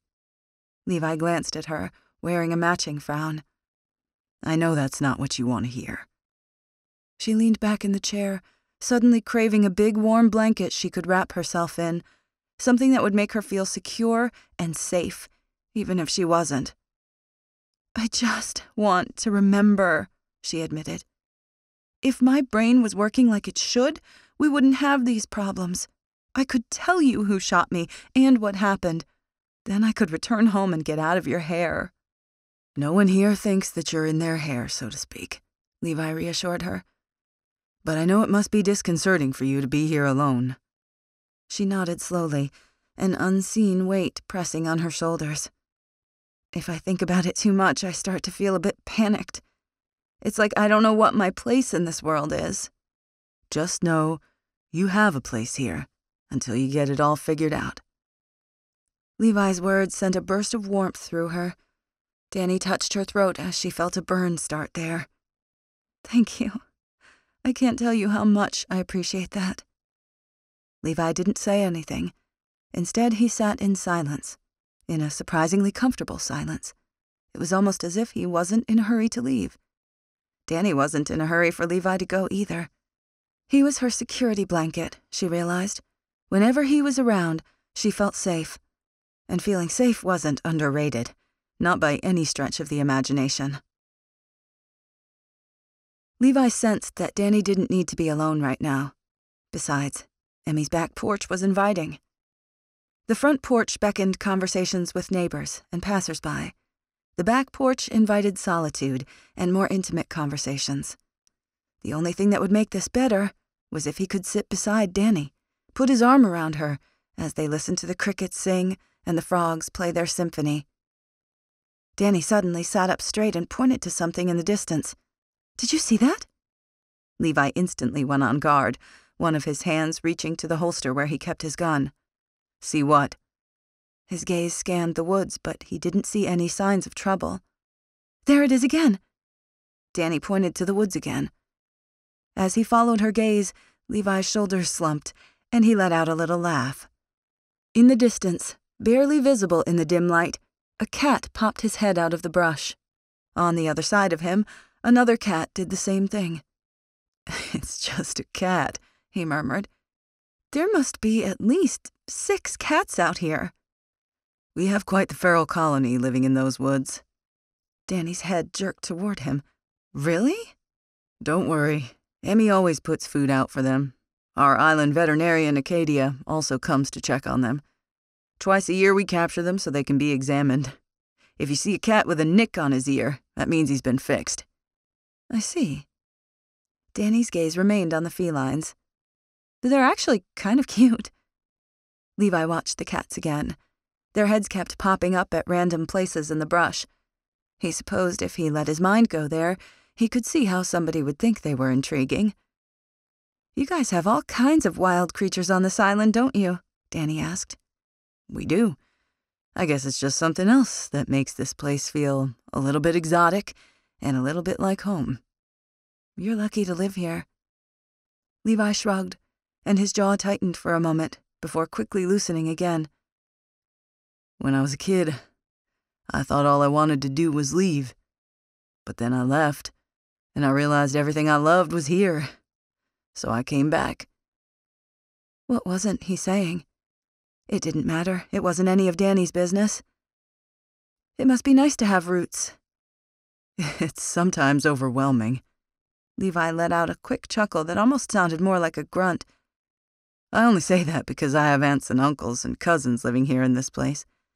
Everybody always knows everything that's going on, it seems. A smile fluttered across Dani's face. That actually sounds kind of nice. Levi glanced over at her. He'd heard the longing in her voice. It had to be hard not knowing where she belonged. But he'd meant it when he said Dani had a place here for as long as she needed. She might think she was an inconvenience, but Levi didn't see it that way. In the short time since he'd found Dani, she had been a nice addition to the island. Levi had always admired people with good work ethics and kind hearts. Dani seemed to fit the bill for both of those. Maybe if the circumstances were different, he would want to get to know Dani a little bit better. But they weren't different, so getting too close right now wasn't a good idea. Just then he heard another noise in the woods. This one sounded too big to be a cat. A horse, maybe? With the thick underbrush, the wild horses didn't generally like to come this way. Every once in a while, the herd had a rebel, though. Dani tensed beside him, leaning forward in her chair. Levi? Why don't you go back inside for a minute? Levi suggested. Dani looked up at him, her eyes quivering with fear. But she didn't ask any questions. Instead, she rose and stepped toward the door. But before she could even reach it, a bullet sliced through the air. Chapter 33. Dani felt her feet lift into the air as Levi scooped her into his arms. In the blink of an eye, he whisked her away. The next instant, she was inside the inn, and the door closed behind Levi as he went to investigate. Her heart pounded in her rib cage as images barraged her. Her hands went to her head as it began to pulse uncontrollably. Everything around her disappeared, until Emmy's voice pulled her out of it. Dani? What's wrong? What happened? The sound of another bullet pierced the air outside. Emmy gasped. Come on, let's get you away from this wall. She gripped Dani's arm and led her away, just as Colby appeared from the living room. Is that gunfire? He rushed. Does Minnie's cake have 12 layers? What? Colby paused. Yes, it was gunfire. Emmy rushed. Can I ever be clever around you? I don't know what that means, but I'm going to give Levi a hand. Colby rushed toward the back door. Be careful, Emmy called, all teasing gone. Before she could get her thoughts straight, Dani sat on the edge of Emmy's bed, and Emmy bent toward her. Did you see who was shooting? Dani tried to concentrate, but all she could think about was the sound of those bullets. A deep, buried memory desperately tried to form, but something blocked it. Did you see who was doing this? Emmy repeated. Dani shook her head, still barely with it. The shots came out of nowhere. Is Levi okay? She nodded. He got me inside and went after the gunman. Emmy frowned, moving to sit beside Dani on the bed. I thought it would be safer in here, just in case. Dani squeezed her eyes shut, realizing that the memory wasn't going to materialize. No matter how much she willed that to happen, it wasn't going to be the case. Where's your guest? Sudden panic rushed through Dani. He went out for a walk right after dinner, Emmy said. Hopefully he's far away from here by now. Dani hoped Emmy's assessment was correct, but for now, all they could do was wait. And Dani prayed for the best. That's right, she prayed. Somehow, without knowing the details of her past, she knew that praying was important to her. She knew that God was real, that he was there. And she knew that they all needed him more right now than they ever had before. Levi ducked behind a tree, holding his gun in his hand. There were disadvantages to the darkness outside. For starters, he couldn't see a thing in these thick woods. But he knew that the gunman was out there, somewhere, not too far away, but close enough to make the shot. A bad shot, but a shot nonetheless. If that gun had been fired by someone who knew what they were doing, Dani would be dead right now. Was this the same person who'd tried to kill her earlier? That was the only thing that made sense. Someone must have seen that photo. If it had come out in the newspaper around 3 o'clock, that would give somebody approximately 5 hours to get here. They could have come down from Virginia, or come up from the Outer Banks. He'd have to think about that later. Right now, Levi wanted to concentrate on finding the person responsible. In the distance, he heard someone moving through the foliage, running footsteps. The shooter was attempting to escape. Levi couldn't let that happen. Still holding his gun, he took off through the thick maritime forest. He dodged trees and branches and underbrush. He couldn't let this guy get away. Too much was at stake. Levi continued to push himself. Finally, he paused. The best thing he could do right now was to listen. He hadn't heard the man moving in a while. Had the guy turned, or was this man hunkering down, preparing for a surprise attack? He didn't know, but he wanted to figure it out. Silence hung around him except for the sound of crickets and a slight rustling of leaves in the wind. The skin on the back of his neck began to rise. Levi knew what that meant. The gunman was watching him right now, wasn't he? He was being stalked like prey during hunting season. Levi needed to plan his next step very carefully if he wanted to survive. Chapter 34. Levi turned as he heard a footstep. He aimed his gun, ready to pull the trigger. Before he could, a familiar face appeared in front of him. Colby. Levi released his breath and lowered his gun. Colby raised his hands in submission. "It's just me. I thought you could use some help." Levi knew his friend just wanted to help, but his timing couldn't be worse. He put his finger over his lips, indicating that Colby should be quiet. Levi said nothing, listening for any signs of where the shooter had gone. Everything was quiet around them. A moment later, Levi frowned and shook his head. "I lost his trail, but he can't be that far away. Do you want to divide up and look for him? They could cover more ground that way." "Let's do that, but be careful. It's too dark to see well, and this man could be anywhere." Colby nodded, and they both went different ways. Levi moved carefully through the forest, not only on the lookout for a gunman, but for other wild creatures that liked to roam this island. 15 minutes later, Levi hadn't found anybody, nor had Colby. This gunman was long gone. He must have slipped away while Levi was distracted and talking to Colby. It was the only thing that made sense. Levi chomped down, resisting the urge to grit his teeth. They'd been so close to finding this guy, to finding answers. But now they were back at square one. Colby holstered his gun. "Any idea who it was?" "I can only guess. It was the same person who shot Dani before her body washed up on the beach." Colby shook his head, his jaw tight. How did he find her again? Levi explained the article with Dani's picture that had run in the newspaper. Colby frowned. "That's unfortunate. Tell me about it. Did you see Dani inside? Was she okay?" Colby nodded. "She was fine. Shaking, but okay." "What about Emmy? And her guest for the evening, William?" "Emmy was fine, but her guest went out for a walk about 5 minutes before all this happened." Levi's muscles tightened. Was that right? Maybe this guest wasn't who he had said he was. Either way, Levi needed to find out for himself. Dani and Emmy both sprang from the bed as soon as they heard the front door open. They rushed toward the living room in time to see Levi and Colby step inside. "Anything?" Emmy stepped closer to Colby. Levi shook his head, his expression tight and grim. "He got away." "Any idea who he is?" Dani asked. "No, we didn't see him." "Was it a hunter out past hours?" Emmy continued. Dani's gaze went to Levi, and she studied his expression, looking for the truth. He stiffly shook his head. I don't think so. I think it was someone aiming at Dani. Dani's lungs froze as the statement hung in the air. She'd known that was the truth before Levi even said anything, but hearing the words out loud made the realization feel more real. That memory tried to surface again, tried to push its way to the top of her thoughts.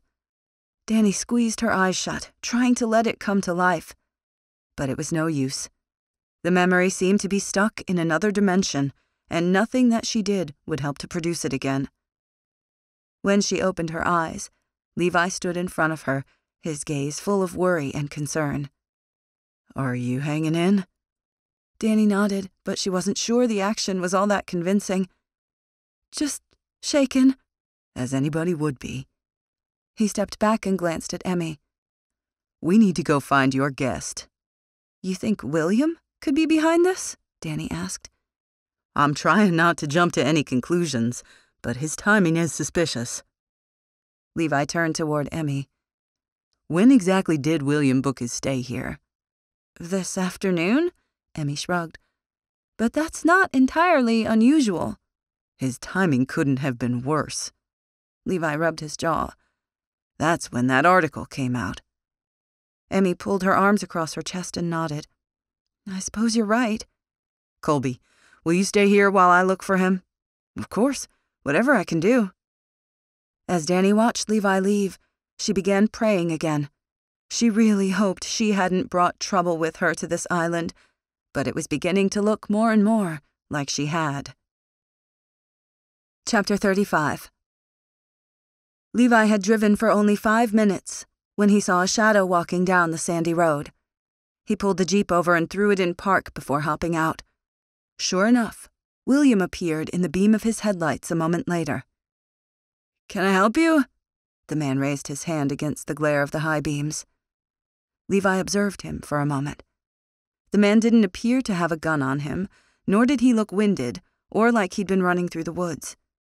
If William had been in the woods on the other side of Emmy's house, it would have taken the man at least 15 minutes to walk back to this side of the island. Levi estimated that only about 10 minutes had passed. But he wasn't letting the guy off the hook this easily. We're investigating a shooting, Levi started. Can you tell me where you've been since you left the inn? A shooting? The man's eyes widened. In a place like this? Levi nodded and waited for the man's response. After a couple of seconds, he shook his head and continued, I just walked down the street to stretch my legs for a bit. It's been a long day of traveling, with lots of sitting, and I thought I could use the exercise. William paused and tilted his head. Is everything okay? Considering we have a gunman here on the island, I'd say no, Levi said. Did you see anything suspicious while you were out? No. William raised his shoulders before dropping them quickly. It was peaceful and quiet. I thought I heard something in the distance, but I assumed that maybe it was fireworks or someone doing some target practice.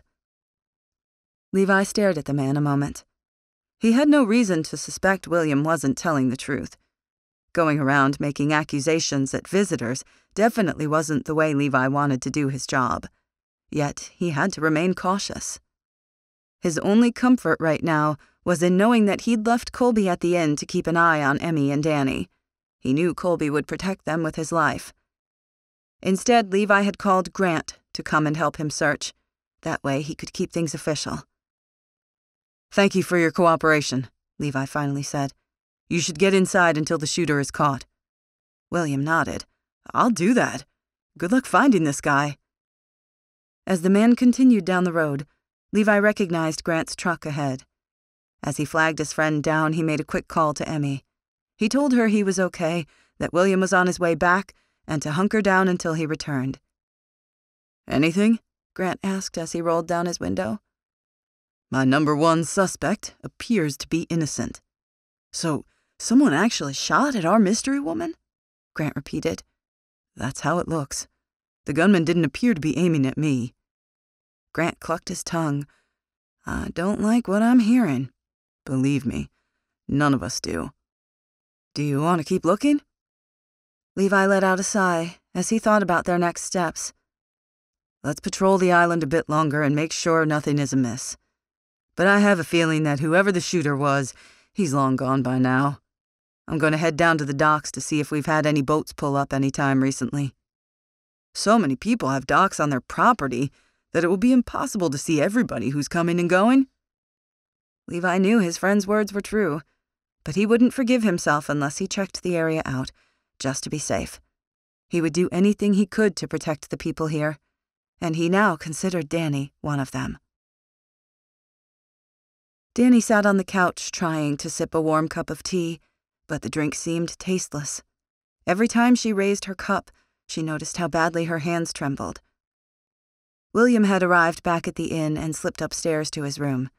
Emmy and Colby had escaped into the kitchen to talk between themselves for a moment.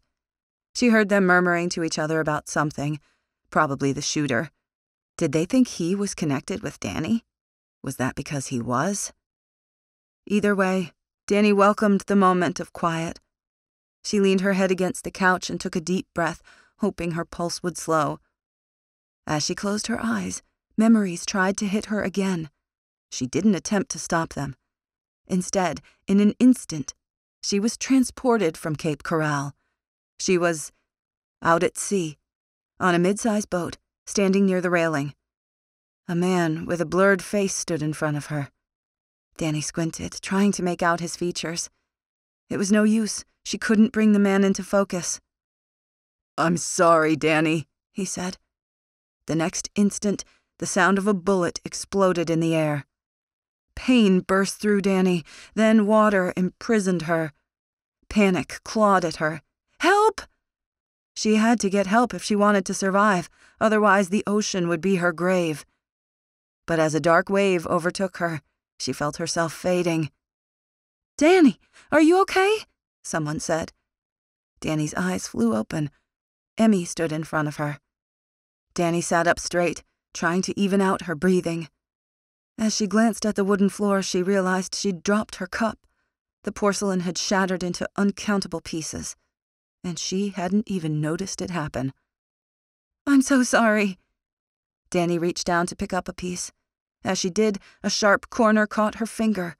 Blood appeared, and she sucked in a breath. "What happened?" a deep voice said. "Is everyone okay?" Dani looked toward the door in time to see Levi step in. In 2 seconds flat, he was by her side and holding her hand. "I was just clumsy," Dani muttered. "Let's get this cleaned up."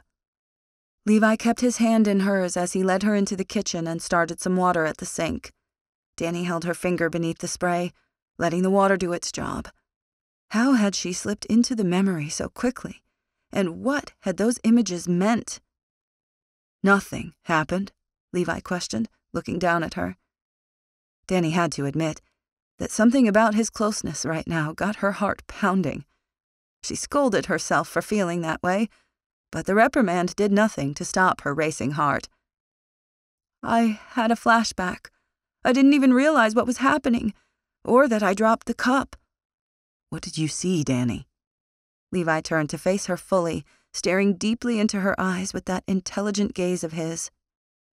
The water still ran over her hand, but she hardly noticed it. All her attention was on Levi and his question. Dani's voice trembled as she tried to speak. She cleared her throat, willing herself to find her inner strength. It was no use.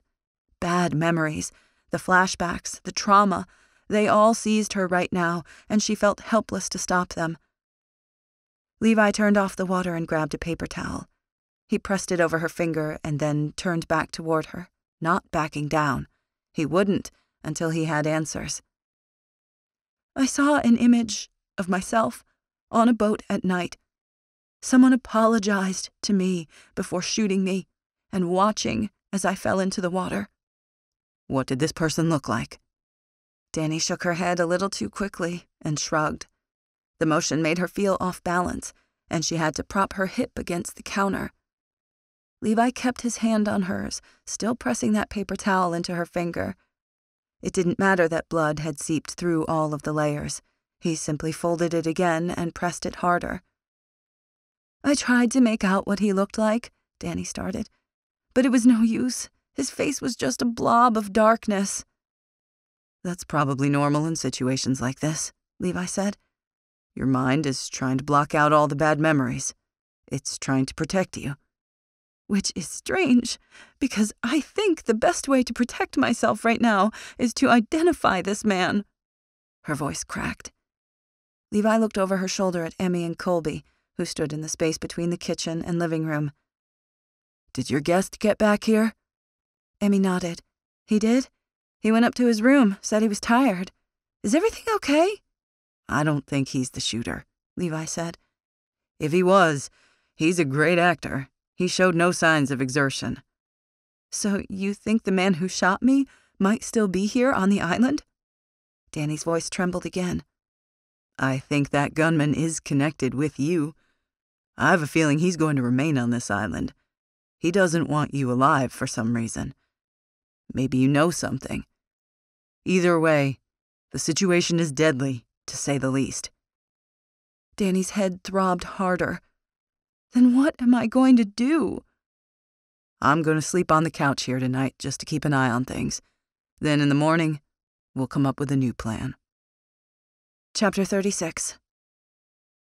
Levi hardly slept all night. How could he, with everything that was going on? Every time he heard a squeak or the wind blow, he sat up straight on the couch and waited for more trouble to come.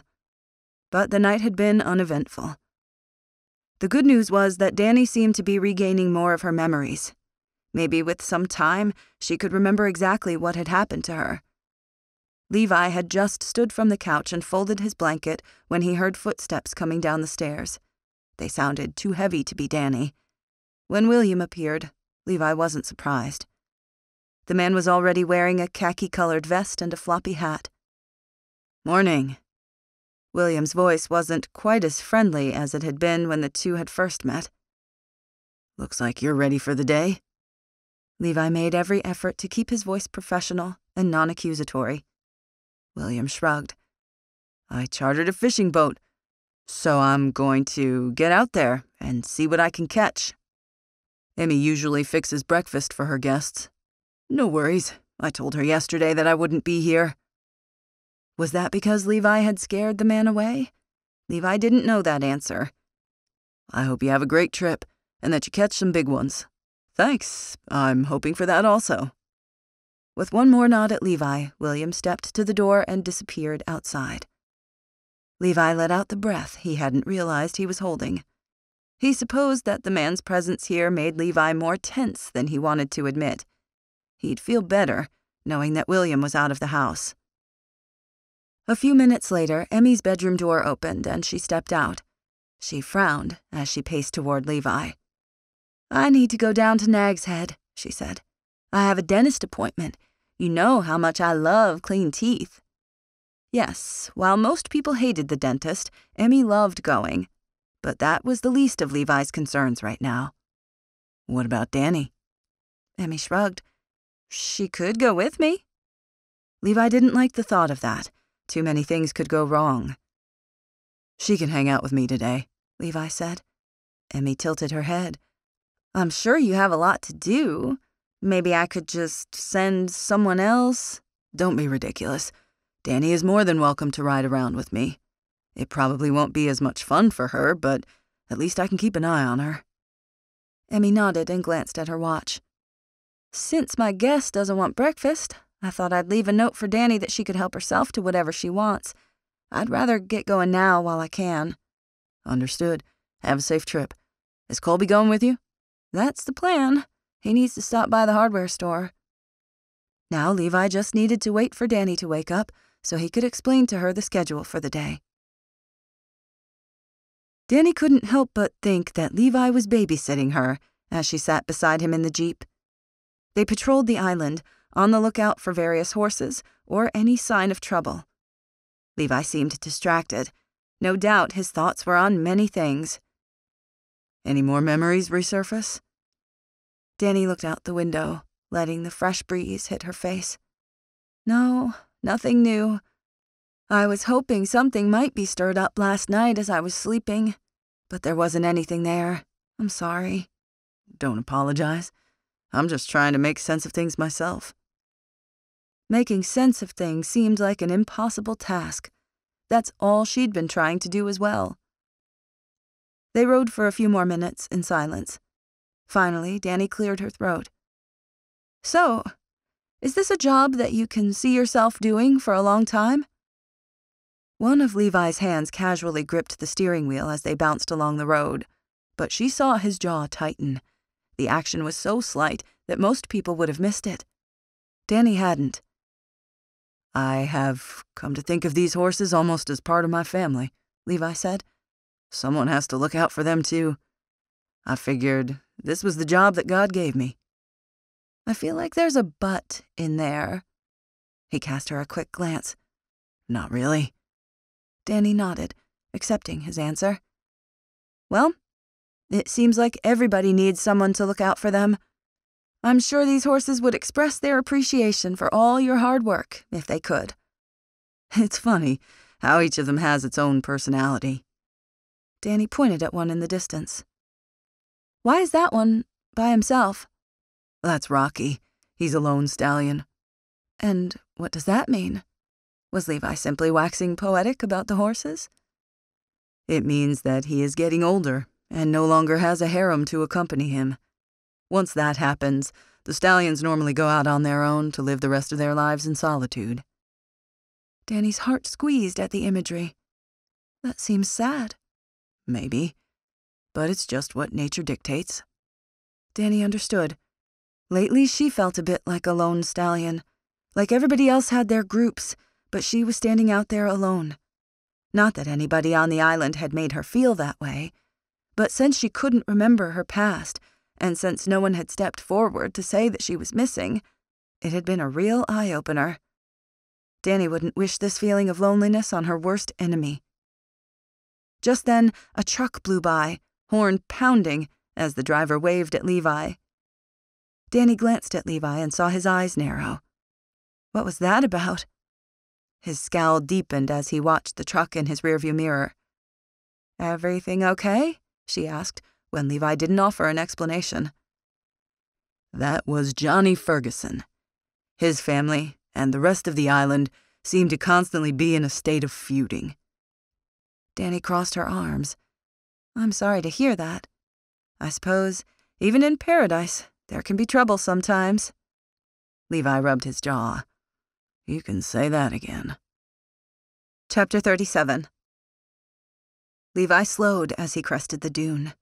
He was by the North Banks, otherwise known as Ferguson territory. When it came to law enforcement, he couldn't have any biases. That meant he had to protect and watch out for the very people who ridiculed and scolded him. But that wasn't what he was thinking about right now. No. Instead, it was the expensive Land Rover that sat on an empty piece of property in the distance. The very property Kayla had told him had been put under contract recently. It was time Levi introduced himself to the people buying up land on the island. He took a sharp turn and headed toward the Land Rover. Levi sensed Dani watching him, with questions in her eyes. He'd have to explain later. Just yesterday, if Dani had been with him, he wouldn't take this chance. But now that her picture was public, there was no need to keep her hidden away. But there was an even greater need to keep an eye on her. They bounced across the sand until Levi finally pulled off on a sandy patch and threw the Jeep in park. He glanced at Dani. It's better if you wait here. She stared ahead at the men standing outside the Land Rover and nodded. Okay. Levi climbed out and strode across the ground toward the people in the distance. 3 men were there, each dressed in expensive-looking clothes, moisture-wicking polos, name-brand shorts, leather boat shoes. They paused their conversation when they saw him. "Can I help you?" one of them called.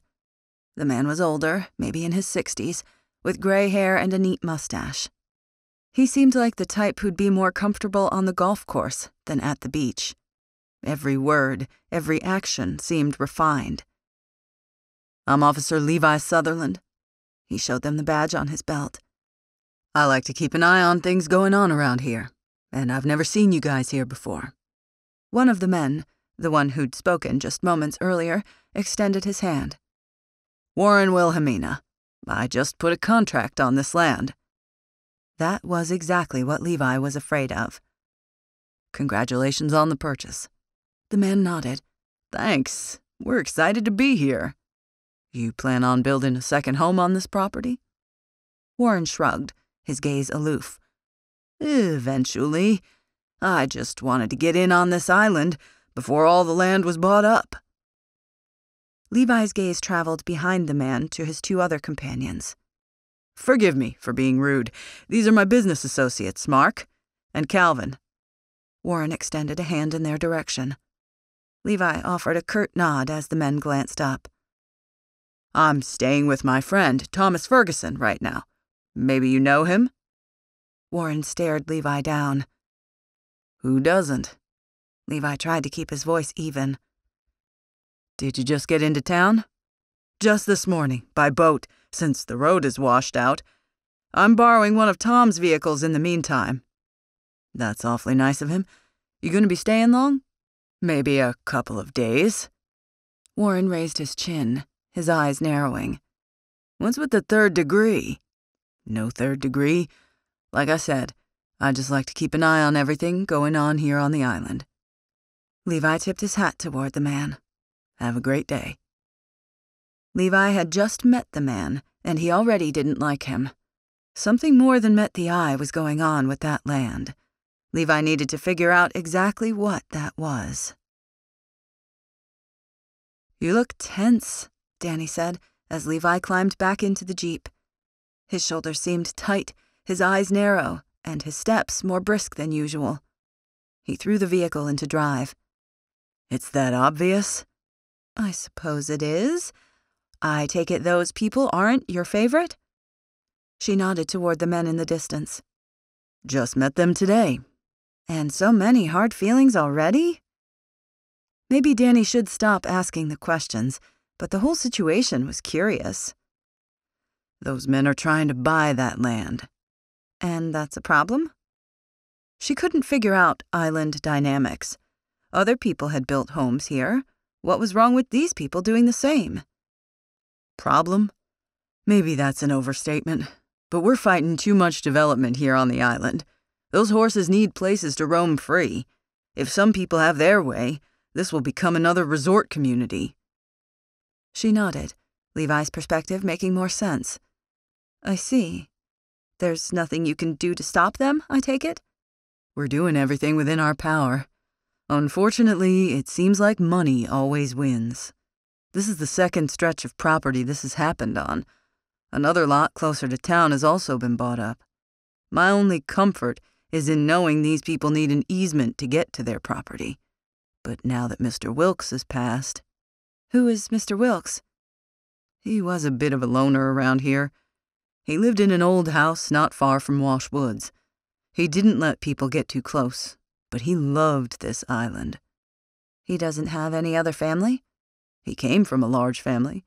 The Wilkes name pops up all over the tombstones in town. Anyway, Ed passed away a few weeks ago. About 4 months ago, he went to live in a nursing home up in Virginia. I guess that's why it took so long to hear about his death." "So the land will go to his next of kin?" "We can only assume." "And who is that?" Dani asked. Levi shrugged. "Your guess is as good as mine. I didn't think he had any kids, so maybe a nephew or niece." Dani glanced at the area around her again. "It does seem like it would be a shame to have the beauty around us destroyed." "If people let it, Cape Corral would become another Nag's Head. Do you know where that is?" "That's the resort town farther south from here, correct?" Levi nodded. "Correct. I don't suppose you remember ever going there?" "Not really, but it seems familiar at the same time." Dani shook her head, wishing answers would come more easily than they were. "Maybe something will ring a bell eventually." She could only hope. But Levi still seemed preoccupied with his earlier confrontation. "Maybe Mr. Wilkes's next of kin won't sell the land for that easement after all," Dani finally said, trying to find some encouraging words.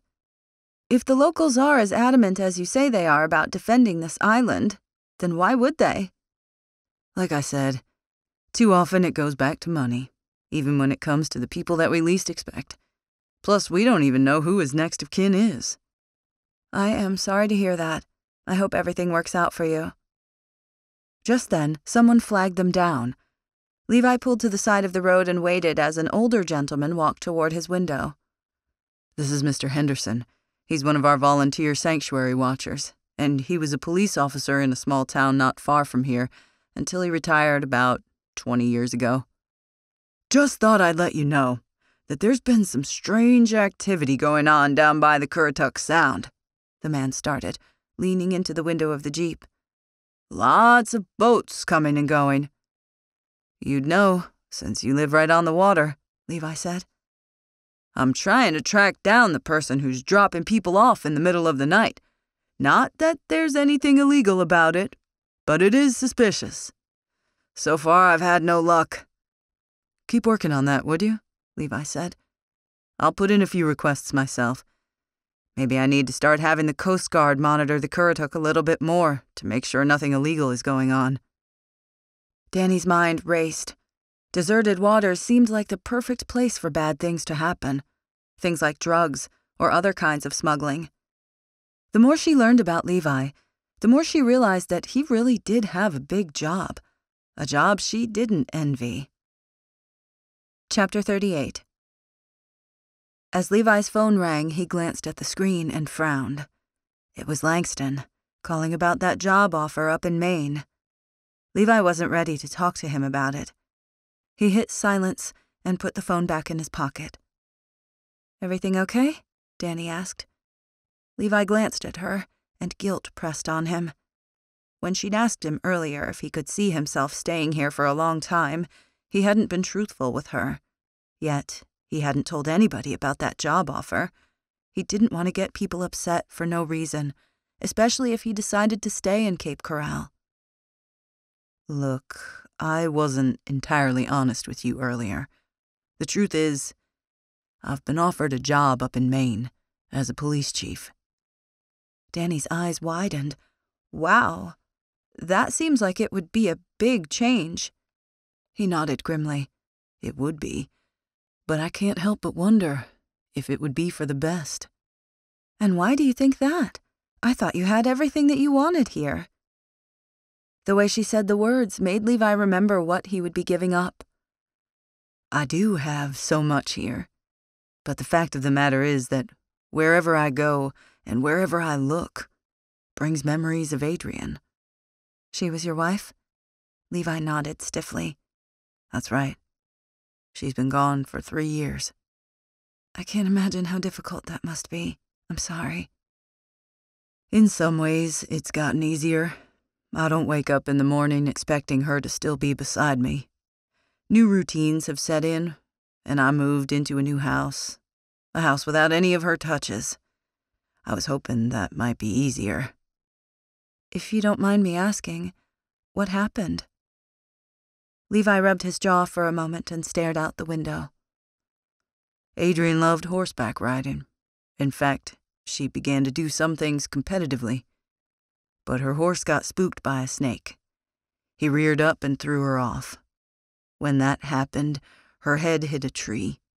Her death was instantaneous. I'm so sorry.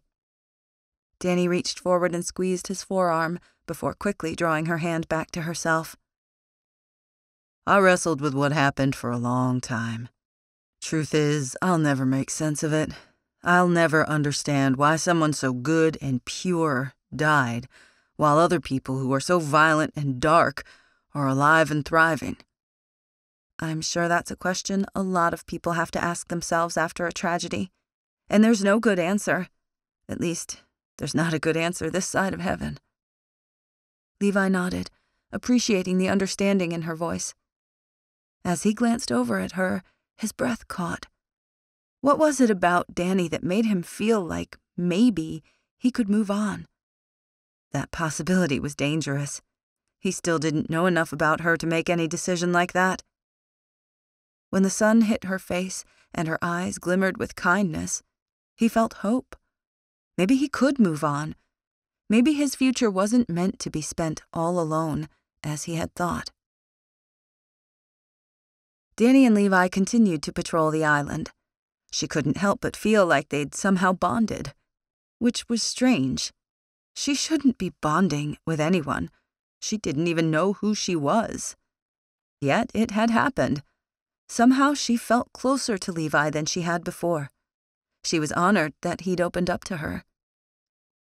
"Can you show me the dock where I came to the island?" Dani asked.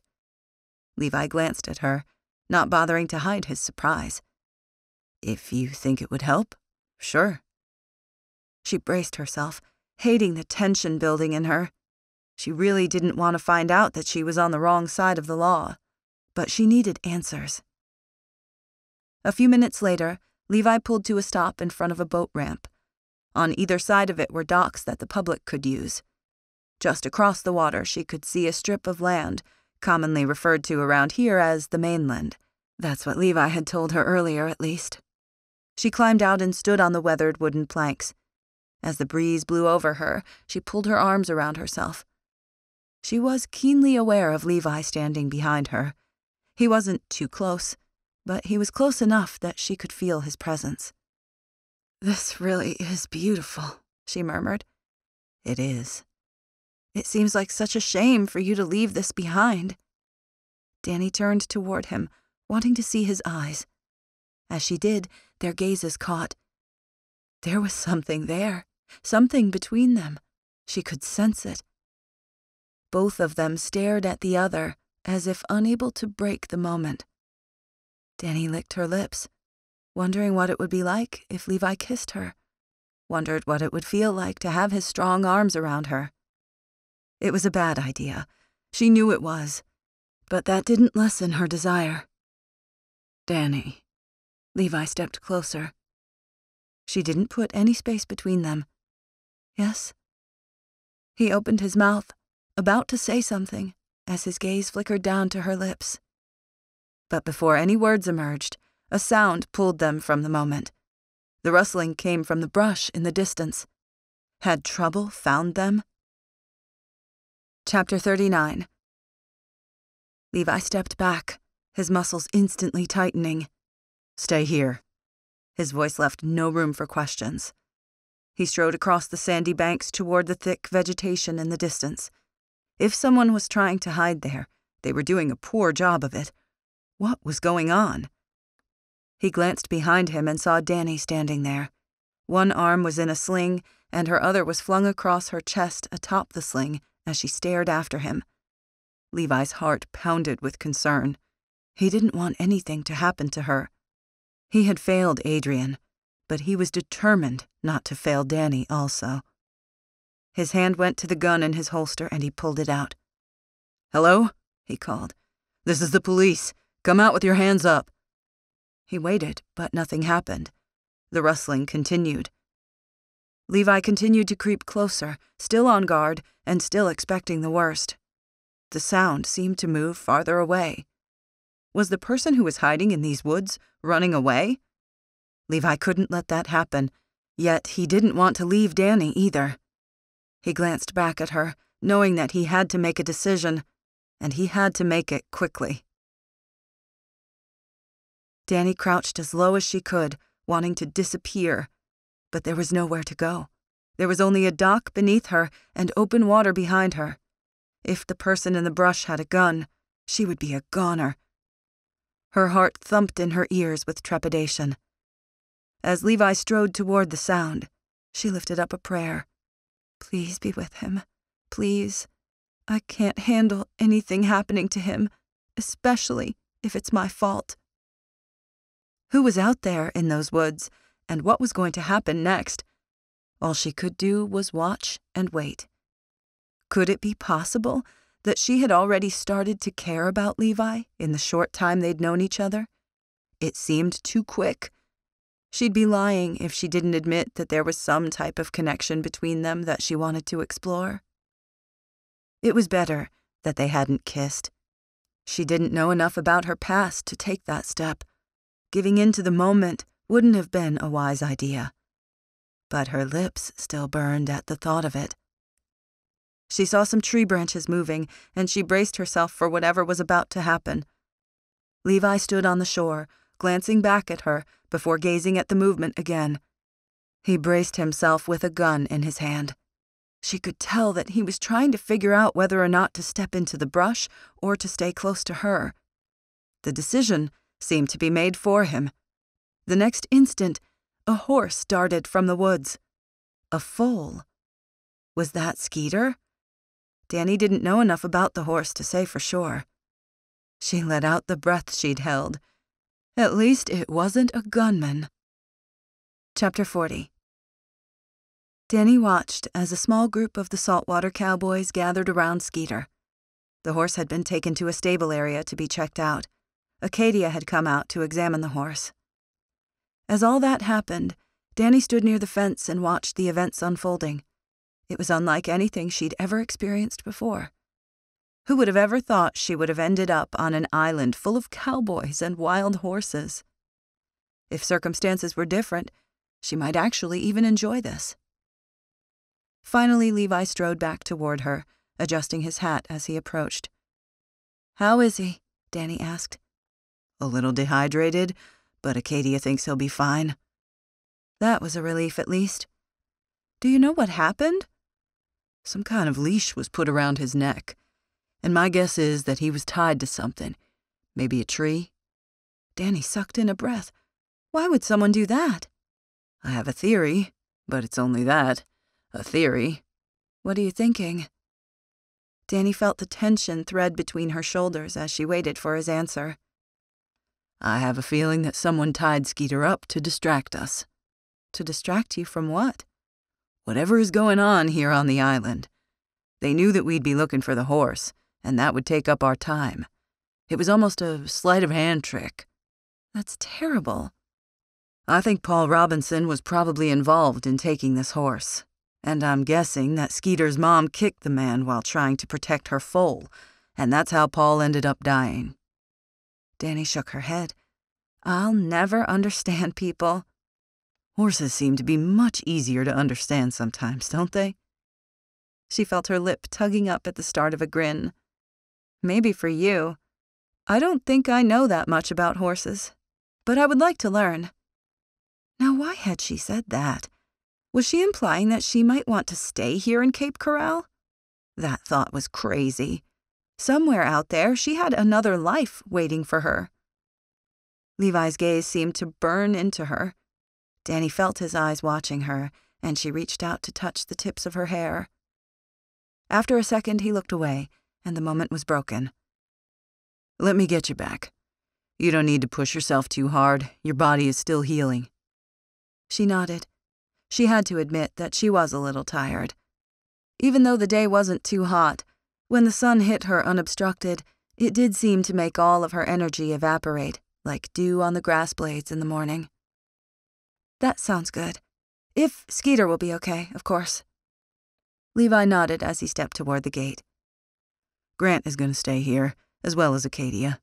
Skeeter is in good hands, but I'll come back later to check on him again." With that, Levi placed his hand on the small of her back and guided her back to the Jeep. Levi paused in the living room of the inn and turned to face Dani. He didn't know what was going on between them, but he did know he'd come close to kissing her earlier. He knew he had no business kissing her right now, for so many reasons.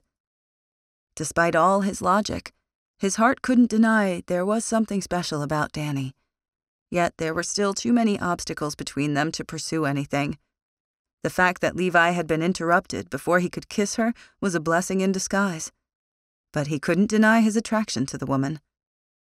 "She's going to leave this island one day," he silently told himself. "And you still don't know how she's connected with these crimes." There were so many reasons to stay away. But as he stared at Dani now, nearly all of those reasons disappeared from his mind. "Thanks for coming with me today," he said. "Thanks for letting me tag along. I'm glad that Skeeter was found. At least that's one less thing on your list to worry about." "At least." Levi opened his mouth, not sure what else was going to come out, but he felt like there was so much that he could say to her right now. Nighttime was starting to fall. It had been a long day, and he needed to get back to the stables to check on Skeeter. Look, Dani, about earlier. You don't have to say anything, she said. She'd felt it too. But I feel like I do, he said. Dani's wide eyes stared at him, questions floating there. I just wish that circumstances were different. Before Levi could finish the statement, a knock sounded at the door. He quickly shut his mouth and offered an apologetic look. I should get that. She nodded. You probably should. Hesitantly, Levi stepped away. He pulled the door open, unsure whom he was expecting to see. A stranger stood there. Hi, my name is Aaron DeMoss. I'm here looking for my girlfriend. He held up a picture. I was hoping that you may have seen her. Levi sucked in a breath as he studied the photo on the man's phone. It was Dani. Chapter 41. Dani saw the photo on the man's phone and gasped. It was a picture of her. Except in the photo, her dark hair was long and flowy. Her outfit was pristine. Her smile was bright and her eyes confident. The contrast between the woman in this image and the broken woman Dani now was couldn't have been more obvious. Her gaze flashed back toward the man standing near the door. She waited for a memory to hit her, but nothing came. Levi glanced at her, his eyes narrow and protective. As he did, the man spotted Dani. He stepped into the room, and his shoulders seemed to slump with relief. Dani, you're here. You're okay. The next instant, he wrapped his arms around her in a loose hug, carefully avoiding her injury. Guilt pressed at her. Dani thought she should return the gesture, but she couldn't do that. No matter how happy this man was to see her, she had no clue who he was. The name Aaron DeMoss didn't ring any bells. Levi moved closer to them. Maybe you should give her a little space. Aaron stepped back and looked at him, a wrinkle forming between his eyes. Then he turned back to Dani. How did you get here? What happened? Dani opened her mouth to speak, but shut it again. How much did she say? Was this man even the real deal? With everything that was going on, she needed to be certain. Thankfully, Levi took charge. Why don't you sit down? We need to talk. The man had thick muscles and stood at least 6'4" tall. As Levi addressed him, the man's gaze darkened and his hands went to his hips. He obviously didn't like the way things were going right now. Despite that, he lowered himself onto the couch, though he made no effort to relax. The knot between his eyes grew larger when Dani sat across from him instead of beside him. I'm going to need some more information from you, Levi started. Aaron's gaze swung between Dani and Levi. I don't know what's going on here, but I've been looking for Dani for the past 4 days. Now that I've found her, I feel like I'm being interrogated. Dani, I can't tell you how glad I am that you're okay. You've had a lot of people worried about you. People had been worried about her? The words were like music to Dani's ears. For the entire time she'd been on the island, Dani had assumed she had no one. And if she had no one, that meant she'd been unlovable and unlikable. So many questions collided in her mind, and Dani didn't know what to do with any of them. She was so grateful that Levi could help her wade through these unfamiliar waters. Right now, she could hardly breathe, nonetheless think clearly. When was the last time you saw Dani? Levi said. Monday evening. Aaron studied her. You don't remember any of this? She rubbed her free hand on her jeans. No, I'm sorry. I don't. The man shook his head ever so slightly. I don't understand. Dani glanced at Levi, who gave her a subtle nod. I've lost most of my memories. Aaron sucked in a breath before hanging his head. Then it's true. Everything is suddenly making sense. Levi's muscles bristled with caution. He would remain this way until he knew that this man was legit. "Would you mind telling us what happened the last time you saw Dani?" Levi started. More than anything, he wanted to sit next to her, to place his hand on her back to offer her some comfort, to assure her he'd always be there to protect her. But if this man really was Dani's boyfriend, the best thing Levi could do was to maintain his distance. Until he knew for sure, he would do everything within his power to protect her. Aaron frowned. "Maybe it's a blessing that you can't remember when we were together last." "What do you mean?" Dani's voice cracked as she asked the question. She looked as if her future hung in the balance, like she couldn't breathe, like her head was spinning. Even her skin, it looked so pale. "You and I were going out on a trip to see my mom and dad," Aaron started. "We pulled into a rest station near the Virginia-North Carolina border. As soon as I unlocked the doors so we could get out, 2 men jumped in the back seat." Levi listened carefully, trying to reserve his judgment until he heard the whole story. "One of the men had a gun. He forced me to drive down some back roads in North Carolina. I had no choice but to do what he said. I was afraid.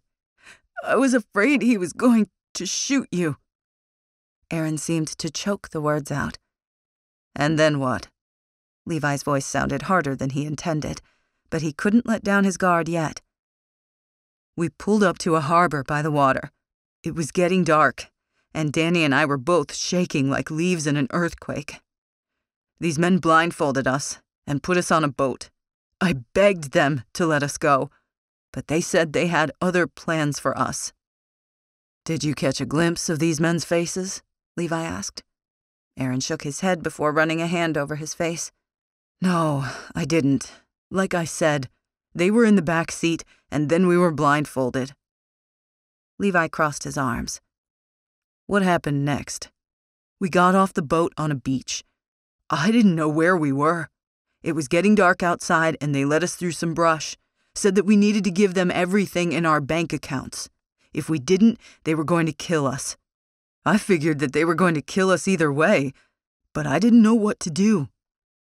His gaze traveled to Dani, and he frowned. Dani was a mess. She was quivering, and I was terrified of what might happen. "Was this one of the men?" Levi held up his phone, showing a picture of Paul Robertson. Aaron tilted his head in uncertainty. "I can't say for sure. Like I said, it was dark. That man looks vaguely familiar." Levi lowered his phone. "Did you give them your money?" "We did an electronic transfer. Told these guys we'd do whatever it took just to get them to let us go." "Do you think that they targeted you from the start?" "I can only assume that." Aaron drew in a deep breath, his face twisting as if he tried to hold back his emotions. Finally, he wiped his hand across his features and sucked in another deep breath. "I'm not sure why they had to take us to the island to do all of this instead of just doing it in the car. It wasn't like I could ask any questions." Levi had asked himself that same question. What purpose would that serve? There had to be more to this story. "Keep going," Levi continued. "As soon as Dani and I gave this man our money, I saw an opportunity to run." Aaron's voice caught. "I grabbed Dani's hand and we took off. We made it back to the boat, and I thought we were home free. But the motor stalled. The man, he pulled the trigger. The bullet hit Dani." "Was she shot from the front or the back?" Levi put the question out there as a test. Aaron flinched, as if the question triggered bad memories.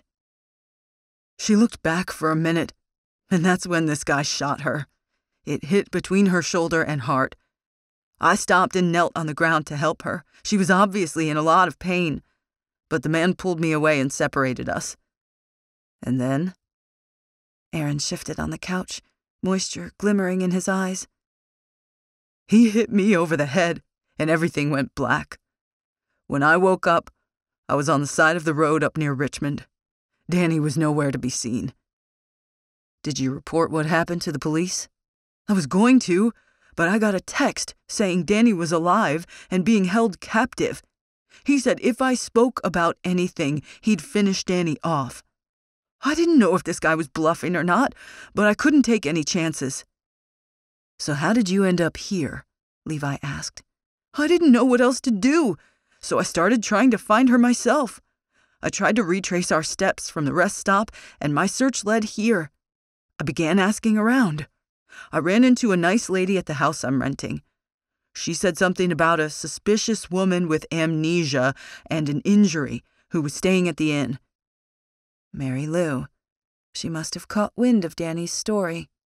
It didn't take long for word to spread here. Plus, Mary Lou may have mentioned Dani to this man just out of spite or jealousy. Levi's muscles bristled even more. I see. Levi supposed that the man's story seemed plausible, but he still wasn't 100% certain. When I heard amnesia, honestly, I still didn't know if it was you, Dani, or how much you might remember. I mean, sometimes people remember their names and only forget the trauma, right? That's what I've heard, Dani mumbled. You've forgotten everything? He stared at her, his bottom lip parting in what looked like shock. That's correct. He lowered his voice. I'm sorry to hear that. But I can't believe you're here. You're okay. It's been quite the journey, to say the least, Dani said. Aaron's gaze remained on Dani. How did you end up here, at this inn? What happened that you can remember? I can't get the image of you being shot out of my head. I hoped you might have survived, but I fully expected this guy to still be holding you hostage. Dani glanced at her hands and shrugged, looking as confused as Levi might imagine her to be. I washed up on the shore, and Levi found me. But the only thing I know is my first name. Aaron stared at her. Really? Nothing else? No, nothing. He started to reach for her, but pulled his hand back and frowned. More moisture welled in his eyes as he gazed at her. I'm so glad you're okay. I thought the guys were bluffing, that they'd already killed you. I had to know for myself. Levi had a lot of facts to check out before he would trust this man. It didn't matter how many tears he cried. Levi was only sticking to the facts. Chapter 42. Questions swirled in Dani's head. There was still so much that she needed to know. But this man's story sounded plausible. In her situation, it was just so hard to know who to trust. "What's my last name?" she finally asked. Your last name is Dodson, Aaron said. Dani Dodson? She said the words aloud, hoping they would ring a bell. They didn't. I put out a search for any missing persons named Dani, Danielle, or Daniela. Levi's voice still contained a hard edge. I didn't get any hits. Like I said, I couldn't report her missing, Aaron said. I didn't want to chance it. But there's another reason for that also. Her official first name is Idania. Apparently, it's a family name. Idania? How unique. Where am I from? Dani asked. You live outside Richmond, in a town called Chesterfield. You work as a meeting planner. You do a great job. You're in high demand and travel quite a bit. None of my coworkers noticed I was missing? Her throat tightened as she waited for his response. No one thought much of it, because the two of us were supposed to be visiting my parents. You'd taken a week off work and asked everyone not to call you. Said you wanted to unplug. So no one is suspicious. Yet. I suspect that come Monday, if you don't show back up for work, they will be. Dani stared at Aaron's face, trying to imagine it was familiar. But nothing clicked in place. What if it never did? She licked her lips, not liking the thought of that. How long have you and I dated? About 3 months. We met through some mutual friends. On our first date, we went ice skating. I fell and you laughed at me. That's when I knew we were supposed to be together. He flashed a sad smile. Dani wanted to return the smile, to feel warm and fuzzy feelings, but none were there still. Do you have any pictures of the two of you together? Levi's rigid voice cut into the moment. Pictures? Aaron repeated before reaching into his pocket and pulling out his phone. Yes, of course. Dani held her breath as she waited to see what he found. He swiped through several things on his screen before finally handing the phone to Levi. Levi brought the device over to Dani so she could also see. Gratitude filled her. She felt beside herself as she waited to see Aaron's proof. Sure enough, pictures of Dani and Aaron smiling beside each other stared back. One of the photos looked like they were at a party. Another one had the mountains behind them. Still another showed them at a restaurant. And truthfully, they looked happy together.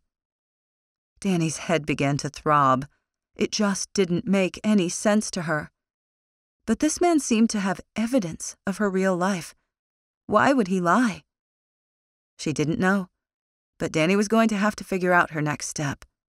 If that next step included leaving Cape Corral, her heart might just break a little bit.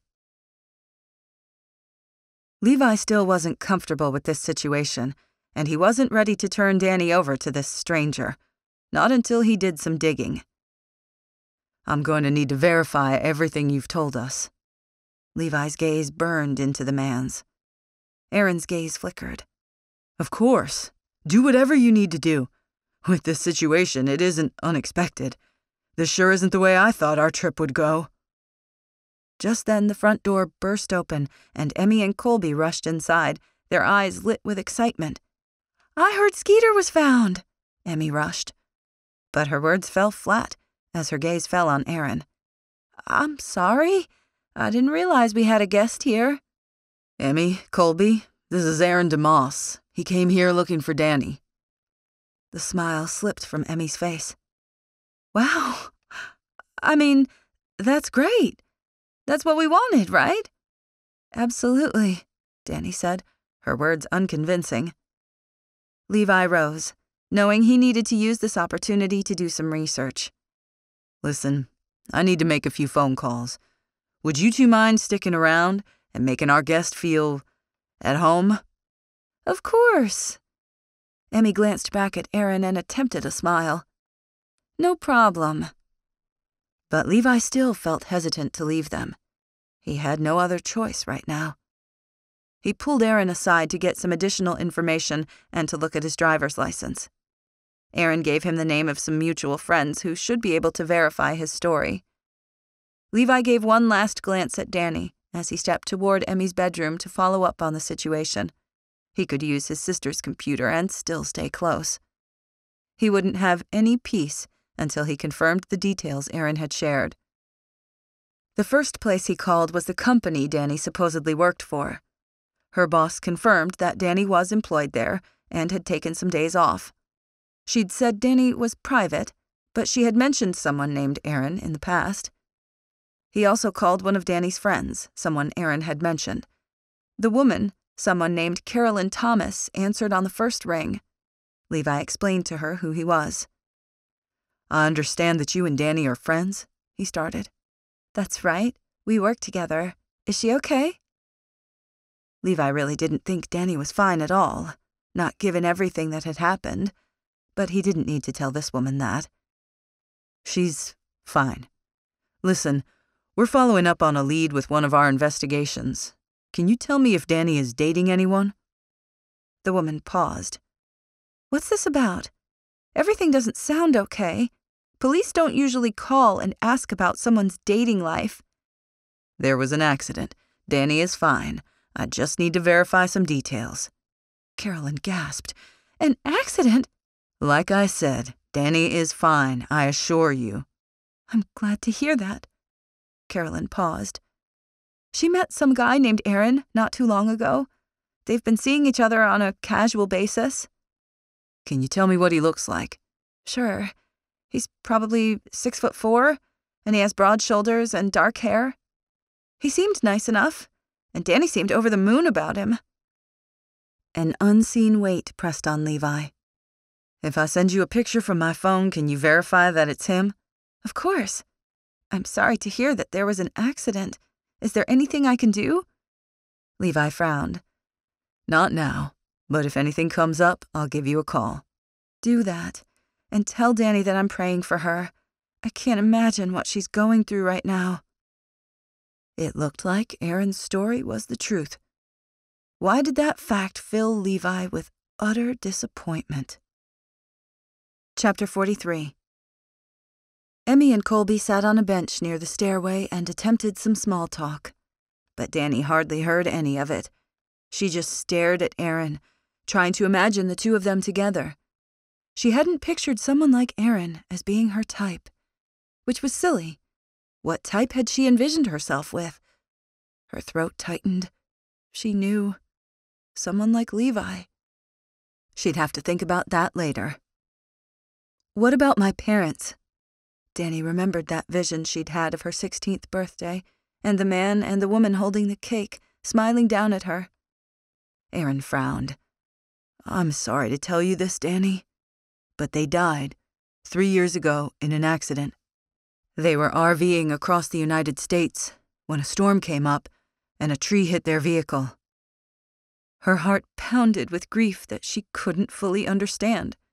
But his words made sense. In her gut, she had known that her parents weren't alive anymore. Do I live by myself? You do. You have a condo. You like to be around people, but you also like time to yourself. Aaron shifted. I know this is hard for you. I can't imagine what you might be thinking right now. Dani nodded, not knowing what else to say. This man felt like such a stranger, yet they'd been dating. Just know that you have a safe place when you get back home, and people will take care of you, Aaron continued, his eyes imploring her. You don't need to stay here with strangers in a strange place. Besides, once you see your condo, maybe things will start clicking in place. His words made sense. Even though Dani didn't want to believe him, she had no reason not to. He had pictures of the two of them together. He seemed nice enough. Certainly Levi would look into his background and confirm he was safe. So why did Dani feel unsettled? These men, who were after us, don't you think they'll track us down if I leave here with you? Her throat burned as the question left her lips. Now that I know you're safe, we can go to the police, Aaron said. Law enforcement here already knows, but we should report it to the police in Chesterfield also. In the meantime, Carolyn said we could stay with her.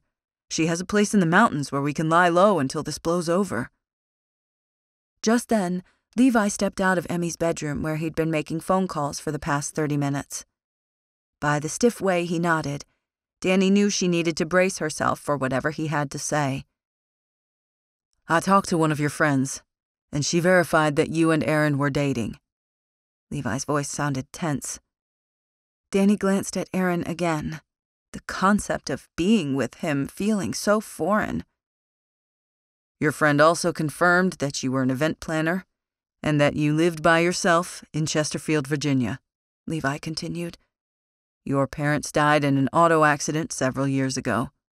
I was also able to check your bank account and verify that a large sum of money was transferred from it on Monday evening. Dani supposed that should be good news, but all she could do was sit there, feeling like her whole world had been rocked. I also looked into your background, Aaron. Levi turned to the man on the couch. You're a lawyer, no record, nothing that raises any warning flags. I appreciate your diligence, but what's our next step? Aaron asked. It's getting dark, and I don't want to leave the island too late, but I'm anxious to get Dani back. I'll need to clear her with the doctor before she can leave. The earliest I can see that happening is in the morning. You're welcome to stay here in the meantime, Emmy offered. Besides, how did you plan on leaving? The bridge is washed out. I found someone across the water who brought me over in his boat, Aaron said. He gave me his number, said to call when I needed a ride back. If staying here tonight is what I need to do, then that's what I'll do. I'll take one of your rooms. I can show you to where you'll be staying." Emmy nodded toward the staircase. With one last glance at Dani, Aaron followed after Emmy.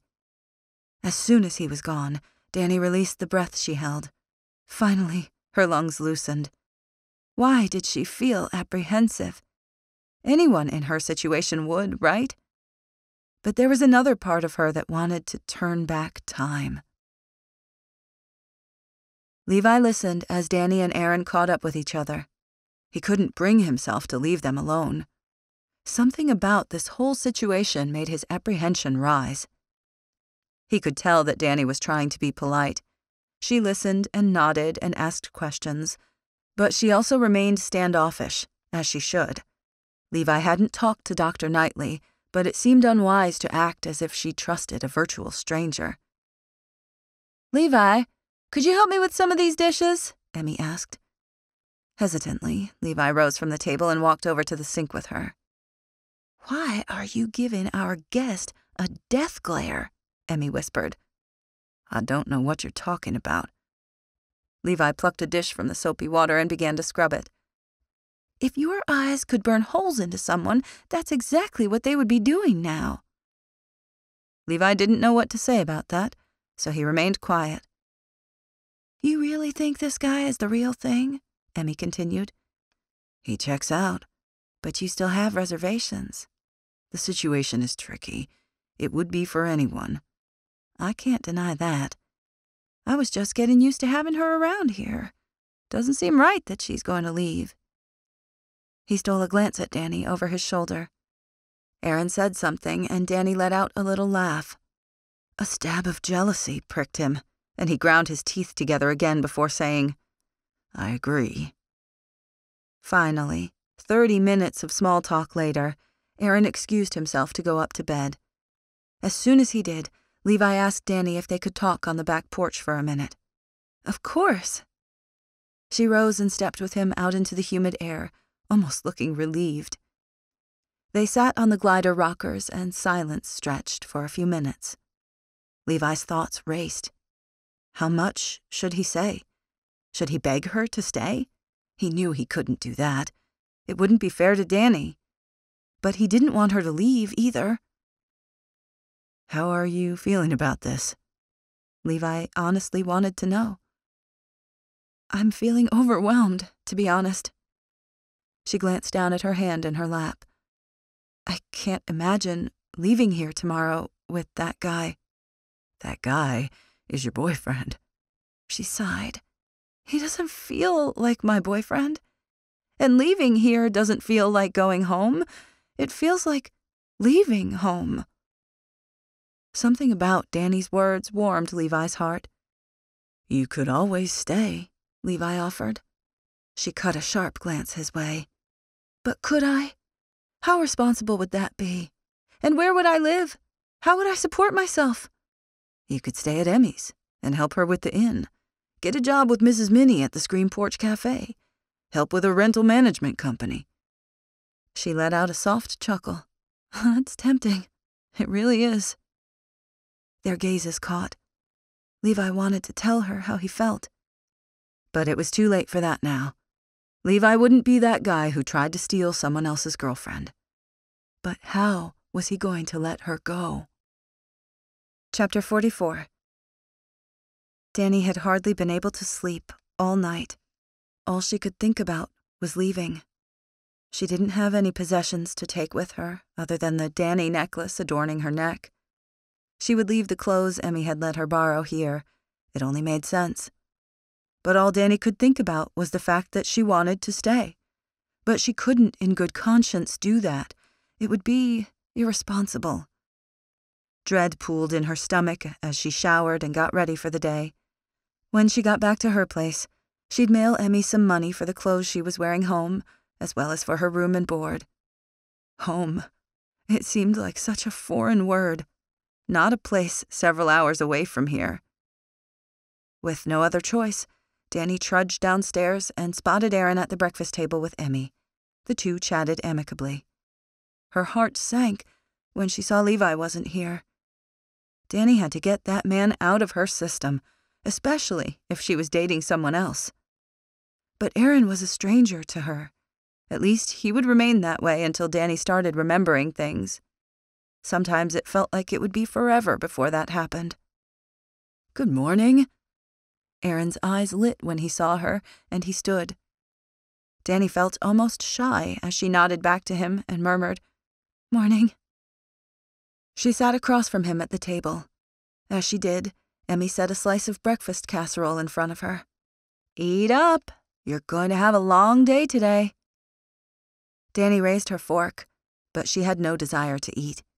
The thought of food being in her stomach made her feel nauseated. "Good news," Aaron said. "Emmy was telling me that the doctor is going to stop by in just 30 minutes. After he checks you, we should be cleared to go." "You're right. It is good news." But as Dani said her final 2 words, her voice broke. "It's okay to be nervous," Aaron murmured. "Anybody in your shoes would be."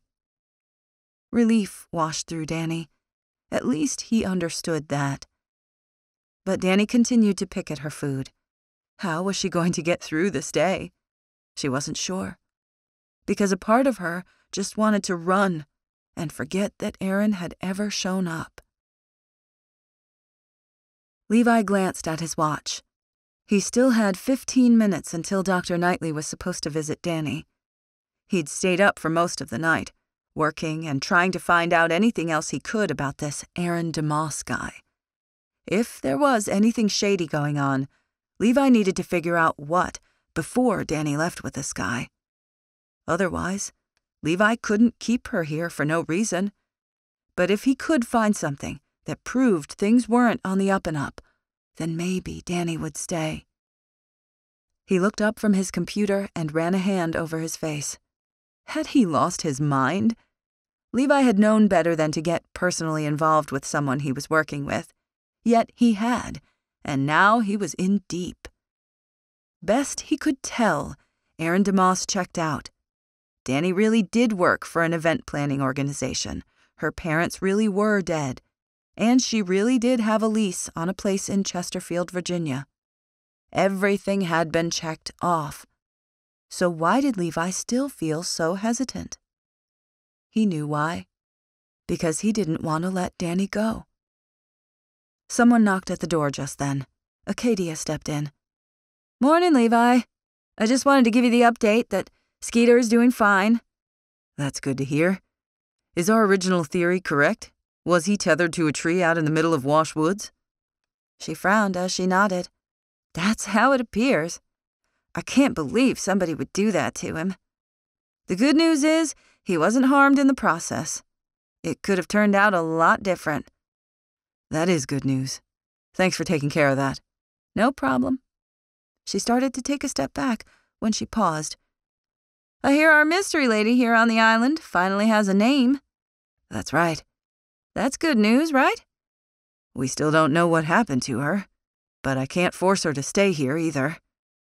Acadia studied him for a minute. "You're suspicious still, aren't you?" Levi didn't deny it. "There are just too many unanswered questions for me to be comfortable." "I agree. Something bad happened on this island, and our mystery woman is connected with it." Levi had been through the story that Aaron told him more than once. There was one thing that didn't make sense to him. Aaron had said he'd been forced to this island by coercion. But those 2 campers that Levi had talked to, Barry and Gilbert, had said that the 3 people they saw walking through the island acted like they were good friends. There were no signs that anybody was forced to be here. That fact bothered Levi. However, it had been getting dark outside. No doubt it had been hard to see. Still, maybe Levi should go through Aaron's story with him one more time before he and Dani left the island. He needed to get an official statement anyway.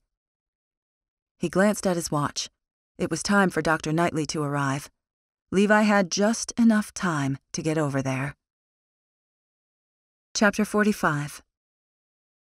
"You're good to go." Dr. Knightley lowered his stethoscope back around his neck. "You'll just need to monitor that incision, and if it turns red, You'll need to visit your general practitioner back in Virginia. Otherwise, you should be able to take that sling off in the next week or two." The two of them sat in the living room at the inn. She could have asked for somewhere more private, or asked for Aaron, Emmy, and Colby to step away, but there was no need for it. The doctor was simply looking at her wound and monitoring her vitals. "Great," Dani finally choked out. She'd been secretly hoping he'd give her a reason to stay, but that hadn't happened. "Your girlfriend really is very lucky." Dr. Knightley turned to Aaron. "If that bullet had been just a half-inch in any direction, she probably wouldn't be here right now." Aaron placed his hand on Dani's back. "Believe me, I know how lucky I am." He must have sensed Dani's muscles tense because he quickly pulled his arm down. Dani definitely wasn't ready for him to touch her, even in a simple way as he'd just done. "I guess this means we can go." Aaron looked at her, a tight smile on his face. "I'll put in a call to the charter boat so it can meet us at the docks. We'll just need to figure out how to get a ride there." "Great." But the word didn't sound convincing as it left Dani's lips. She couldn't possibly leave here without saying goodbye to Levi. It just seemed like such a shame. It seemed like more than a shame. The thought of it made panic want to rise inside her. Dani turned toward Emmy, who waited in the background. "Thank you so much for everything. You've been a real lifesaver over the past several days." Emmy pulled her into a long hug. "I'm so glad we got to know each other. It was fun having another girl around here for a little while." "It was fun." Dani stepped back and looked at Colby. She wasn't sure whether to shake his hand or to hug him, but before she could decide, his arms wrapped around her shoulders. "You take care of yourself, Dani," he said. "I think you're a natural around here, so you'll have to come back and visit." Dani nodded. "I'd like that." She glanced around one more time, realizing that Levi wasn't coming. Her gaze caught Emmy's, and the woman seemed to read Dani's disappointment. "I'll tell Levi that you said goodbye," she murmured. "Please do that, and thank him for everything that he did for me. Of course, I'd be happy to do that." "I'll give you guys a ride to the boat docks." Colby pulled his keys out and swung them around his finger. With one last wave at everyone, Dani stepped outside with Aaron and walked toward Colby's truck. She couldn't help but feel like she was leaving part of her heart behind. Levi pulled up to the inn just as Dani stepped outside with Aaron. He put down his window and waved at them. As Dani's eyes connected with his, Levi saw her gaze widen. She was just as happy to see him as he was to see her. He didn't want her to leave. He'd thought about just letting her go, forgetting she was ever here. But he couldn't do that. In the brief time they'd known each other, she'd somehow found a place in his heart.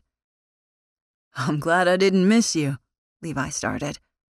"Why don't you guys let me give you a ride down to the boat?" "Colby already said that he would," Aaron started. "Sure," Dani interrupted. "That's a great idea." Before Aaron could argue, Dani opened the door to Levi's truck and climbed inside. She scooted to the middle in order for Aaron to fit beside her. As she did, the scent of her strawberry-scented hair wafted around him. He'd missed the aroma. It wasn't too late, Levi told himself. Dani could still change her mind, could still scrap this whole plan and just stay here. But Levi knew Dani needed to return home, to figure out who she'd been, to check on her finances, to deal with her job and condo. She couldn't just leave someone else to handle all her problems. He just wished that things were different. He cleared his throat as Aaron climbed in and slammed the door behind him. "I heard that Dr. Knightley cleared you." "That's right." Dani's voice sounded surprisingly thin. "Apparently my wound is healing up quite nicely." "That's good." Levi nodded at the sky. "It's a good thing you're leaving now. That storm system is supposed to be here in 2 hours. It only takes about 20 minutes to get across the water, right?" Aaron peered around Dani as they bounced over the sand. That's right. As long as your captain is here on time, you should be okay. Who did you call, by the way? I know most of the captains who come out this way. A guy named R.J. Hallowell, Aaron said. You ever met him before? Can't say I know his name. Levi knew most of the charter boat services around here, but that didn't mean that a new one hadn't popped up. He seemed to know the waters pretty well, Aaron continued. Said he grew up down here on the Outer Banks. Makes sense. People who love the water tend to stay in this area. It's a waterman's paradise. Levi hated all the chit-chat, but what else was he supposed to talk about, especially with Aaron here? They reached the docks all too quickly, and they all climbed out. Sure enough, an older gentleman was waiting with a skiff. Levi waved at him before turning to Dani. His heart seemed to lodge in his throat as he did. Let me know how you're doing, if you don't mind, Levi started. We've come this far together. I, at least, want to know that things are going well in your new, old life. Dani nodded, but Levi saw the tension on her face. She didn't want to leave either. Of course. I'll definitely keep in touch. I can't tell you how much I appreciate everything that you've done for me. I'm going to keep investigating what happened to you. I haven't given up. In fact, I'll probably have more questions, especially given the new information Aaron shared. She touched the wound at her shoulder. I want to know who did this to me. So thank you. There was so much that Levi wanted to say, but it wouldn't be beneficial for any of it to leave his lips. Instead, he squeezed her arm. You take care of yourself, Dani. You too. With a nod at Aaron, he watched the two of them walk toward the dock. And Levi realized he'd gotten too attached, too quickly. But it was too late to do anything about it. Chapter 46. She could do this. Dani would return home, get her affairs in order, and then she'd make a decision about her future. Just because she had fallen in love with this area didn't mean she was supposed to be here forever. But Cape Corral would always hold a special place in her heart. She felt like she'd somehow found herself while in the middle of a crisis. The wind whipped around her as she sat on the boat. With one last glance behind her, Dani saw the small island with its wild horses disappearing from sight. One of those legendary wild horses stood on the bank, almost as if he or she was sending Dani off. Levi also stood there, still lingering near his truck as he watched the boat leave. Her heart panged with a moment of agony. It seemed surreal that she'd be leaving him. It sounds like you really liked it there, Aaron said beside her, his arm casually draped across the back of the seat. Dani felt a slight feeling of annoyance that he had interrupted her moment, but she tried to put it aside. There was no need to take this out on Aaron. He'd come all this way looking for her. There's something special about Cape Corral, Dani said. Maybe we can come back here one day then. Coming back here with Aaron had no appeal, but Dani didn't tell him that. Once her memories came back, she might change her mind. Maybe, she said, knowing how non-committal she sounded. Is this your first time coming here? Something passed through Aaron's gaze as he nodded. Well, second time, officially, if you count Monday as the first. Dani supposed that would explain the look in his eyes. The situation must have been horrific. Maybe she should be glad she couldn't remember. She cleared her throat, trying to turn her mind to more pleasant subjects. The wild horses are absolutely fascinating. Who would have ever thought we had cowboys on the beach in North Carolina? They do an important job. Aaron glanced at her. It sounds like you learned a lot about them in your short stay here. She shrugged. I guess I did. As a few moments of silence fell, Dani pointed to the land on the other side of the Currituck Sound. Aren't we supposed to be going that way? It seemed as if the boat had turned off course. The harbor area where I left my car isn't directly on the other side of the boat dock. It's a little more to the north. Dani pushed down the bad feeling that brewed inside her, dismissing it as stress. The feeling was an accumulation of everything that had happened to her. She hoped she didn't regret this, but she already did. As the boat disappeared from sight, Levi walked back to his truck. He felt like part of him had just been lost. It didn't make sense. Then again, love rarely did. Love? It was too early to be in love with Dani. But if she'd stayed around, Levi felt certain it could have led to that. Just as he pulled his seatbelt across his chest, his phone rang. It was Grant. Levi almost dismissed the call, but decided not to. Talking to his friend might be a good distraction. I know this might sound strange, but there's something I think you need to know, Grant started. Levi's muscles stiffened. What's that? Dani's real name. It sounded kind of familiar to me. I was talking to my neighbor when I happened to look over at the tombstone in his yard. The name there read Idania Wilkes. Levi froze. He thought he knew what his friend was getting at, but he didn't want to jump to any conclusions. You mean Mr. Wilkes had a relative also named Idania? That's right. I started doing a little bit of research. I was curious about who Mr. Wilkes's land would go to now that he's deceased. We didn't know of any relatives, but assumed that maybe he had a niece or nephew. Okay. I talked to one of Mr. Wilkes's old neighbors, and it turns out that Mr. Wilkes was briefly married. He had a daughter who married someone with the last name of Dodson. Levi sucked in a breath. So what you're telling me is that Dani is the closest living relative of Mr. Wilkes? That's right.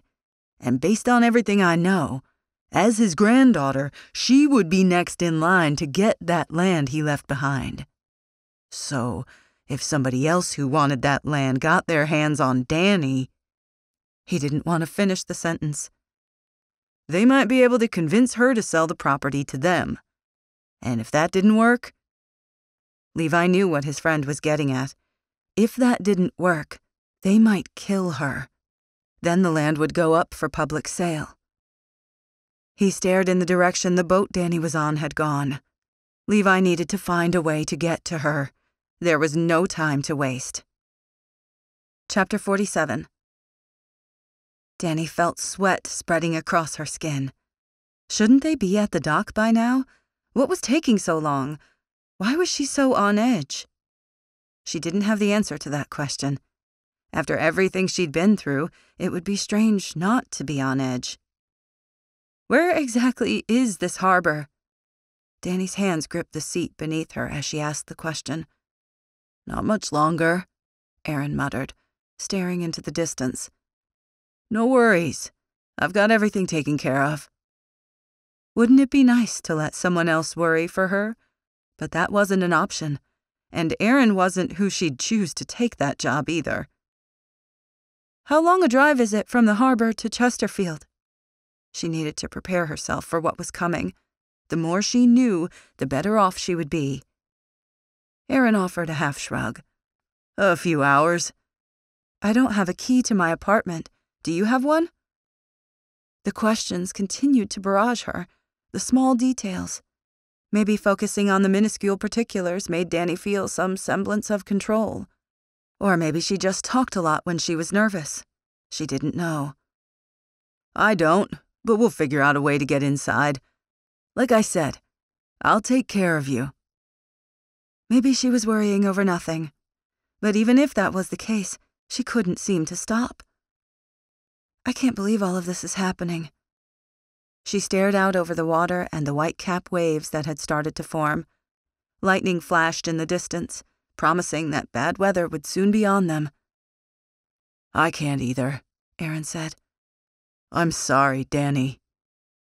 As he said the words, a flashback swelled inside her. I'm sorry, Dani. Something about the words, about his voice. It was familiar. But why?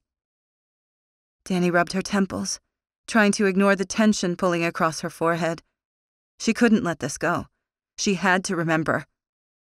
She squeezed her eyes shut, praying the memory would emerge. Whatever it was, it felt important. She could sense it. Her mind jolted back in time. She was on a boat. It was stormy around her. The sea raged.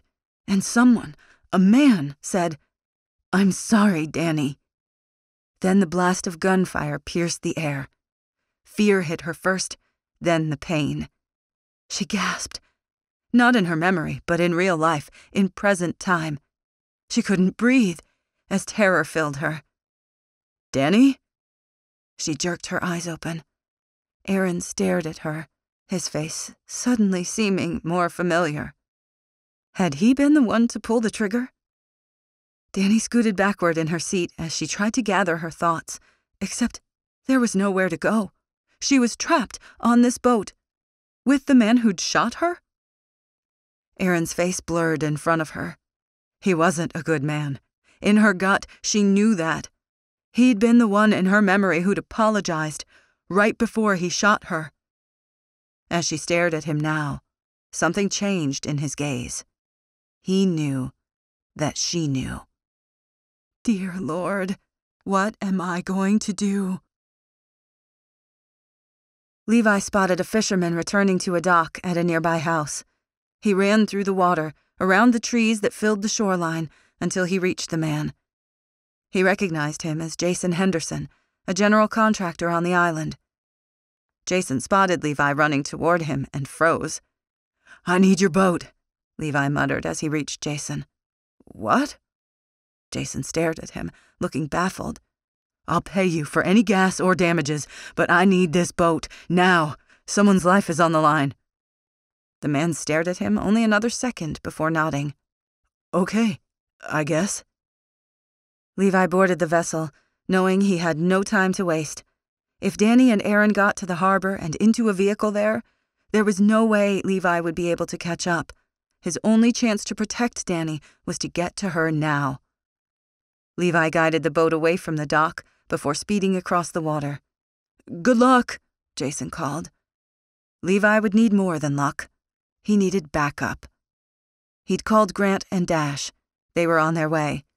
He'd instructed them to call police on the mainland as well. They needed to monitor the public harbor on the other side of the water, just in case Levi couldn't catch up with the boat in time. Levi couldn't wait for Grant and Dash to show up. He had to get to Dani now. As the boat zipped across the water, Levi scanned the horizon.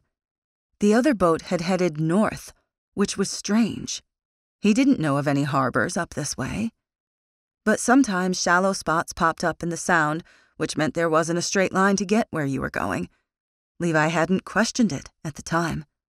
Right now, everything seemed suspicious. His back muscles tightened, and he threw the throttle wide open. Levi had to find Dani. He didn't know all the details about what was going on, but he knew enough to know she was in danger.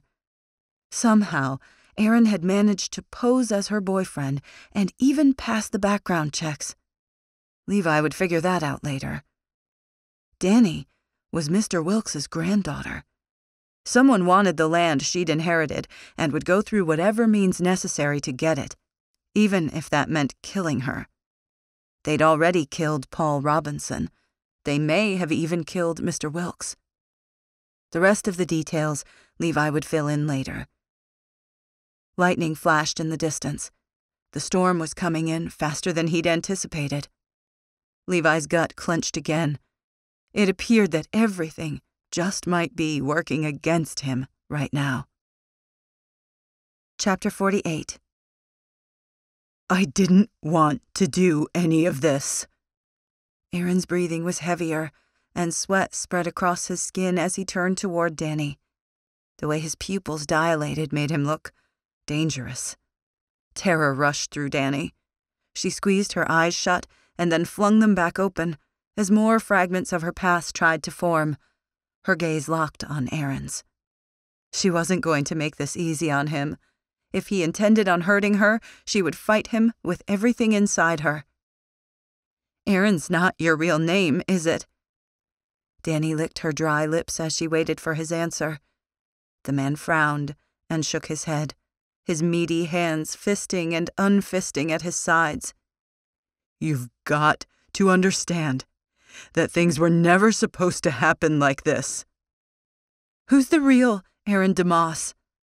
You did go on a few dates with him. Nothing serious.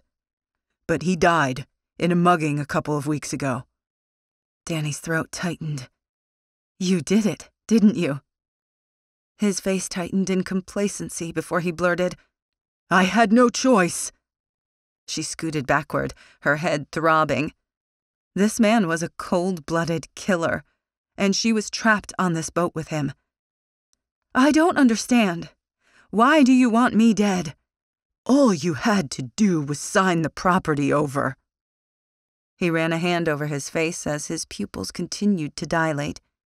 Everything would have been over with, but you had to get suspicious. That's when everything fell apart. What property? He wasn't making sense, yet something about his words teased at the cusp of her understanding. Mr. Wilkes's. You're his granddaughter. Dani's lungs tightened as she absorbed that information. Who would I have signed the property over to? You? The man's cheeks reddened. You don't want to know. No one sees his face, only me. Another flashback hit Dani. An image of her walking across a sandy beach with two men. They'd been laughing together. An underlying sense of excitement had filled her. Then something had gone wrong. Her head pounded harder as she struggled to remember more details. Her gaze flashed back up to the man posing as Aaron. Why is that land so important? It means money. A lot of money. Did you kill the man found on the island? I was going to do it, but the horse did it for me. Paul realized what was going on and got suspicious. He was going to ruin our whole plan. None of this would have happened if you hadn't decided to hire your own lawyer. The hole in the pit of Dani's stomach continued to grow. And Skeeter? Are you the one who tied him up? I had to create a distraction for authorities on the island. Tying up the horse just made sense. I don't understand. Even though pieces of the puzzle were forming, Dani still couldn't put them together. I brought you to the island at your request. You wanted to see the land before you sold it. We decided to humor you. But when you saw the property, you changed your mind. Said you wanted to keep it as part of your history. The man's nostrils flared. That's when I had to take drastic measures. So you killed the real Aaron DeMoss and Mr. Wilkes? Dani was keeping count. That was at least 2 people who'd died at the hands of the man in front of her. Aaron, or whatever his real name was, pressed his lips together, his entire face seeming to tremble with emotion. Anger? Maybe. Frustration? Definitely. Regret? Quite possibly. I didn't want to do any of it. I had no choice. Like I don't have any choice right now. As wind swept over the boat, Dani swung her gaze to the horizon. The storm was practically here. The front had moved more quickly than any of them had guessed. If they didn't get to the harbor soon, she'd be in trouble, in more ways than one. Dani glanced at the boat captain. The man didn't even turn to look at Aaron or Dani. He only stared straight ahead. He was in on this too, wasn't he? Paid to look away? To pretend he didn't see? The sickly feeling in her stomach only grew stronger. She flinched as another flashback hit her. A memory of a man standing in front of her with a gun as a storm raged around them. I'm sorry, Dani. Her gaze shot back to Aaron. No, not Aaron. That wasn't his real name. It was... Bobby?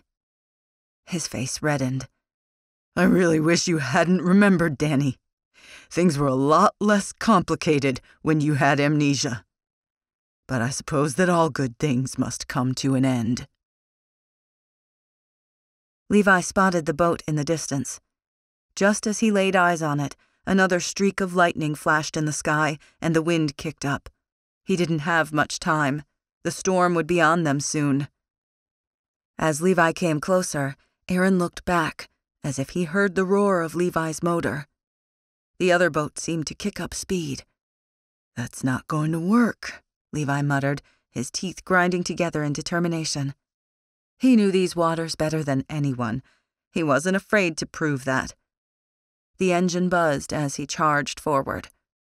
Levi's cell rang again. It was Grant. "What's going on?" Levi shoved the device between his ear and shoulder. "We're on our way to help you," Grant said. "But first I thought I'd let you know that Aaron DeMoss died 3 weeks ago in a mysterious mugging. The person who did it still hasn't been caught." "What?" Levi shouldn't be surprised, but he was. He'd sent Aaron's picture to Dani's friend Carolyn. Had she been a plant? Someone who was working with the bad guys all along? It was the only thing that made sense. Levi had been set up. "I ran this man's photo through the system," Grant continued. "He's not a lawyer. In fact, his real name is Bobby Fleming. He's a career criminal who's done jail time for assault and battery, armed robbery, and drug possession, among other things. Be careful." "I will. I'm headed north, trying to catch them before the storm." As Levi said the words, another gust of wind swept over the water. The Currituck Sound, once placid, was now full of whitecaps that rocked the boat. No doubt a small craft advisory had been issued. His muscles tightened. No one should be out on the water in a thunderstorm, but there was no way Levi was going back, not when Dani was in danger. Chapter 49. "You don't have to do this," Dani told Bobby. She glanced around, looking for anything that might serve as a weapon. There was nothing, not even a fire extinguisher or an oar. Had all those things been removed, just in case something like this happened? "But I do." Bobby rubbed his fist as if preparing to use it. "Too many people are already dead. They'll keep dying until I finish this." Bobby. How could Dani get through to him? All she had right now were her words, and without her memory, they failed her. "You were always nice to me. That's why I'm so sorry things have to end this way. I thought I'd finished you off the first time." Another flashback hit Dani, and she flinched. Her lungs froze as vivid memories assaulted her, making her feel like she was back in the line of fire. She took a deep breath, trying to control her breathing as she stared at Bobby. "You shot me on the boat. I fell into the water. You left me for dead." He frowned. "I tried to make it as painless as possible. I don't know how you survived. I can't make that same mistake this time. If I do, Carson will—" "Who's Carson?" Should she know that man? Bobby's face softened, but just for a minute. "My son. He's 3.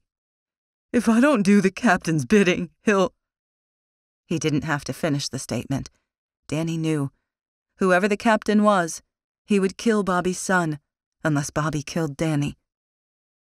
"There's got to be a better way," Dani murmured.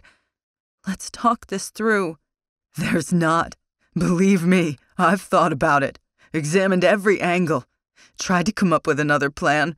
This is the way it has to be, Dani."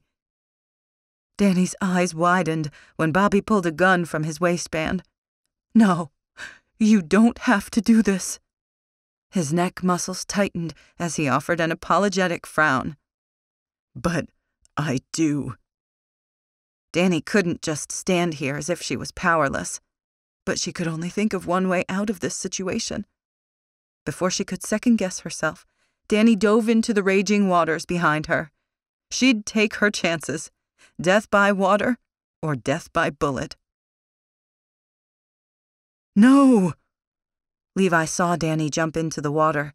He had to get to her. Between her injured arm, the rough water, and the approaching storm, her chances of surviving. He couldn't think about it. He just needed to act, As Levi raced her way, a bullet flew through the air. Bobby had seen him and was shooting. Levi crouched behind the console, using it as a shield from any more oncoming bullets. But he didn't slow down. He couldn't. He kept his eyes on Dani's bobbing head. Once she was safe on his boat, he'd get her off this water, somewhere the storm couldn't hurt her. But that was going to be easier said than done. Another bullet pierced the air. Levi was almost to Dani, only 20 feet away. But the other boat had turned around. The vessel zoomed toward Dani. Levi held his breath. It was going to be close. The other boat could get to her first. His jaw clenched at the thought. As Levi whizzed closer, the other boat appeared to clip Dani's head. She disappeared underwater. Dear Lord, no. Chapter 50. As blackness surrounded her, memories battered Dani. Her life clearly materialized in her mind, almost as if play had been hit on a video. She recoiled with horror as she remembered meeting Bobby. He'd come to her door one day and told her he was a lawyer for her grandfather's estate. He had all the paperwork to seem official. Though his appearance had seemed unconventional, he'd been well-spoken and polite. He'd told Dani he'd been looking for her for a week. He gave her some history about her grandfather. Her mom and dad had passed away, so Dani couldn't ask their opinions. Bobby had also said there was a great offer on the land. He tried to convince her to sell, made it seem like taking the offer was the smart thing to do, and that she wouldn't have to worry about money for a while. She'd almost signed right then. After all, her car had recently broken down, and she had some water damage in her condo. She needed that money. But at the last minute, she'd hired her own lawyer, Paul Robinson. She'd asked to go see the land before signing. After all, the property and the house there was one of the only connections to her past. Would she be a fool to sell just so she could be more financially secure? Bobby had obliged. As soon as she'd seen the island, she changed her mind. Bobby had become irate, pushy. Paul had told him to back off. Bobby had pulled out a gun on the dark, sandy streets of Cape Corral. No one else had been around, except for a harem of horses. Bobby had directed them toward the creatures, told Paul to get on his knees. He hadn't expected the horse to buck and kick him. The blow had been fatal.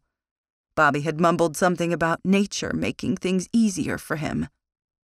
Then he forced Dani to bury the man in the sand as he'd held a gun on her. Afterward, they'd gone back to the boat.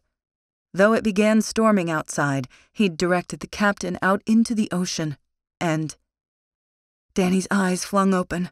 Present-day reality hit her. Air. She needed air.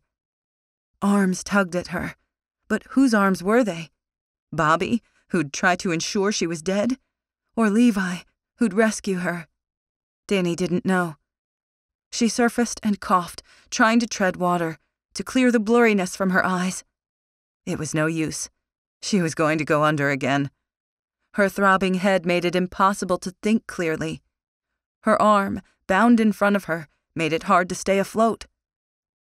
Lightning flashed in the distance as another wave engulfed her head. Dani, are you okay? Levi. That was Levi's voice. He was in the water, with her. But she hardly had time to revel in either the sound or the realization. Another bullet flew at them, and thunder rumbled overhead. I'm going to get you to safety. Levi wrapped an arm around her waist. Stay with me, okay? Dani kicked her legs beneath the water. She'd do her best, but she was feeling weak. So weak. Levi heard another bullet hit the water. As he sucked in another breath, a wave lapped over him, trying to push him and Dani into the depths of the Currituck Sound. That wasn't an option. He had to keep Dani above the water. But he also had to keep her away from those bullets. He glanced in the distance and saw Bobby's boat charging toward them. They didn't have much time to make a move. Soon, it would be too late. He glanced back. Levi's own boat had drifted. He hadn't had time to anchor it. He didn't think he could make it back in time. That left him only the option of going under. "Can you hold your breath?" Levi asked Dani, watching her expression. Her eyelids pulled down, her face looked pale, and her breaths were entirely too shallow. I think so." Levi worried about her. She looked so weak. But they didn't have a lot of choices here. "I'm going to be with you the whole time." Levi wiped the moisture from his face as another wave hit. "I won't let anything happen to you. Do you understand?" She nodded, but the action was lackluster. "On the count of 3, we're going under, okay?" "Okay," she muttered. 1, 2, 3. With one hand gripping hers, they dove under the water. They had to get away from these guys before they both ended up dead. As quickly as Levi could, he swam toward his boat. His plan was to go underneath the skiff and pop up on the other side. The water was dark enough that they should be able to conceal their location, for a few minutes at least. Levi glanced beside him. He could hardly see Dani in the murky water, but she looked okay. Her legs knifed through the water as her uninjured arm stroked forward. Not much farther. The shadow of the boat passed overhead. Levi's lungs burned. He needed air. Dani had to feel the burn also. Finally, he pushed them to the surface and sucked in a deep breath. But as he turned around, he spotted Bobby Fleming standing above him. His gun was aimed right at Dani. Chapter 51. Dani's relief turned into terror. Bobby stood above them, his gun pointed at her. She and Levi couldn't get out of this. It would be impossible. She glanced at Levi, desperate to express to him how grateful she was that he'd tried to help, but they were in a no-win situation. "You should have just made this easy," Bobby grumbled, cocking his weapon. "You don't have to do this, Bobby," Levi said as he treaded water, one arm still on Dani. "I don't have any choice. He's going to kill my son if I don't." "Who's going to kill your son?" Levi asked. "Warren Wilhelmina?" Bobby's face flushed. "It's not important. I don't want to do this. I just wanted you both to know that. I didn't want to do any of this." "Then don't," Dani said. "There has to be another way." "There's not. I've thought it through. I don't have any other choice." "Bobby, please." Dani stared at him. "I trusted you at one time. It's not too late." Surprise washed over Levi's face. "You remember?" She nodded. "I do. Everything." When they got out of this, they'd have a lot to talk about. But first, they had to get out of this. Bobby's gun trembled in his hand. "Even more reason why we need to end this." Dani braced herself for the pain she knew was about to come, because there was nothing to shield her from Bobby's bullet, only water. Levi shoved Dani behind him as another wave nearly pulled them under. Thunder rumbled across the sky. The storm was almost on them. "You're going to be discovered, and you're going to go to jail," Levi said, desperate to keep Bobby talking until backup arrived. "It's just a matter of time. You don't know that." "I do," Levi said. "You won't get away with this." Bobby ran a hand over his face. "I'm going to do this, and then run. It's the only choice I have." "You always have choices," Dani said. "No, I don't." Spittle shot from his mouth. "It's why I had to kill Paul, Aaron, Mr. Wilkes." Levi's muscles tightened at his words. 3 dead bodies. This man definitely wouldn't hesitate to add 2 more to his list. "What did Paul do?" Levi asked. "He tried to backstab us and get this land for himself. He wasn't working for us. He was working for himself." So there were other people involved. Who was the other man who was a part of this? Levi would have to think about that later. His best guess was that Mr. Wilhelmina had put him up to this. "It was nice knowing you, Dani."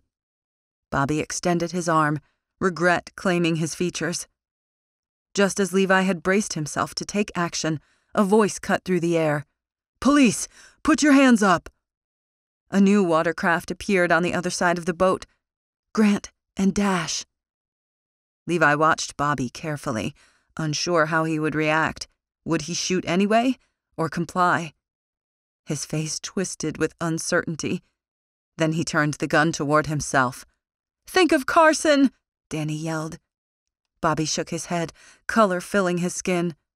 "He's not going to want anything to do with me. I'm a no-good loser, just like his mom tells him." "You don't know that he won't want anything to do with you. You're his father. You can make things right, but only if you're alive." "It's too late for me."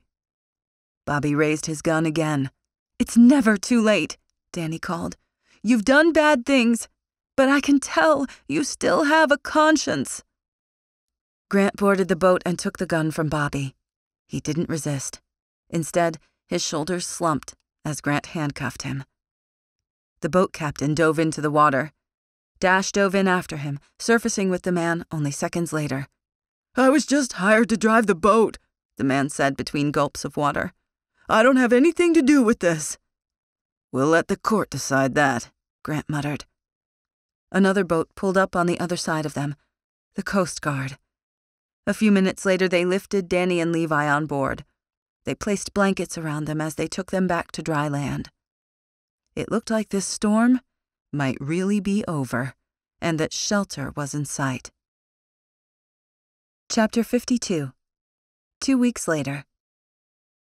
Dani brightened when she heard the knock at the door. She rose from the couch at the inn and rushed to answer. A smile lit her face when she spotted Levi standing on the porch with some wildflowers in his hands. "For you." He stepped closer and wrapped his arms around her.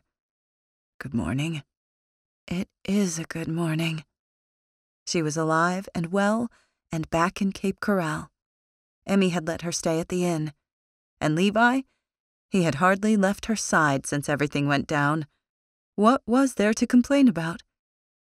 Levi scooted back just enough to plant a quick kiss on Dani's lips before murmuring, "You ready for this?" Dani nodded, even though a quell of nerves fluttered in her stomach. "I am." He extended his hand. "Let's go then." She laced her fingers with his. Levi was accompanying her as she visited a lawyer on the mainland. Today, Grandfather Wilkes's property would officially become hers. The past 2 weeks had been a whirlwind. Bobby had been arrested and charged with murder, among other things. His son was safe and with Bobby's ex-wife.